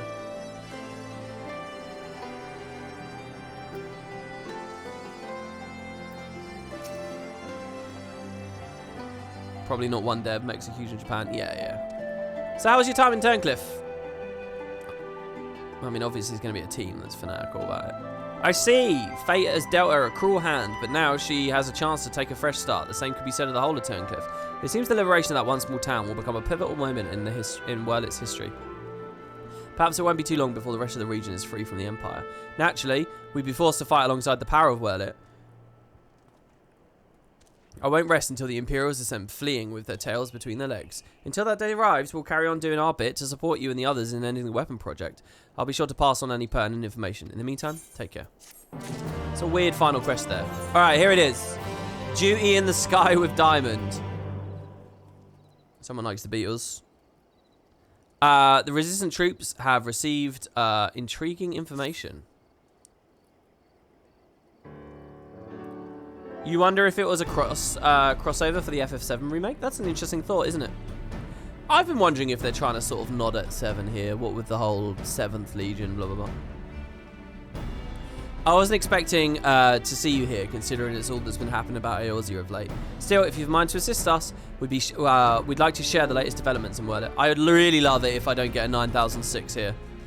And as luck would have it, here comes the ideal person to explain the situation. Thanks. I'll take it from here. Oh, it's you. Monargo, isn't it? I'm glad to see you looking well, Macon. I knew it! I knew that shit! Monargo. It's definitely not Mazette. It's Monargo. I remember you. This all came about because a childhood friend of Yoshi P had cancer. Their childhood dream was some Gundam stuff, and Yoshi promised to do something in the game for him, or a story along those lines. Oh, I see. Was he still struggling with cancer by the time this came out? Yes, it certainly has. And I mean that both ways. Did he recover, or did he, you know... I haven't seen you around Ralga's Reach much lately. Anyone would think you've been trying to avoid me. Yeah, I was a cat last time you saw me. Now I'm a bigger cat. But as much as I like to stand around chatting, I'm afraid we got some very serious business to discuss. I was a cat before, and now I'm a lion. Following the liberation of Turncliffe, it seems the people of Wurlit also have their hearts set on freeing themselves from the grip of the Empire. Like-minded citizens have rallied under the banner. Revolutionaries, they aim to dispose the 7th Legion that currently occupies the city. Their ranks include many former conscripts, and between them, they possess no small amount of combat experience. The only thing they lack is someone to lead them. After much consideration, they decided to turn to none other than Gaius Baelsar. Of course, many would balk at the thought of turning to a former enemy, and many did, but desperate times call for desperate measures. His reputation as a legatus speaks for itself. And as most Alamegans will attest, he was far more responsible and pragmatic leader than his predecessor, the Mad King Theodoric, or his successor, Xenos, for that matter. Hell yeah, he was. But most importantly, I love this game, man. That they remember the logic of the Mad King before and Xenos after. But most importantly, he was the one who led the invasion of Wurlit in the first place, so better than him to take it back. After accepting their offer, he requested the delivery of additional arms and provisions from the Alamegan resistance. We've got our hands full dealing with the Telepharoi, as do the rest of our allies in Eorzea, but we'll do what we can. Here, the main story getting mentioned a little bit now. While my comrades see to the preparations, I've been assigned to meet with him in person. I was wondering, could you accompany me? I wonder if they will do a Telepharoi lunar primal merging with diamond weapon thing. Thanks, Macon. To be perfectly honest, coming face to face with a black wolf is rather a daunting prospect, even if he has supposedly turned over a new leaf. But I'm sure having you there will make a world of difference. I'm not surprised she's daunted. I believe you're acquainted with our escort, yes? Let them know when you're ready to get going. They should totally charge up diamond weapon with a lunar primal. I hope they do. Fucking hell, so many people are doing that stream plans thing. Is it that fascinating? Is that a sign of how many people are randomly coming to the stream and then leaving? That's insane, isn't it? Maybe it just looks really compelling. Maybe it's because of the clickbait title. Okay. Let's go up here. Sorry, I thought we'd be off already. Yeah, they don't forget characters a lot, absolutely. But I mean, I feel like it goes further than that. It's not even... No, I mean, you're right. You're right. It's just there's no modality in your sentence that really emphasizes how strongly they do it. Right? It's just punish. You're just punishing Rocker for trying to be helpful, spamming it. Another trip, is it? Yes. About 50% of the people are serious. When it's a first-time viewer, I know it's serious for sure. Many of my comrades were dead against having Gaius Baelsar, of all people, lead the charge. But as I always say, if you want a job done properly, hire a professional. After all, he's already conquered Wurlit once, so I'm certain he could be just as capable the second time. Yeah, but the same plan might not work both times. It's been a long time coming, but finally we'll throw off the shackles of Imperial rule. I wonder if that rueful old man has the same dialogue or it's changed at this point. Ah, Gaius Baelsar, I presume. Or presumably. I come bearing the Alamegan's resistance. Official reply to your request for aid. You can have it, baby.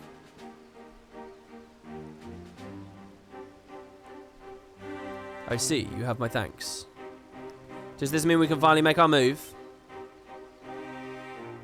With the assistance of the Alamegans, we will soon have sufficient arms at our disposal to stand a victory. But there'll be casualties. If our lives are paid, we'll do it willingly.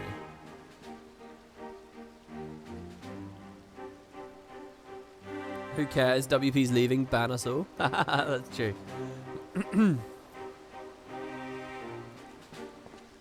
Let me be clear. We Alamegans have not forgotten that it was you who led the invasion of our homeland. The blood of our fallen loved ones is on your hands. Damn. She's getting in there. She said she was intimidated.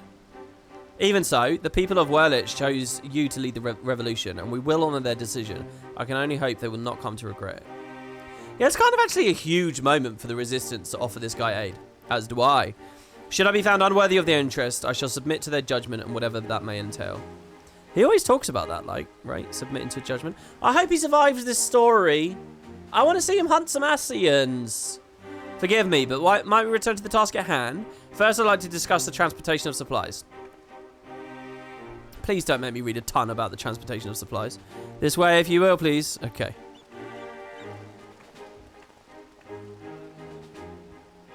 Once again, I'm prepared to lead an army into Wurlich. The irony is not lost on me. It's a cruel twist of fate these people, so desperate from years of oppression, should turn to their conqueror for salvation. For most of my life, I believed that only the Empire possessed the strength and wisdom to lead mankind, that only through great sacrifice could civilization hope to thrive. And so, I led the conquest of Eorzea, forcing the doctrine of Garlemald upon the ignorant and uncivilized. In every territory, I sought out those with the potential for greatness, without regard for one's birth or circumstances, that they may serve the Empire. But there are those such as the Valens who see being born as a Garlean a virtue in itself, one above all others. To think that a monster such as him could be granted the position of legatus and everything that entails, it makes my blood boil. See, Gaius is great because he's meritocratic, everybody. Valens brings shame upon our homeland and makes mock of the ideals it once stood for. By my hand, he shall pay for his foul crimes. We're running out of time, Gaius. We have to go after her. There's something I would show you, but not here. Come with me.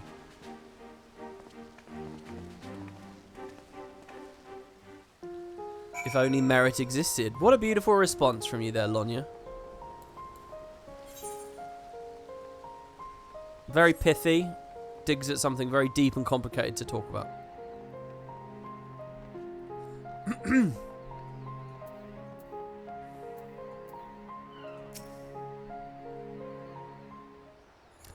Meritocracy is something that works as a concept, but not as a tangible, right? You must keep this to yourself. I do not want the soldiers to think I'm being distracted by personal matters. Uh-oh. This letter was found in her room.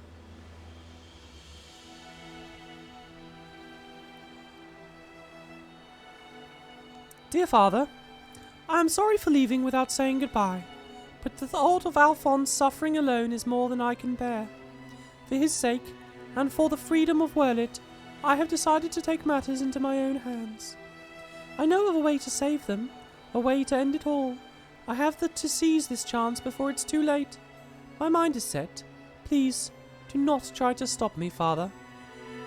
The days we spent together were the happiest of my life, and no matter what happens, nothing can take that away from me. With all my love, Ali. She's heading for the 7th Legion stronghold in Wurlich. I'm certain of it. Taking matters into her own hands. She must be planning to take control of one of the weapons. If so, there's no time to waste. We have to mobilize our forces and save Ali and Alphonse. I want nothing more than to save them, but I cannot ask Wurlich revolutionaries to risk their lives to rescue 2 Imperial soldiers. In any case, if we were to rush into battle without adequate preparation, the 7th Legion would tear our partisan army to shreds.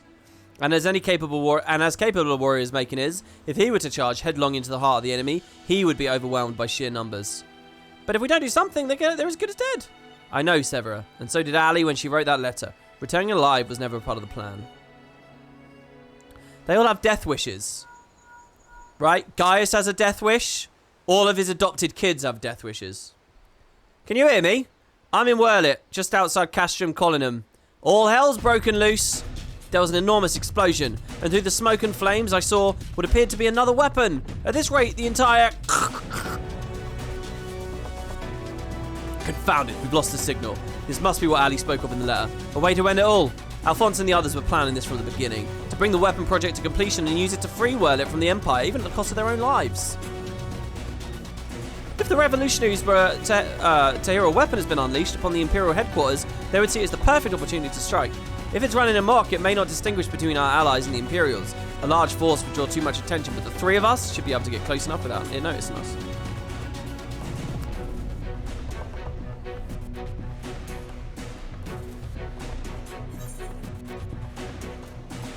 That should work. I don't know, neither of those options were that interesting.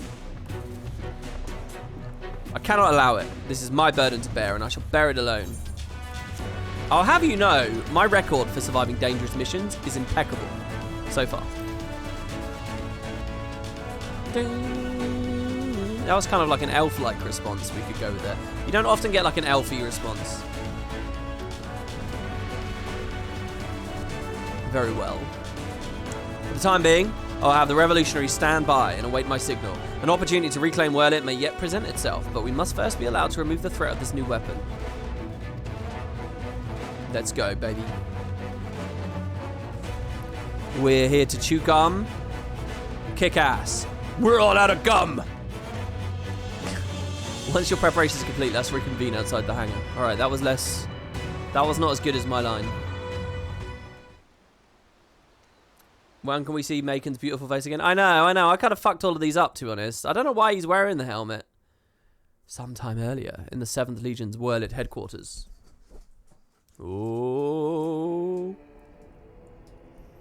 How wonderful it is to see you again, my dear. I was beginning to think you weren't coming back. All his character development's going to be done in side cutscenes, isn't it? In my impatience, I may have vented my frustrations on that brother of yours. I do hope you'll forgive me. Truly evil. Lord Valens, you mentioned before that the previous weapons were merely prototypes used to gather combat data within their cores. Yes, very good. I see you were paying attention after all. Ruby, Sapphire, Emerald, the primals they absorbed and the data they accumulated will serve a singular purpose. The completion of my masterpiece, the diamond weapon.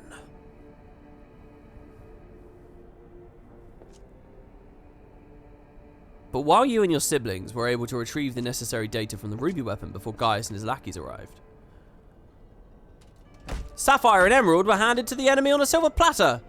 Those worthless curs failed to meet even my exceedingly low expectations.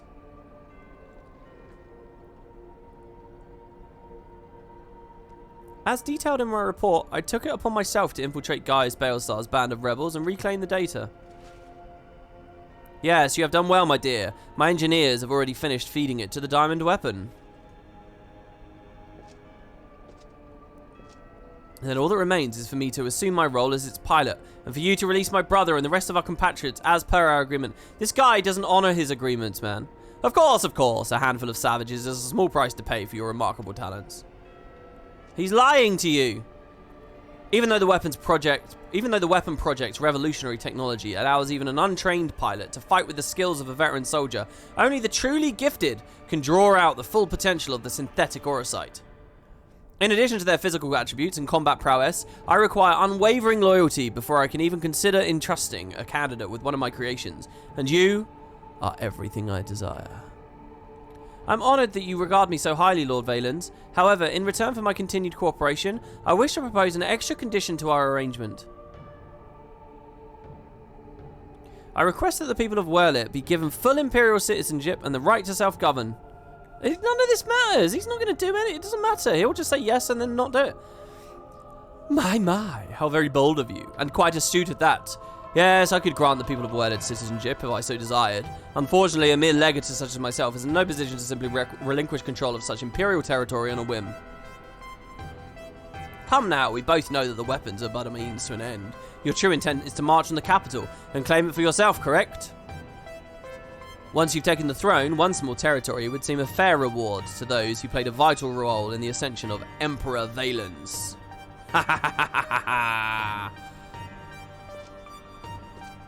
No, I don't like him walking over to her. This is creeping me out a bit.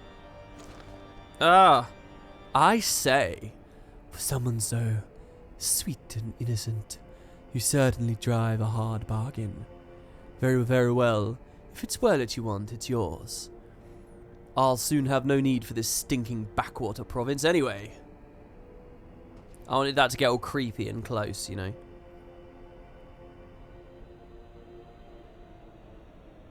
And what about my brother? Ah, yes, Alwick. Or was it Alfred? Whatever his name is, you needn't worry. Those are the two he guessed before, aren't they? I've made special arrangements for him.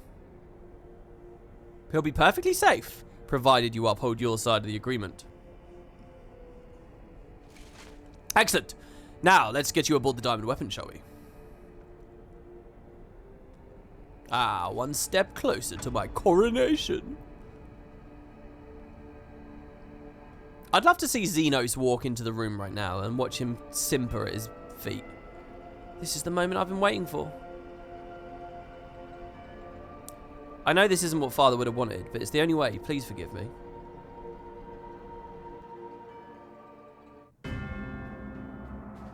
Hell yeah, diamonds. Looking very fancy. Think about all these poor metallurgists and engineers and stuff that are actually constructing these things. Initiating the synthetic orosite system. All sensors activated. So far, so good. Diamond weapon, codename Xenos. Commencing activation sequence.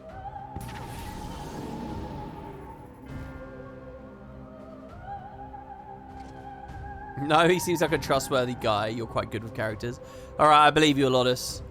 Behold perfection itself! Milisandia, Rickon, and Rex gave their lives.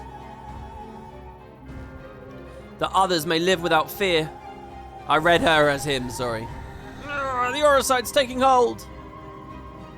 These outfits are quite crazy, the mech outfits. I'm just glad that you didn't have to go through this, Alphonse. But you'll have to go on without me. You and Father must work together to... I honestly thought she'd be the last survivor.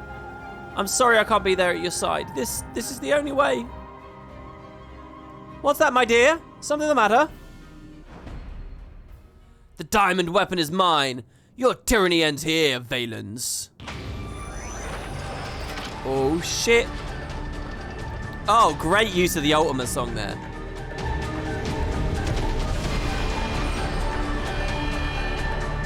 Fuck him up!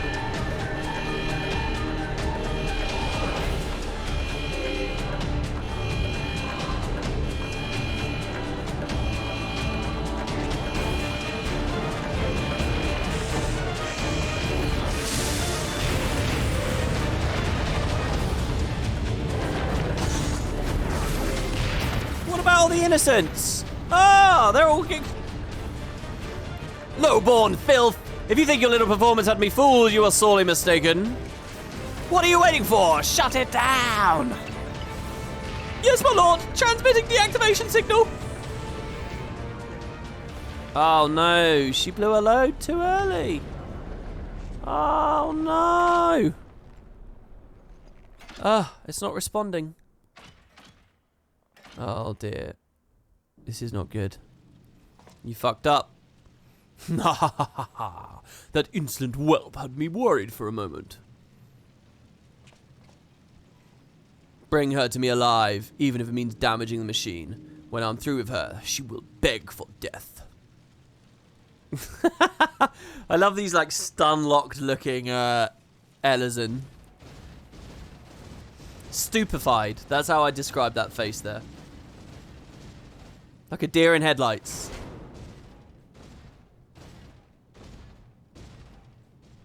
I like this contrast of the smaller mechs, which we're used to being really big, and you know, there's a whole arc in ARR about them, and now seeing them just swarming around the feet of this massive thing. I can't let it in like this! Milisandia, Rickon, Rex, guide my hand! Alphonse, wherever you are, lend me your strength. Oh look, this is the Uno reverse card. She's now the one that needs to be saved. Oh, maybe not. Bzzzt. Combat sample. Bzzzt. Ready. Initiating overmind. Bzzzt. Sorry, subject name. Bzzzt. Who was she thinking of? Overmind. What is that?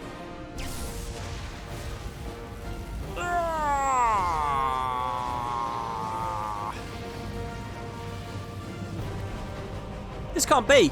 It's ignoring the shutdown signal and initiating Overmind. But how? This is like Ash waking up Pikachu with the power of his tears. I don't care how. Stop that thing before it brings down the whole castrum.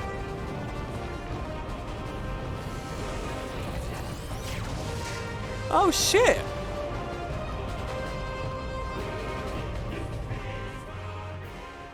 Wow. I doubt that's the end of him. Oh, I saw one of the characters phase there. Do you see that for a second there, guys? All right, please. I'm asking you, Final Fantasy gods. I'm asking you. I'm in the last part of this storyline. No 9006. I was unable to save Melisandre, Rickon, Rex, but there may yet be hope for these last two. Were it not for you, I suspect Gaius would have ventured into Wurlit by himself, with a little more than a gunblade for protection. Thank you for persuading him to take a less rash course of action. Yeah, he didn't explicitly die on screen, so he must be fine. That's exactly what I'm thinking, yeah. UI of the future is terrible. Tier-activated displays. What were they thinking when they implemented that in Windows 11? Hey, look, it's just another you know, form of authentication, isn't it?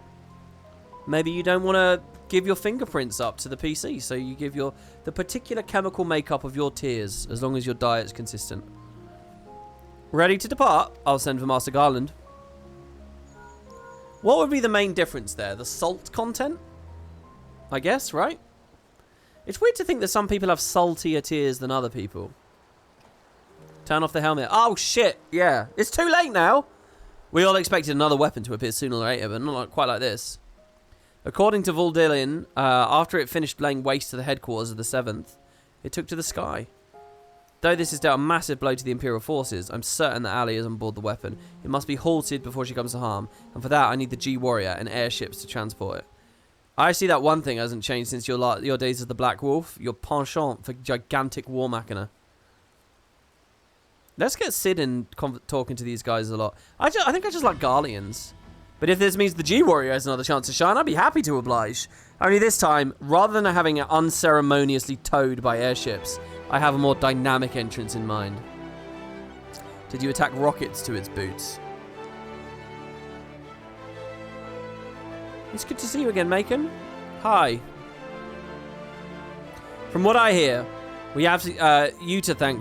We have you to thank for volunteering to the Ironworks. Since you joined our team, our work has come on leaps and bounds.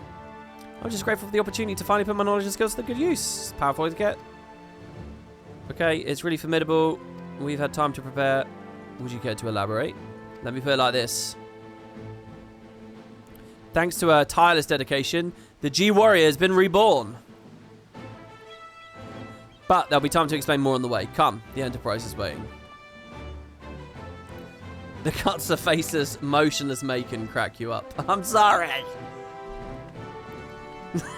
The completely unemotive helmet just staring. I'm sorry, everyone. I'll try and turn it off. I'll at least do /visor or something. WP, good thing about you streaming on YouTube is it's not going to be blocked on my work VPN. Ah, there you go. Look. That's what this was all about, guys. I knew that some of you wanted to watch at work, and you have VPNs that you got to faff about with. You're not lucky enough to be working at home from home. Oh my god! Not just jets. What is this? Very impressive. But may I ask what purpose it serves?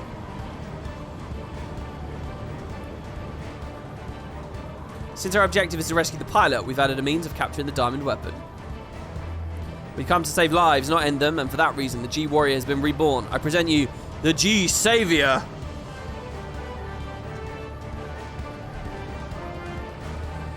He's got an airship landing on his back.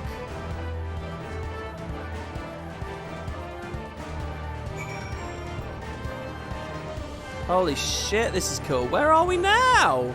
Do I ever get to come back here? The G-Savior deck. Oh.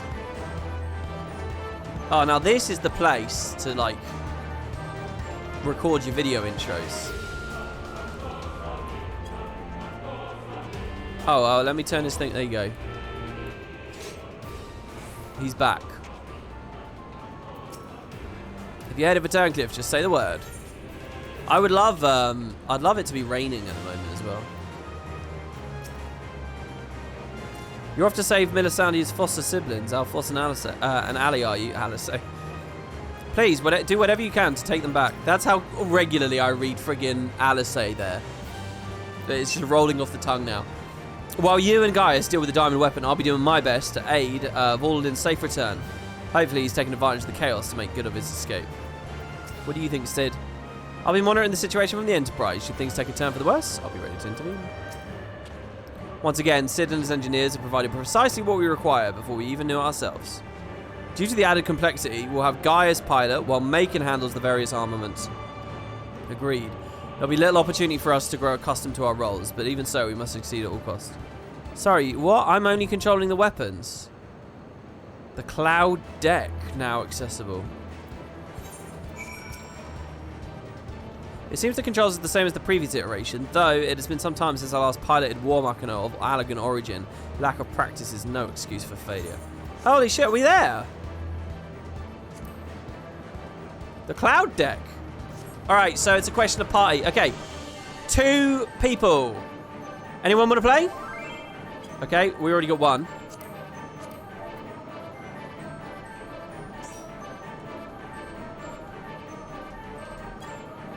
Oh, I'm so astounded, guys, especially knowing the queues that you're all sitting through. I really, everyone who's watching these streams, you know, using chat, and especially if you comment in game as well. Oh, I know, it's so cool, isn't it? I mean, what the fuck is the queue right now as well? There you go. Exala Z says me. Boom. Have I played with you before, Zala Z? Sophia says me as well. Hold on a second though, because we are full. We can maybe rotate the players as we move around. I want to do extremes and stuff. Oh. Where's all the time?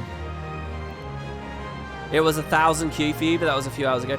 Yeah, in theory, I should have had about 1,000 Q, if not that, even less, to be honest. But I couldn't trust that I wouldn't just get kicked. Cal says he'll drop. Oh, are you sure? Oh, okay, Cal dropped. So I'll invite Sophia. Okay.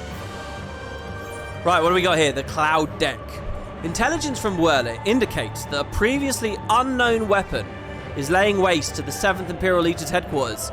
Though it seems improbable that the War Machina could turn against its creators, a letter left by Ali reveals her intention to commandeer the weapon and use it to rescue her brother Alphonse from the Imperials. Together with Gaius and Sid, you formulate a strategy to not destroy, but capture the rampaging machine before any harm can come to its pilot. Okay, guys, this is a special moment.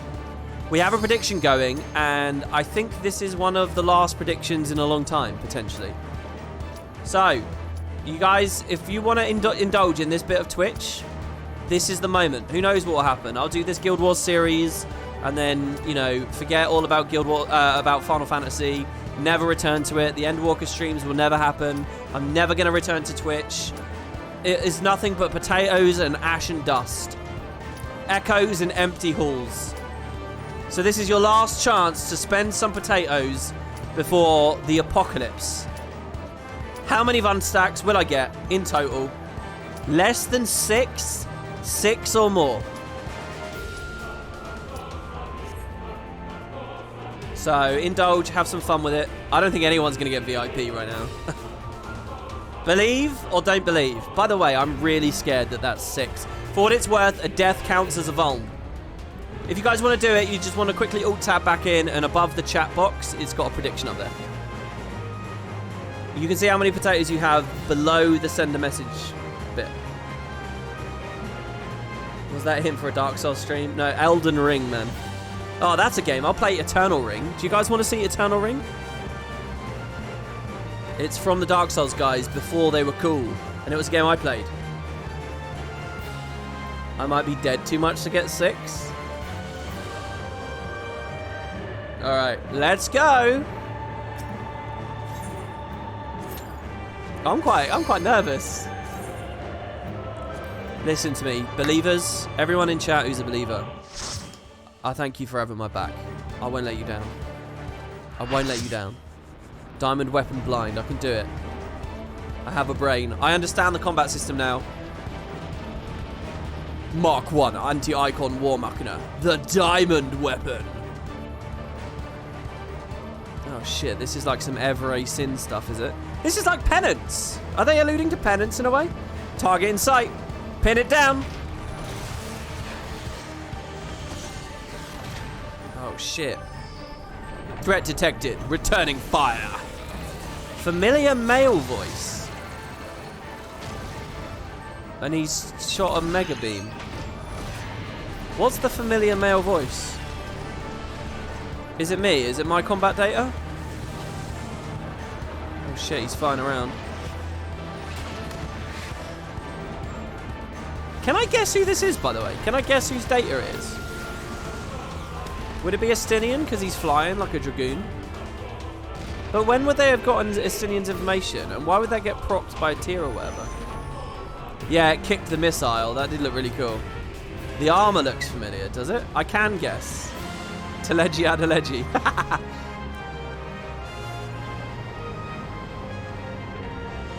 I'm not even on the right track.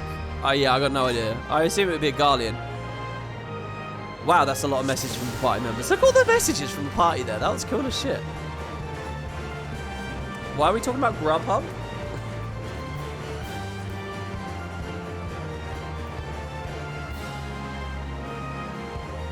Yeah, I don't know. Is Grubhub in the UK? I guess it's not. All right, here we go. Ready, everybody? Oh, God. Okay, oh. I have stance on. 5, 4, 3, 2, 1. Unmend. Your reign ends here, Diamond Weapon. Diamond Weapon is tiny. I thought it was huge. Diamond Rain. Holy shit, that was a lot of damage.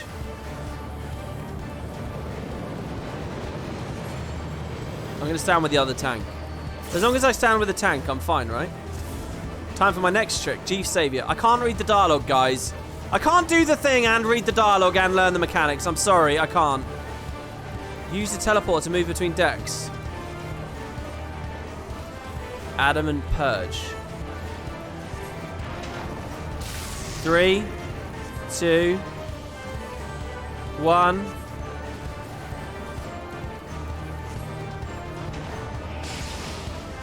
Okay, so I probably would have died over there. But I survived. Followed everyone else. Adamant Purge comes back. How much health's he got? 1 million. 11 million. Everyone's crossing again. How do I know which side he's going to purge, though?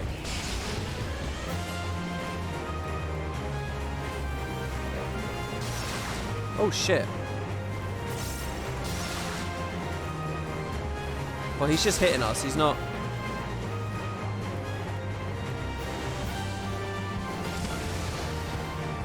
Okay, we're okay there. It's on both of us. Oh, I was going to try and Blackest Night that. He dropped to the other side. I don't... So I think I probably pissed the healer off there because I jumped over to the other side on low health. And I was probably out of range. 3, 2... How do I know which side? Blackest Night. Oh, my lord. Okay.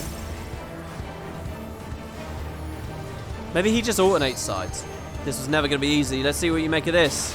It's a familiar male voice again. This was never going to be easy.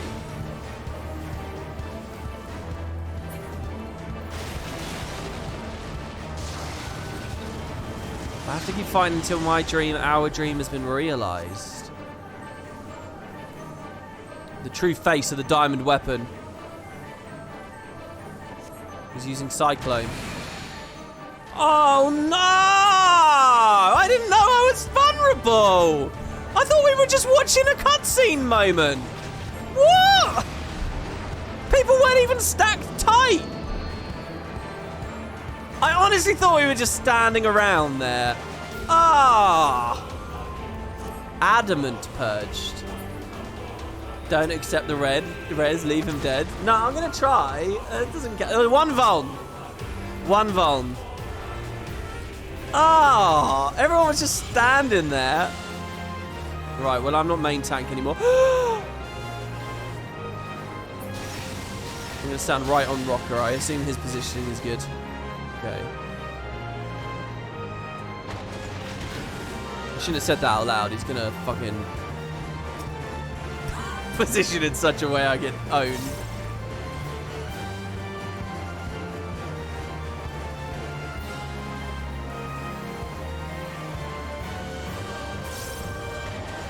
Come on, Frey. Oh. What's with the Phoenixes, by the way? Is that just a... What do they do? I assume they're player skills. Are they? Wait. What if they're not? I gave everyone Dark Missionary there, and I feel like that was useful because that was a lot of damage from that outrage. Vertical Cleave. I'm going to... arm's length that. Yeah. Because that looks scary as shit. Do I want to stand on Judge Catbranth or no? Phoenix is a you and Leo Frick. Okay. Ori Arts. Oh no, that's not right, isn't it? Aren't we all going to get hit here? Okay, no, never mind. It looked like we were. Oh, there was a telegraph. This is a weird fight, honestly. Diamond Web's a lot smaller than I was, and it's a lot more cramped than I was expecting. At this rate, it'll overheat. Restoring armor.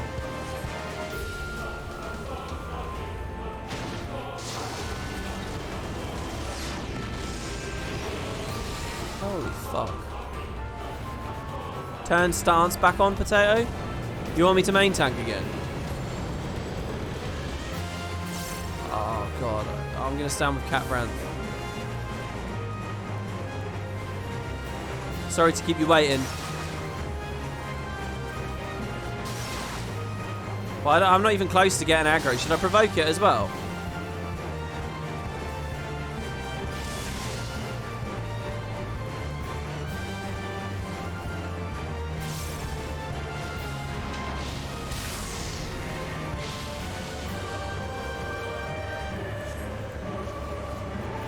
Three, two, one.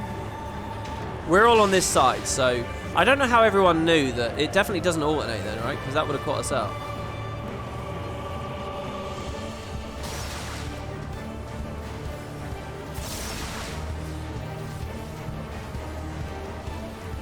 Articulated bits. There's another adamant purge, and we're fine over here.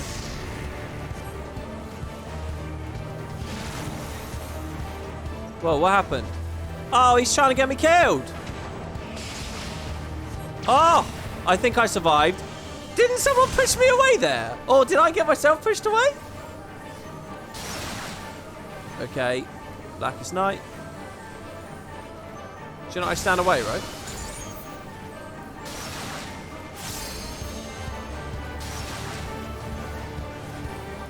Should I stay with Catbram? I'm really scared now. What do these do? Shall I stand in this? Oh, look, we have to spread out. Oh, interesting.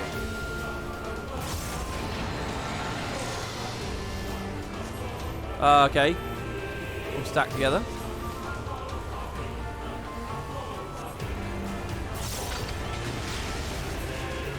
Okay, that stack gave me confidence that I wasn't on the wrong side there, because otherwise...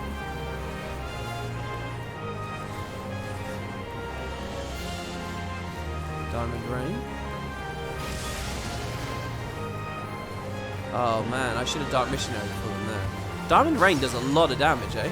Sorry, am I getting people cleaved? Oh, I see. I think that's how this tanking works on this one. Purge Beam. 3, 2. Are we okay? Are we on the right side? 1. Oh, wait. Did I fail that? Is that a farm? No, I don't think there's a Vuln. That got cleansed. I think that's fine. This one's a bit scary. I don't really have any mitigation here. Oh. I almost did.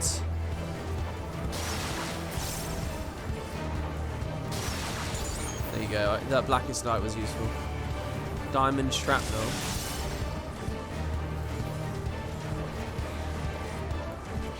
I'm going to reprisal him there. Saving my mana, by the way. I think they're all jumping across, aren't they? Yeah, they are.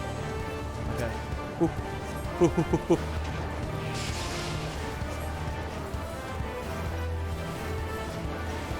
I said I was saving my mana, but then I decided not to there. Okay, me and Capranth on the same side again.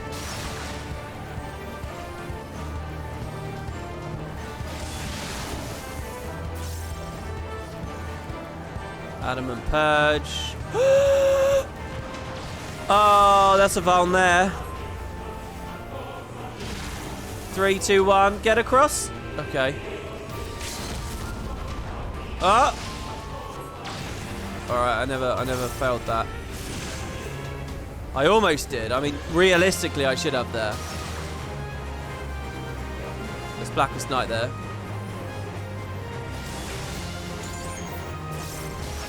Damn, I took so much damage there. Even though that procced, that went through my whole shield and almost fucked me up. Gotta catch this, the gold thing. Oh shit, are we gonna miss one back there? Oh no, I think someone's over there. 3, 2, 1. I was on the wrong side there, I had to cross. There we go!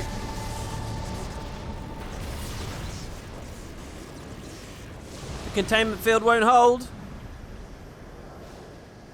Believers 1, yeah, you overestimate Diamond. Yeah. I gotta say, Emerald was crazy. I wonder how they changed that up in Extreme. Down you go, Diamond.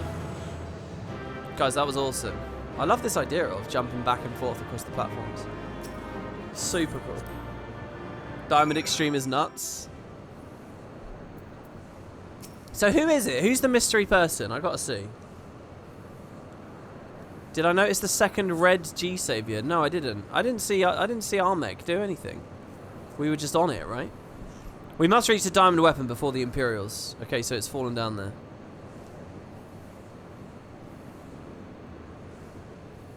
You remember Emerald being so much easier? Seeing me struggle in comparison is crazy. The thing is, I don't think I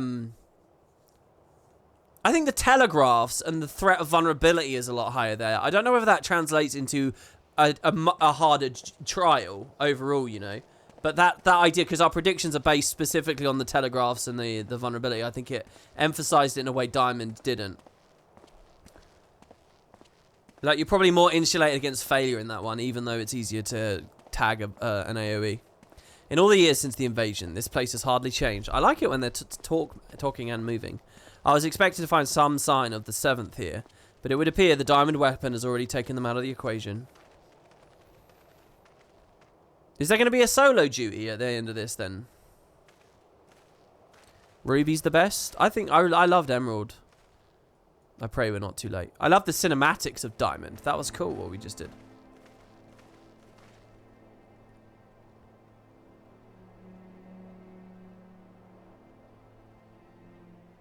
Did WP not understand the whole fight was on top of G Saviors? I did, absolutely.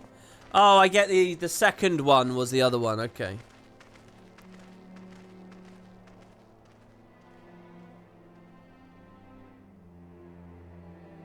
There's an anime bit coming up.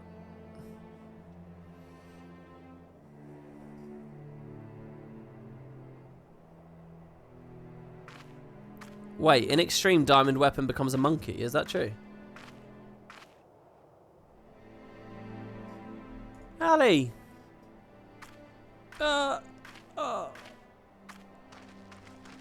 Oh, God, our helmet's back, guys. I turned it off. I swear I did, but it's back again. It's okay. It's because we're in enemy territory. We got to be careful. Extreme Diamond is DDR, where one mistake means death. It's not even the Crypt Lurker helmet. I should put on the Crypt Lurker stuff, because I've probably got enough tomestones to finish the set now. Please, take her back to Turncliffe. I have some unfinished business to attend to. Wow, it's quite cold. I know, it's like a little raisin on our head, isn't it? It's so small.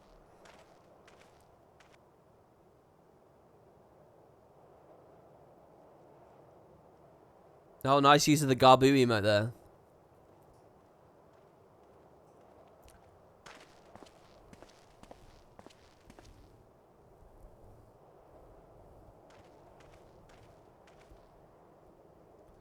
Now to learn what has become of Alphonse.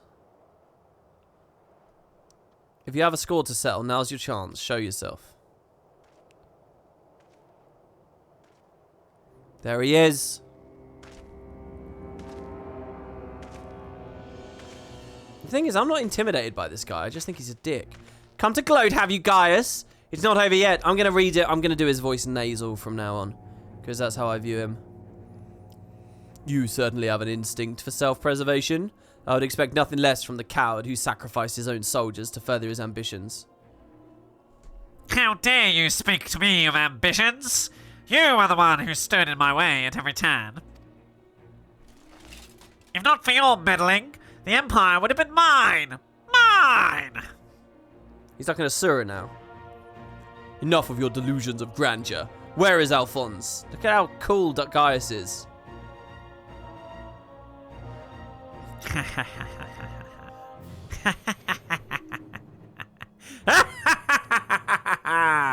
Why, he's right in front of you! What? Once you hear the answer, you'll kick yourself for not realizing it sooner. You see, in all the previous models, the combat data was either incomplete or unstable in some way, making their performance in battle wildly unpredictable. But then an idea struck me. Rather than using data gathered in battle, I should use something a little more realistic. It turns out that beloved boy of yours was quite brilliant. When he puts his mind to it. By my ingenuity, he has been reborn as the core of the greatest machine ever devised. None but the Lord Great Valens Van Varro could conceive of such a marvel.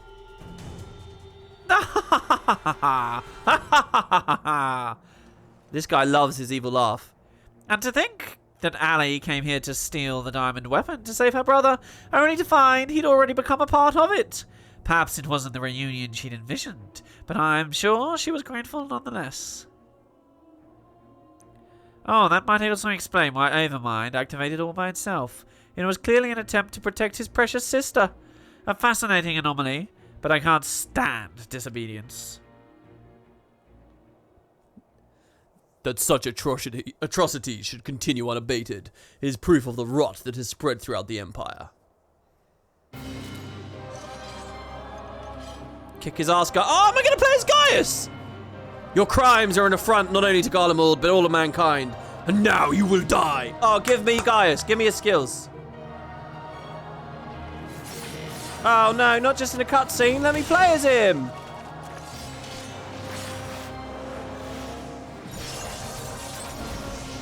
Oh, shit.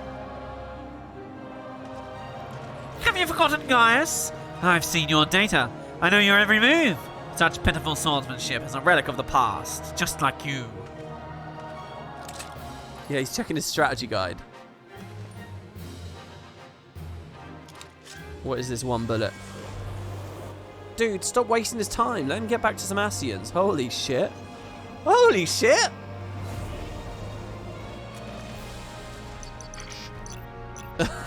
He's reading the Ultimania. Oh, look at it. He looks gold. Terminus Escrociamors! Oh! Is that a gunbreaker spell, is it? But this wasn't in my data!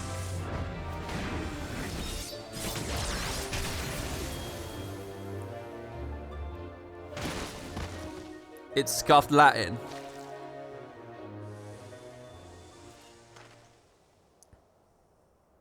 He shouldn't have stopped to check Twitch chat. Yeah, he was live streaming all of this, and he just has these momentary lapses where he looks at chat, seeking the approval of strangers. Oh, I thought I was going to play as him for a second. I was so ready for that.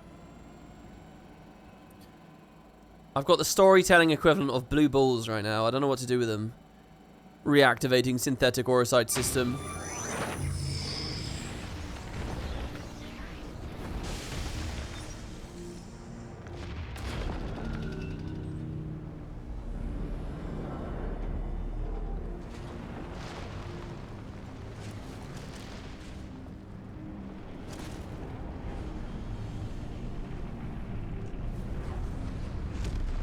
I hope I get to play him in Endwalker.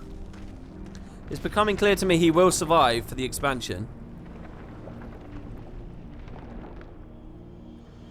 This can't be. How is it still functional? Removing memory inhibitors. Oh, gnarly!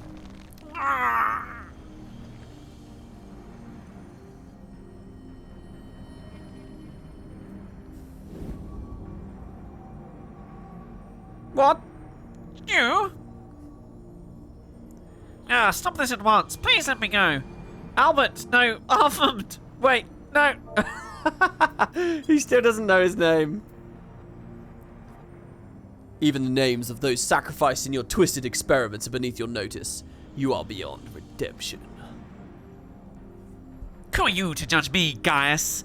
Do you remember the names of the tens of thousands of men, women, and children killed for the sake of your conquests?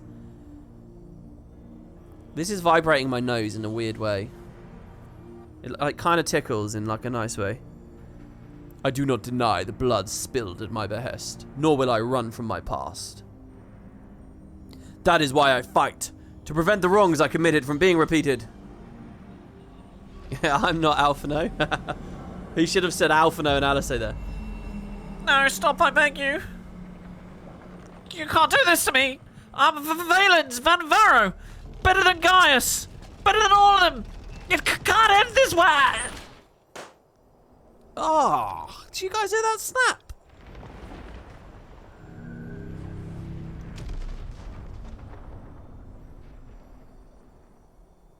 I wonder if there will ever be a scene where Gaius smiles. I don't think I've ever seen him smile. I get the sense that they literally can't animate him to smile. Alphonse.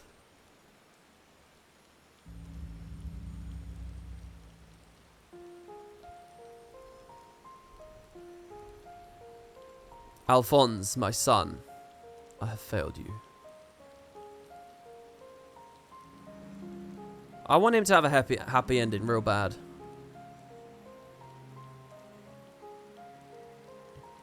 But this is not the end. I will see your dreams fulfilled. This I swear. I ask only that you, Melisandre, Rickon, and Rex watch over me.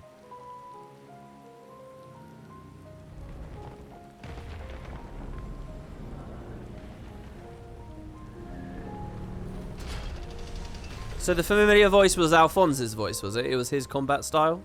Is that the idea?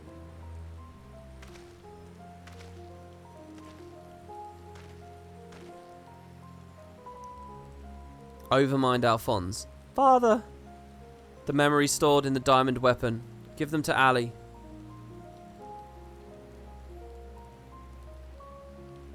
Watch over her in my stead. Father, I cannot go on like this. Please.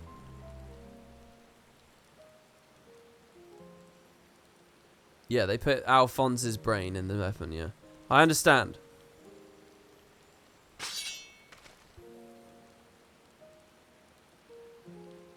So stoic.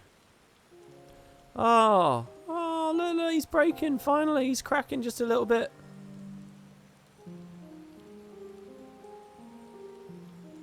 Thank you. I'm proud to call myself your son.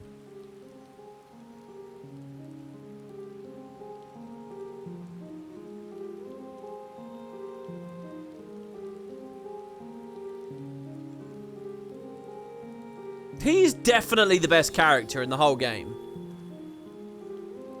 And the fact they just wrote a whole side storyline about him and it never changed my mind on that but reinforced it. Just Just goes to show, I think. He's definitely the most character. He's still got so much more to give as well. You said that about Ardbert? Ardbert is a really great character too, for sure. But I think Gaius is about... I don't know. We'll see the tier list. Woohoo! I'll do a tier list. If you guys want, go to Discord for me and sponsor me. Go to the Final Fantasy channel, the WP Help channel. Sponsor for me characters that should be on the tier list. Because, I mean, there's a lot we could pick from. I see. We'll remain here until further notice. That was Gaius. Valens Van Vara and the Weapon Project, and no more. Seizing the opportunity, the Werelit revolutionaries have taken control of the city. Though they still suffered considerable losses, they have at last gained their freedom. And even with the Empire gone, for people like me, life under Imperial rule is all we've ever known. We might never be able to heal the scars left by decades of oppression. While there is hope for those who survive this ordeal, nothing can bring back the dead. The loss of my wife and daughter left a void in me that can never be filled. In the years since, I've struggled to find a purpose, a reason to keep on living. It's the same for Gaius. No matter how hard he tries to make amends, the children he lost are gone forever. Well, we still got one adopted daughter, right? Well, no, wait, is that really it? That's it? They're all gone, aren't they?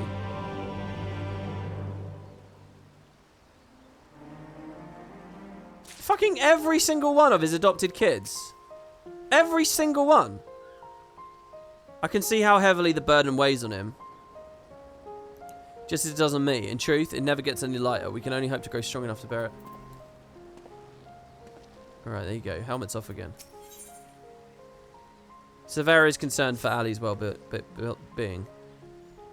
The recent events in Werelit have had a profound impact on the lives of many people, but none more so than Ali. She's been in a state of shock ever since she's returned. We've even been called in to see Sid. We've even called in Sid to see if he can ascertain what the problem might be. You see, there's a strong possibility the diamond weapon itself is what caused her to close herself off like this. But for the time being, all we can do is wait. There's another thing. Avilna came looking for you earlier, so perhaps you could go and see her?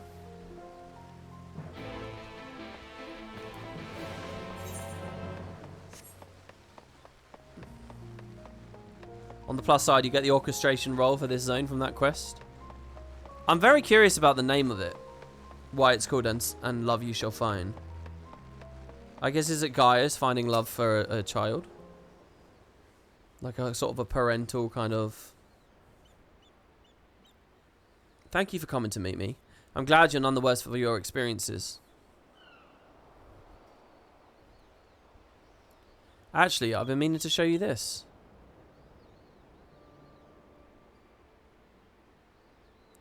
Thanks to the Alamegan resistance, the Monument to the Fallen is completed. Though they may no longer be with us, we'll never forget them. This way, they'll always be a part of Turncliffe, and future generations will be reminded of the sacrifices that were made. You were always so kind to me, and now it's the same to do the same for others. Listen to how ambient this place is. Avilna is absorbed in prayer. Now would be a good time to return to Severa.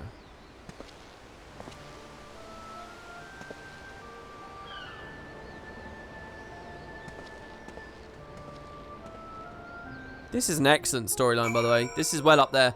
I'm not really a big mech fan.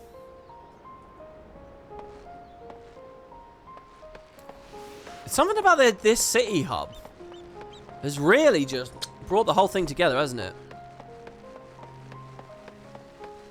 All their side stories should have like a little town hub thing like this. I hope all is well. I mean, Eden kind of did, the camp. Bosja's got that place, like the beach place. This one's got this place. Is that just a Shadowbringers initiative they went for? I hope all's well. Actually, while you're speaking with her, I received word that Gaius will be here soon.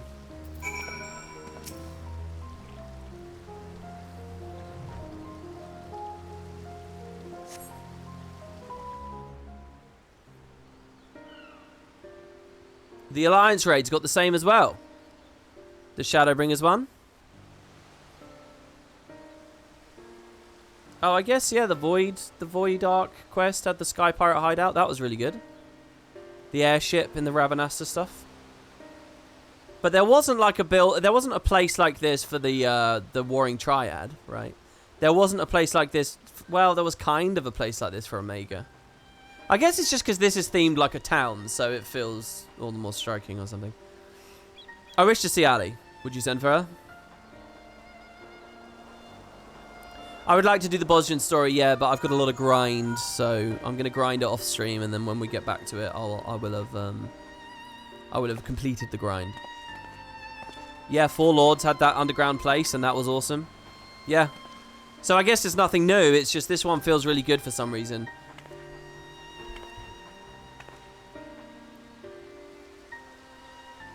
Ali.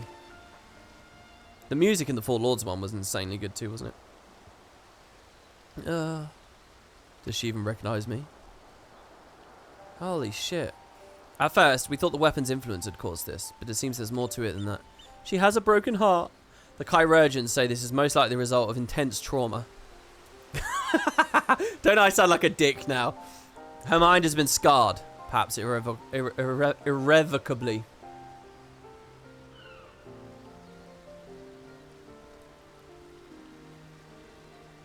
She boarded the diamond weapon with the intention of saving her brother. Little did she know that Valand had used the synthetic aurosite system to transform Alphonse into a living component of the machine.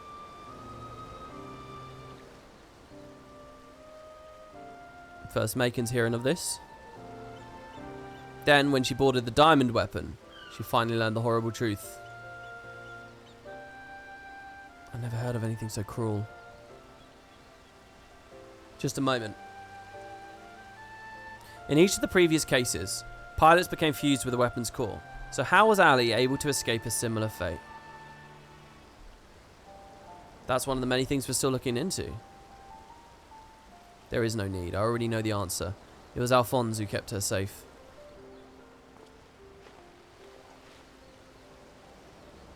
In the end, I was unable to save you. In the end, I was unable to save your brother, my son.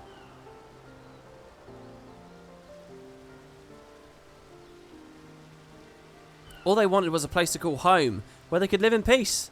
But after all the pain and hardship they endured, this is their reward? No. This is not the end of their story. I taught them the strong must lead the weak. But absolute power corrupts absolutely. And those who have suffered at the hands of the corrupt are beyond counting. Alphonse dreamed of a land without oppressors and the oppressed, where all may live as equals. Thanks to his sacrifice and that of his siblings, the cornerstones of such a nation have been laid.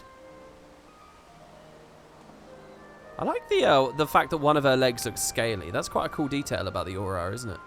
Milisandia, Rickon, Rex, Alphonse and Ali, they risked everything to win the freedom of Werlet. And now, it has come to pass. I will see that their ideals are upheld. This, I swear, as their father. The long and arduous process of rebuilding Werlet has begun. In the days to follow, I shall be working alongside the new government to create a place that people like Ali and Severa would be proud to call home.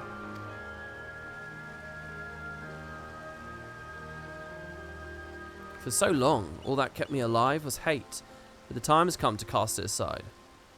I don't think this guy's written too well. I'm going with you. Or maybe I like it. I'll only regret it if I don't. And while nothing I can do will bring back the ones I lost, I owe it to them to make the most of the life I've been given. You're not far into Endwalker, and if the weapons show up, you're going to freak out. Yeah, as I'm doing all this, you know, all I've been hearing about Endwalker is that they bring so much stuff back. And I'm just thinking, like, of all these side stories, what if fucking the auspices are in it, you know? What if Alpha is actually, like, back in, like, a meaningful way, not just in the future timeline, but some... You know, what if, like any of these stories, any of them, I think it's really exciting. Times change, people change, and it's just as well. We inventors would soon find ourselves out of work if everything stayed the same. If you've need of my creations, just say the word. A sort of new camaraderie blossoming between these two. You know, Gaius, I could fill a book with all the things I've been meaning to say to you over the years. But what would be the point? What's done is done. There is one thing, though. If anyone can get through to Ali, it's you. She looks up to you the same way I did as a boy. Don't give up on her.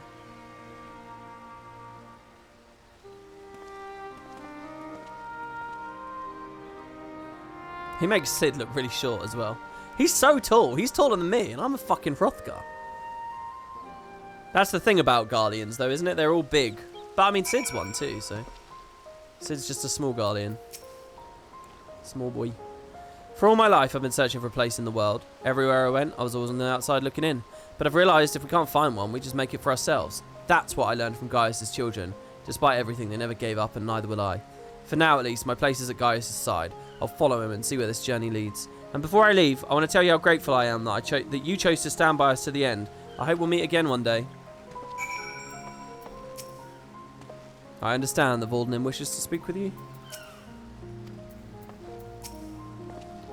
All this time, I've been trying to convince myself that Gaius was every bit the villain I imagined him to be. The ruthless subjugator of nations, evil made flesh. And while many who fight under the banner of the Garlemald are all that and worse, I realise now that Gaius was driven by his own notions of right and wrong, misguided as they were. Since then, he's turned his back on the Empire and its hateful doctrine. His guilt and anguish only strengthened his resolve. The day I spared his life, he was given a second chance. To set right the wrongs he'd committed, to become the man his children believed him to be. I was a father once, a husband. In many ways I still am, and even though they're no longer with me, I want to be someone they would be proud of. Now I too have been given the chance to make a difference, in a land far from home. I'll never forget my past, but neither will I be beholden to it. When I meet the people of Werlet, I'll be sure to tell the tale of your bravery and compassion. May it grant them the strength to face the struggles ahead. Pray, go in peace, my friend.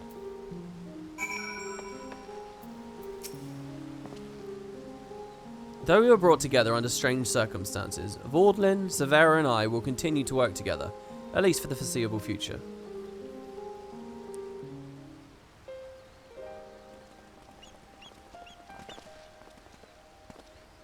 Well, here they are.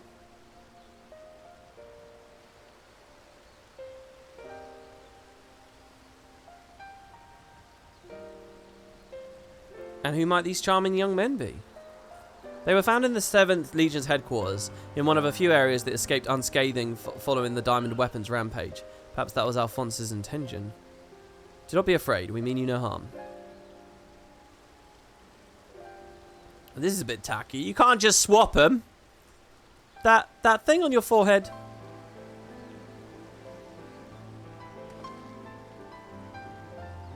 My name is Gaius Baelsar. And like Valens and Varo, I was once legatus of the Argalian Empire. Though I believed I was fighting for a just cause, my conquest came at a terrible cost. Pray, forgive me. I do not mean to scare you. If you would lend me your ears, I have a story to tell. Holy shit. A human, Elizon, and an Aura.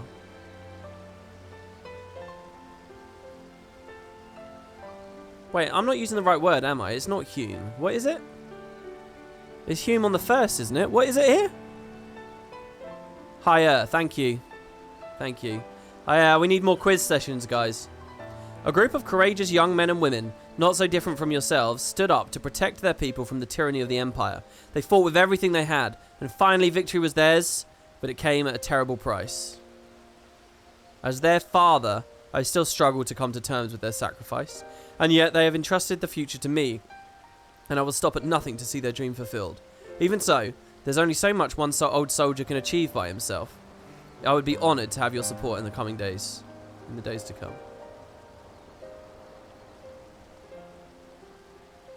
At ease, lads. He's not as scary as he looks. You know the vibe I get from this little scene, this little back and forth? I get a vibe, you know, like when politicians stage a fucking interview with a child, just so that they can, like, signal to the world how beautiful they find the kids to be or whatever.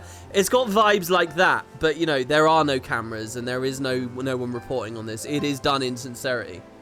At ease, lads. He's not as scary as he looks, and if he steps out of line, he'll have me to answer to.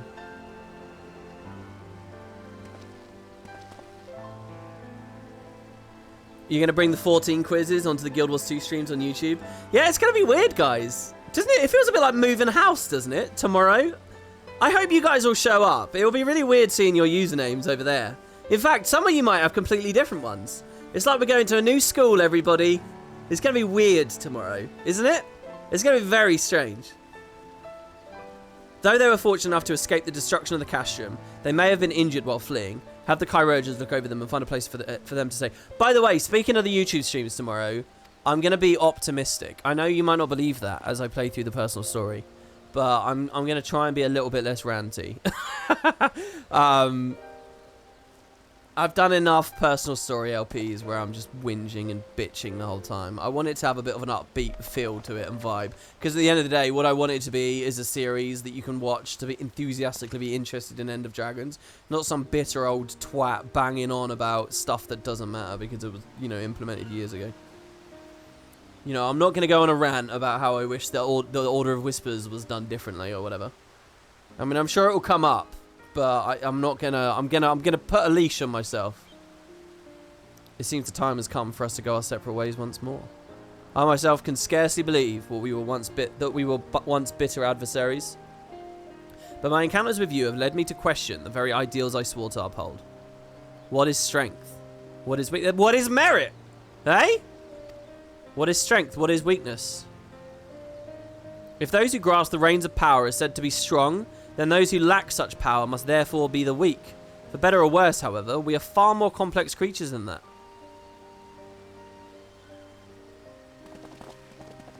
What is love? Baby, don't hurt me. I see now that true strength is not granted by others, but resides within us. Strength of character, of spirit, of resolve. Yeah, hold on, but that's not the same thing as being value to the state, is it? Let's be real, okay? Let's not get too sentimental. You are Gaius, okay? You are the pragmatist. Therein lies the power to cast off the shackles of oppression, to overcome any adversity, to stand firm in the face of impossible. Yeah, but that's not what it's about, is it? You're talking about running a nation, aren't you? That is the strength you possess. May it never leave you. Yeah, Corteria overhaul. It seems I have to summon all the resolve I can muster if I'm to keep my promise. The process of establishing the independent government of Werle is underway, and I'll do all in my power to see it become everything my children dreamed of and more. For the immediate future, I'll continue to work closely with the Alamegan resistance, whose role in the revolution cannot be understated. That reminds me, if you're passing by Porta Praetoria, the soldiers stationed there wish to hear your version of events. Oh, that's gone out on a bit of a whimper, hasn't it? Please give them my regards. I hope we get a flash sideways or something. I hope that when I pass across again, I'll have glad tidings to share with you until we next meet. I like the idea that next time I meet him, he's fucking chopped off Gaia's head or something. He's like, look, I killed an Asian. Hee hee. Oh, la la la la. It's the slightest little hint of a smile. You know, and we're all aghast. I should talk to him about Emmett, to be honest. And let him know their deal a little bit more. Wow. Hold on, can I go back? Can I go back? Is he going to be there? Well, hold on, I'll finish the quest chain and then... Yeah, we need a flash sideways. As for emotes, guys, there will be some. Here's what you all need to do. Go into the message box, hold Windows. Whoops, not that. Hold Windows and press full stop. Yeah? I learned about that recently. That's where I get my potatoes for the titles from. You click into the send a message box, you hold the Windows key, and you press full stop. Welcome back, Macon. Congratulations on another hard-earned victory. Ever since we heard the news, I've been dying to hear how it unfolded. Can you tell me about Diamond Weapon? Yes, I can.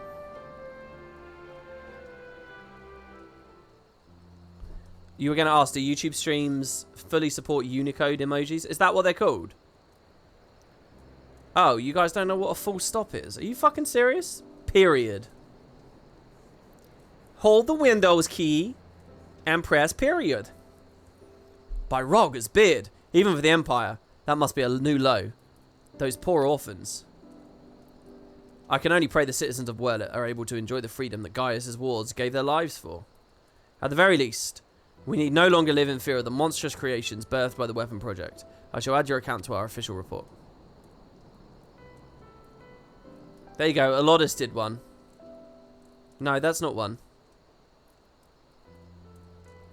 Finally, on behalf of the Alamegan Resistance and the whole of Eorzea, for that matter, allow me to express my heartfelt gratitude. Thank you. Yeah, they're free emotes, guys.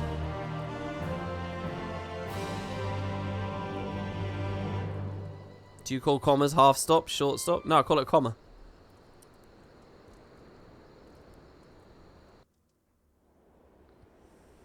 Okay, yeah, look, we're back. We're back. Oh, those are quite cute, Moogle. I could put that in my title. Are those really available? Where did you get those? Oh, yeah, they are. There's like a little dinosaur one as well. Oh, wait, no, I still don't see it. Where's the one you just found? Oh, my God, there's so many. Can I put, like, these... Can any of these go in, like, Twitch titles? I mean, that's bizarre, isn't it? Check what I just got as a reward. It's the music thing, isn't it? Oh, I'm not looking. Oh, what did I miss? I was looking around. I was messing about with chat. I don't know, but watch the cutscene. Oh, it's like one of the Allegan node things, is it? WP, this is important. I'm watching.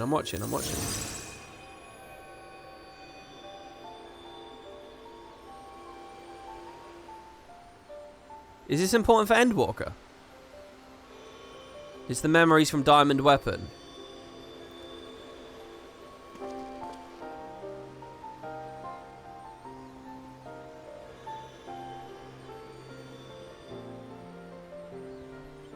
Everything's important for Endwalker. Is that bacon bread important for Endwalker? Oh, look, it's him. Back in the day. It's a memory of a story. What? Especially the bacon bread.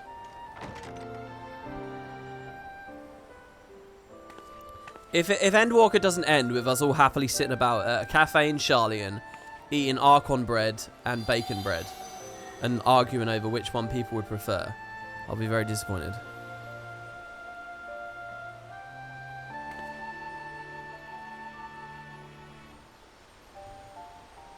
Sure, coffee biscuits too.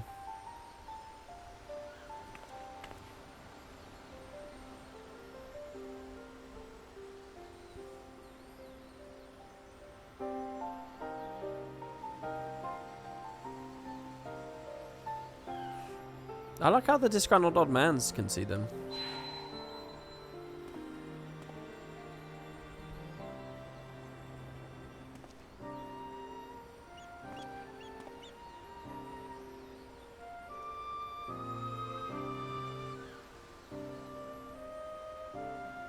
Is this them playing on the day that it got captured? Look, it's Nero and Livia. Oh, this is cool. I like this. Oh, this is the day that they... Oh, this is Livia saying to keep the kids away, right? And here's Gaius himself. God, their designs were so cool, weren't they, in ARR? So wild and weird. So Livia lets them meet.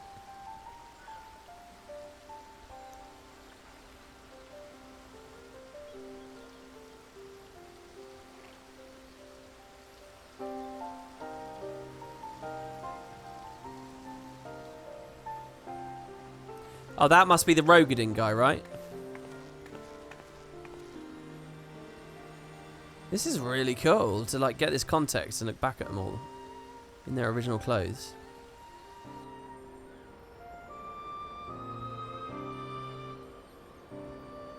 And this tender little moment here. I can't fucking believe that at the start of Stormblood I had no memory of who Gaius was. Do you remember we did that Black Rose quest and I had to stop? And did you guys remember? It took a good 15 minutes of me talking to chat, asking the difference between like Hydrus and Gaius and Varus. Because it was just, I just didn't have any of that information. It's wild to see where I've come now. Projections from within the synthetic aurosite.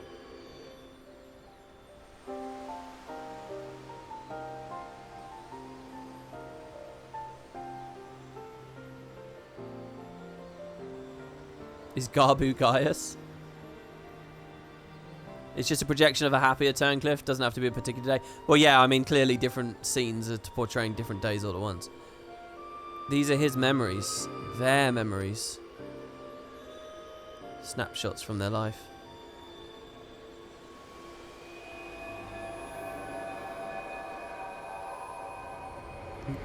Gabias.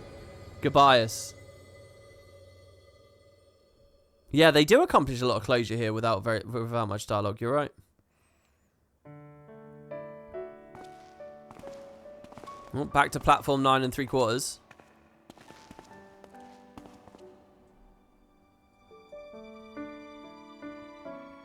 I don't want to live in a world without you. That's why I'm going with you.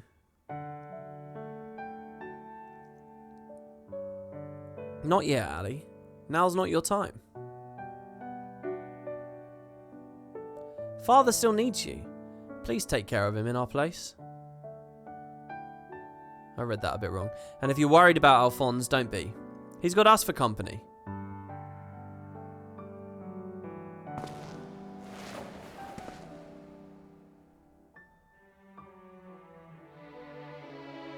We want you to see this new world for yourself.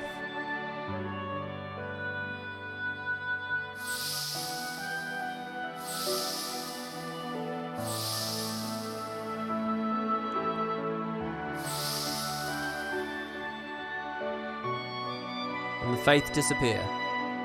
We'll forever be at your side, Ali.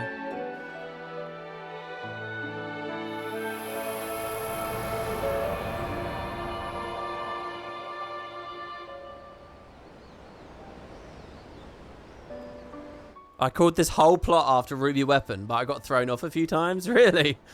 I mean, that's how it goes, right? You throw enough shit at the wall, something you said will have landed. I'm the only one left. She speaks.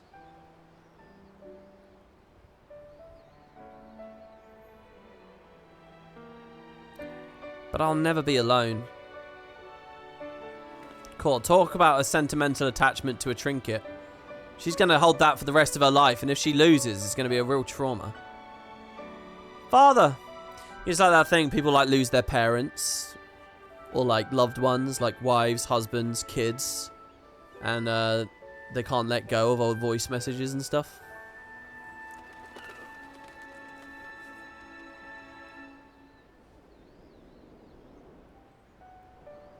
Like maybe they rang you once and you didn't pick up, so they sent you a voicemail and you just refused to delete it so you can hear their voice.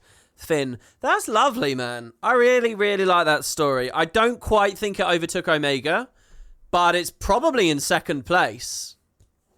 Probably.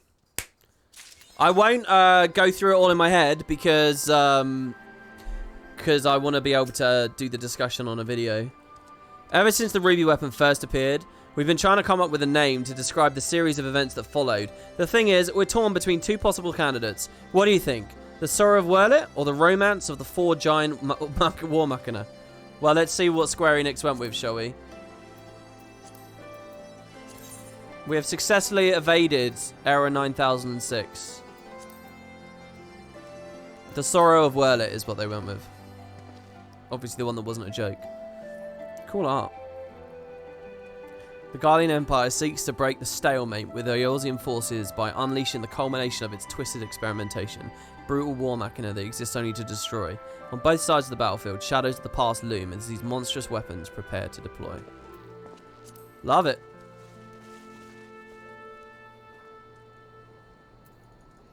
Maybe I should do Nier tonight off stream. That would probably help that video, wouldn't it? I'm going to go back. Can I go back? Please tell me I can go back without having to New Game Plus it. You think it was the best of the three? Well, more well-rounded than the others? Wait, which one? This one? I feel like this one this story had to gloss over certain things. Like the Alliance's involvement in, in the actual, like, Battle of Werlit and stuff. I feel like if they wanted to make some of the lingering, most important elements be the people of Werlit and their new day, I think that some of that subject material wasn't properly, like, looked at. How do I get there again? I thought I saw a portal entrance or something a second ago. You need to, in order to do the triple child battle. Yeah, okay, so how do I do it? Delivery Moogle's clearly not right. Dorothy? Yeah, I don't remember who Guy was I've been speaking to this whole time. Wait, is that pronounced Dorothy? Well, kind of. To the left, gatekeeper, gatekeeper, gatekeeper. To the left. Left is not great. Give me a northwest, southeast.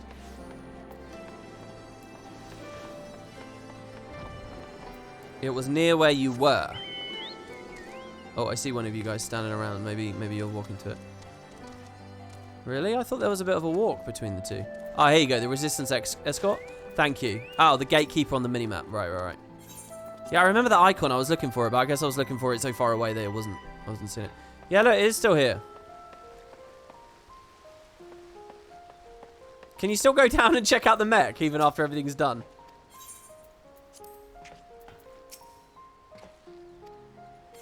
No, I'm alright, thank you. That's funny, though. Oh, Gaius isn't going to be standing here, is he? Former Imperial Conscript.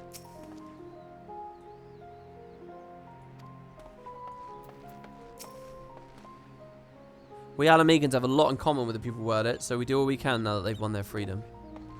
I love it. I'm really satisfied with this storyline. I thought it was a lot of fun. Triple tried. Yeah, I know. I did already beat the guy at triple tried. I know I have cards to win from him, but... to be honest, I feel like I fluked my original victories. I don't want to go back against him. That was such a cool guy as well, hidden over there. These children are apparently in the care of revolutionaries, but we hope to find proper homes for all of them. Oh, he's here still. I'd like to think my wife and daughter would approve of my decision. When I think back on our time together, I remember the person I used to be, the person I still can be. Oh my god, you have a triple triad emote. That's cool. WP, now that you're about to conclude this FF14 stream arc and pause the project, what do you think looking back? Did you expect this back when you started? Was it worth biting through AR? Well, I don't really...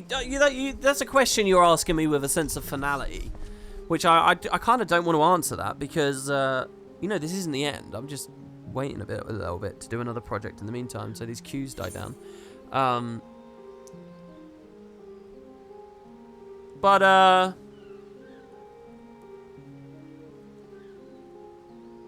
going to kind of cop out of that. Did I expect this at the start? This isn't a fun answer. It's not a dramatic answer. It's kind of a boring answer, but kind of yes. Only because, I mean, this is a terribly boring answer, but it is the truth. My expectations was that I was going to spend a shit ton of time playing story in an MMO, and it was going to go on and on and on and on. Now, that was a very vague, broad expectation, right? And what I've experienced falls within that's purview, right? So, I mean, I am shocked at how much is in the game, for sure. I mean, it is incredible. It's very cool. That's why you phrased it end of this arc. Yeah, and I mean, I'd love to go back to that at the end of Endwalker as well. I should do near raids on stream. It would be cool if I'd got here 3 weeks ago, wouldn't it? I should do near raids on stream. The start's hilarious. The raid fights are awesome. Yeah, but, I mean, when am I going to squeeze them in? I feel like if I do the near stuff now, if I do near, I can do a video that tier lists these. Right? I can literally just tier list the side stories. And I can also tier list MSQ. This can be a video. This is a tier list as a video. This is a tier list as a video. Do you know what I mean? Yeah, exactly. And I can do it in a day. Yeah, so... but I think that's going to be it then, guys. Does the music's name make more sense to me now? Kind of. Not to the extent I think it would have if he'd end up falling in love and getting married or something in the story. You know, it'd been something totally different. Oh, Gaius is here! Bro, you're just chilling here. My children gave everything so that others might be free. I will not rest until the world they dreamed of becomes reality. I won't give up on their dream. Like, look at her foot. Look how cool her scales are on her foot there. It's cool shit. Ah, this is like my chill zone then. This is where I'm going to be chilling from now on. Every now and then, the idle cam will put us on Gaius. I paced around him like 12 times. Yeah, I know. I don't know. I was talking to chat. I was thinking to chat. Okay, so, yeah, I think I'm going to call it there then. I think I'm done. I will see you guys tomorrow on YouTube. Now, that might be because the whole stream's there tomorrow, which is what I'd like most. At the very least, you'll see, you know, I have an announcement of everything tomorrow. It all depends how things fall. I want to do a video about Kaineng. And any other various news. I kind of want to do like a regular... There's a lot of videos I want to do at the moment. So hopefully, basically, I'm going to go chill. And hopefully I'll get that out this evening. Channel update in the morning, maybe? Oh, I don't know what I'm doing. Look, the stream will either be 12 hours... 24 hours from now. Well, no, more like 12 hours in theory, wouldn't it? Jesus Christ, it's nearly midnight.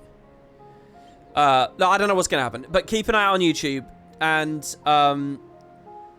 if you guys feel like you might miss it, I will tweet and I will it will be visible on Discord. The theory is that it will be more visible than even a Twitch stream. As for Twitch, when I will next be here, should be very clear if you watch the Guild Wars 2 playthrough, or if you're just watching my regular YouTube videos. I anticipate that the next time I see you on this website will be 2 to 3 weeks away. I anticipate it'll be around then. It might be earlier, because I feel weird sort of just leaving it for even for that strength of time. The reason I say 2 to 3 weeks is, let's say this YouTube series takes 14 days. Let's say it takes 14 streams. Account for some gaps here and there. Account for some gaps at the start. Gap at the end, maybe. You know, all that kind of stuff. It will be about 3 weeks, you know. But that's all overestimating, you know. I actually think it will be less than 14 streams. But I'm hedging my bets, you know. I'm hedging my bets how much of a gap I'll need. I'm hedging my bets how long the project will take. I'd rather, you know, give you guys a worst case scenario, and anything better than that is just good luck. So yeah, 3 weeks at the worst, and what it would be is just the start of Endwalker. That's my theory right now.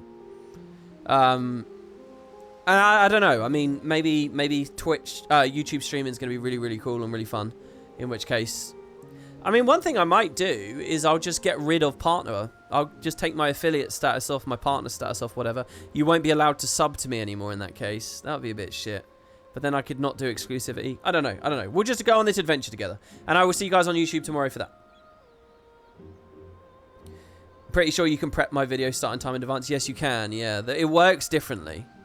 On YouTube streaming, you have to like define a thumbnail first. And you do it differently. So you know how I normally start these streams with like a countdown, like a blah, blah, blah, welcome kind of moment? That's like a bad idea on YouTube. Instead, you have like a schedule roll-in thing. And you're meant to cut to it straight away. And that's what I want to do anyway, because what I want is the VODs to be watchable for everyone and anyone. So I mean, basically, here's the big thing. I've got a gap, and that is that I don't have a full fucking playthrough of the whole game. Still, to this day, I don't have a full playthrough. So, Initial Toms just heard that I'm going to be away for 2 to 3 weeks from this website, and says, have my Prime sub anyway. Thank you very much to you. Thank you for the Java, for the donation earlier as well. That was really lovely of you. And yeah, we'll see. So that's it. Any questions for me, guys? Anything before I jump off here? If you guys really want to catch my attention on something, let me know. Rocker says, please put a link for it somewhere. I have no clue where to find YouTube streams otherwise. Yeah, it should be really obvious. It will just be, it will be like I've just posted a YouTube video, except when you click it, I'll be live. So if you've subscribed to me on YouTube, if you've hit the bell, doesn't the bell give you a little push notification or an email or something? I mean, it literally should be that. So it shouldn't be hard to find. It should be as easy as anything. So yeah. No, Rocker is subbed. He's got 2 silver potatoes next to his name there. So yeah. Sorry, chat looks a bit weird with these commands. I'm trying to... Alright, yeah, I think that's good. Who would win a 1v1? Nero v Sid. Sid, oh, Nero v Sid. Nero would. I think. Difficult.